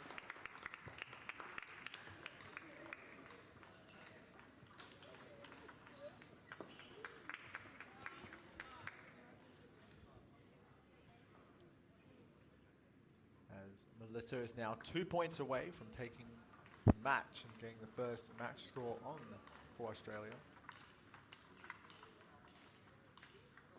That certainly puts her one step closer now, 5 match points. She only needs the one, 11-5, 3 games to love, a very strong performance. Carolyn just never able to get into her rhythm, showing the level of skill and tactical mind that Melissa has to be able to prevent any sense of play. Let's take the first match for Australia now. The next one coming up between Yang Zilu and Grace Yi. Yang Zilu, the number 30 in the world. Number 1 in Oceania, the one coming onto court now, an incredible player. She just doesn't miss. She'll be playing the number 6 from Oceania, Grace Yi from Fiji, very shortly after this.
So as the players are warming up now, rather getting close to the end of their 2-minute warm-up, you have Yang Zilu, the one in green and gold, furthest from the camera. An absolutely ferocious player. Won the Oceania Championship Women's Singles. Is the defending champion. Is looking to take the title again. As well as the players are getting ready. We have our umpires Frank Chen and Janice Kent to make sure the match is officiated properly. And upheld by the ITTF regulations. A good serve.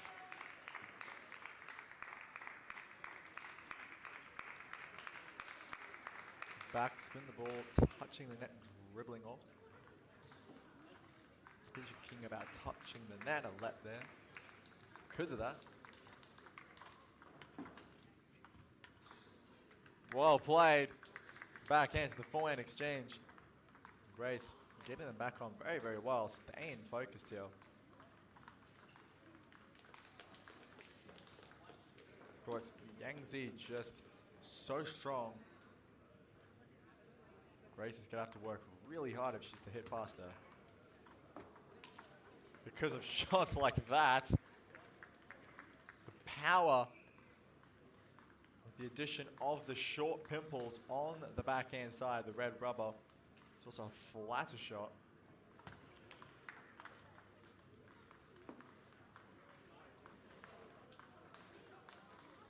So slightly less spin, but it doesn't mean there is no spin.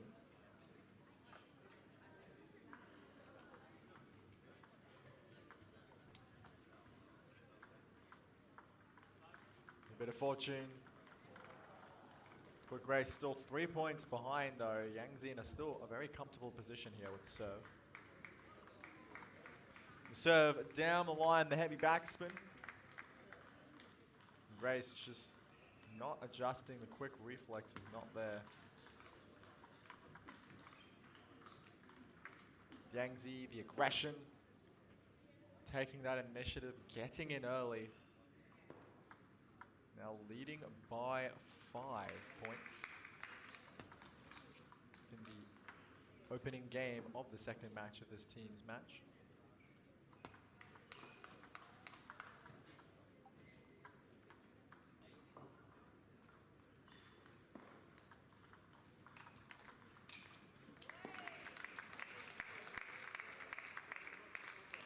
Yang Zi, with all the feeling she has, is just able to place the ball wherever she wants from anywhere on the table. Seeing there, covering that center line with the backhand, changing forehand placement to backhand, keeping Grace guessing now with 8 game points. Good backspin serve on the center line. Just a little bit too much, the ball ripping into the net. But the second one slightly softer and wide on the line of the backhand to seal the first game, 11-3. Strong, dominant game won by the Australian. And understandable, showing why she is the best in Oceania and the 30th best in the world. Of course, the career on a rise, the rankings increasing. She starts to beat the better players.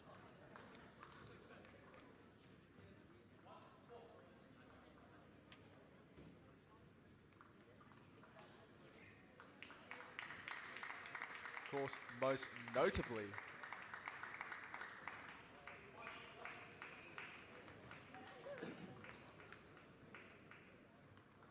player she has beaten, Dina Meshra from Egypt, world number 24. Now the second game, Yang Zi with the serve, looking to take a 2-0 lead in the second match. Level.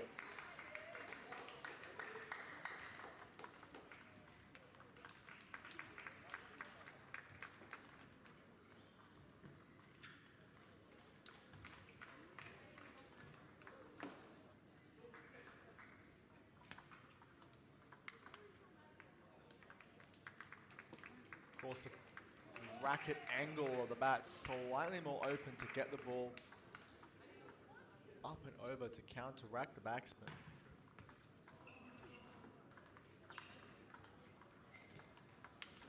Oh, look at the power, the forward motion in that shot.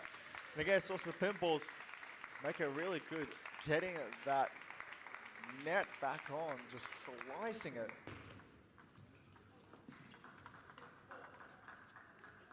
Jeez. Short as can be. Right off the bounce of the ball. Making it look easy. I mean, she really does. She makes it look effortless. You give me a ball that's even low, I'll just punch it wide. Good luck, try and get it. Like that one. Insane. Truly world class, showing her skill, why she is so good. Why she's beat the best in the world. Some of the best top 25. Dino.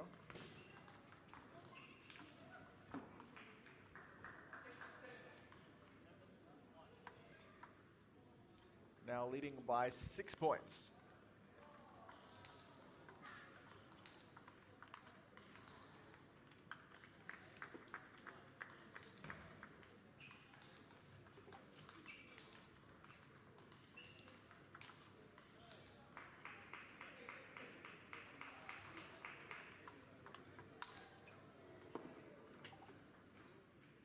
Well placed by Grace into that body of Yangzi. Middle. Yangzi just not fully moving, not being able to catch the ball.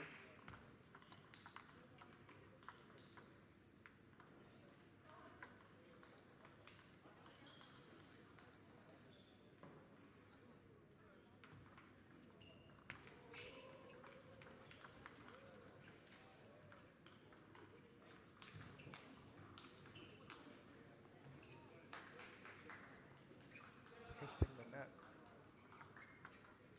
The balls touch the top.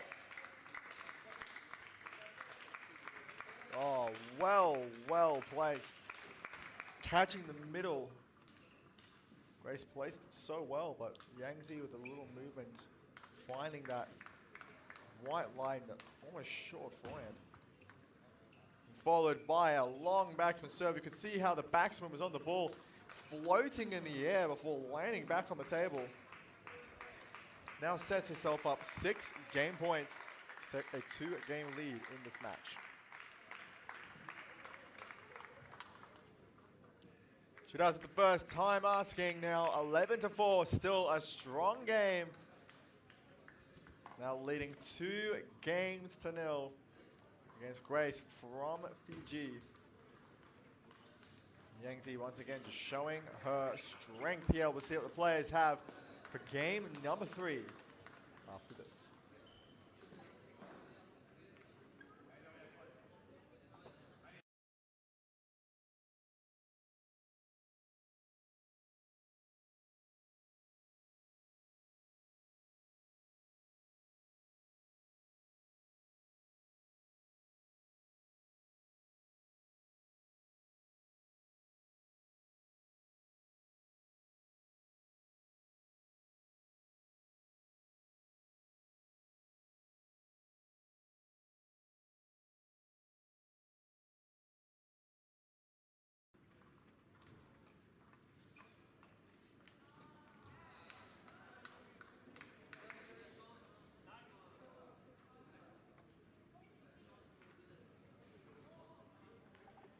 So as the players are back for game number 3, Grace with the serve.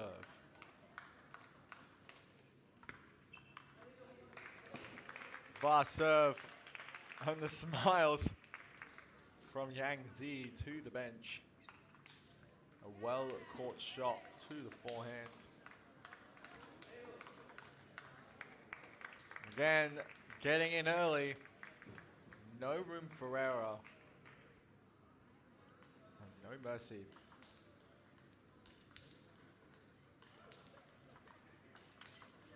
Of course, Yangzi,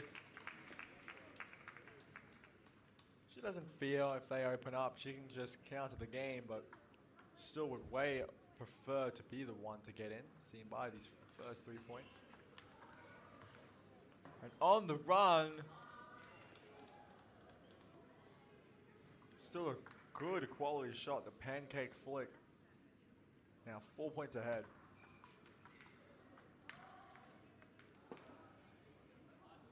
Slight more backspin. Ball touching the top of the net, dropping off. The batsman wants to bring that ball down.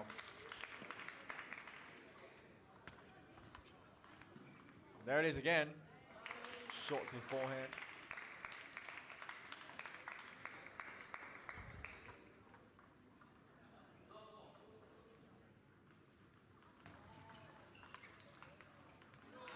The third one in a row. And from 4-0 down, it's now 1 point away from leveling the score against number 30 in the world.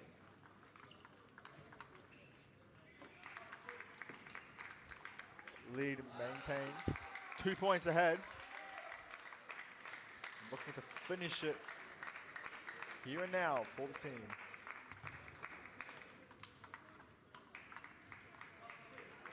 The change of pace, the fiery shots, but then the slower forehand with the topspin. The ball just floating along. Slower shot coming back. There's the heavy spin.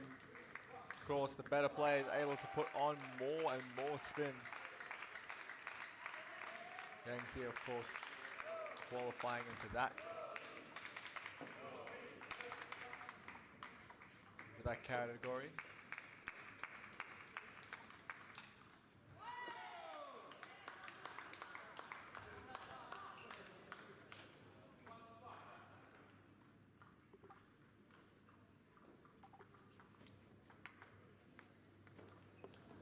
While some might use a forehand, the backhand on that forehand side, but still finding the exact same angle as if she were to use a forehand.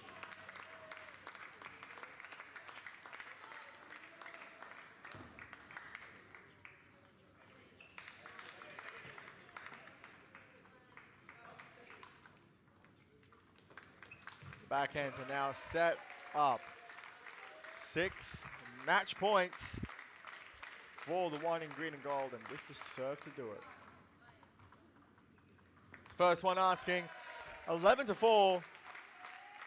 Seals the deal, 3 games to 0 to put Australia with a 2-match point lead. They only need 1 more to win the match, which coincidentally, again, because Fiji does not have that third player, they are unfortunately forced to forfeit. And that means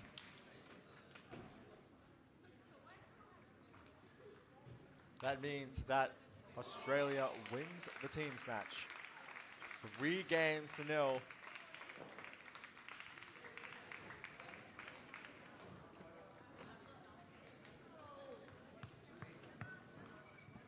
And from the looks of it, all 5 singles will not be played on.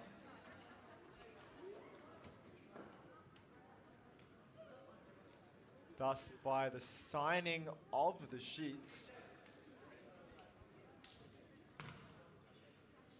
Australia progressing 3 games to love over Fiji and sealing the teams match.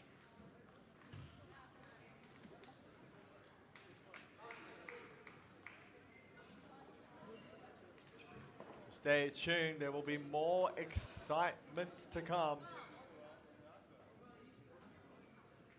as we get later into this Oceania event.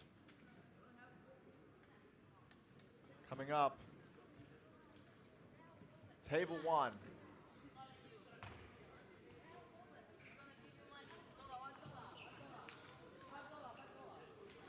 We have at 4 o'clock the men's teams final between Australia and New Zealand. So stay tuned for that. Lots of action to come and a thrilling teams match to come. So we'll see you later then for more action here at the 2023 ITTF Oceania Senior and Youth Championships.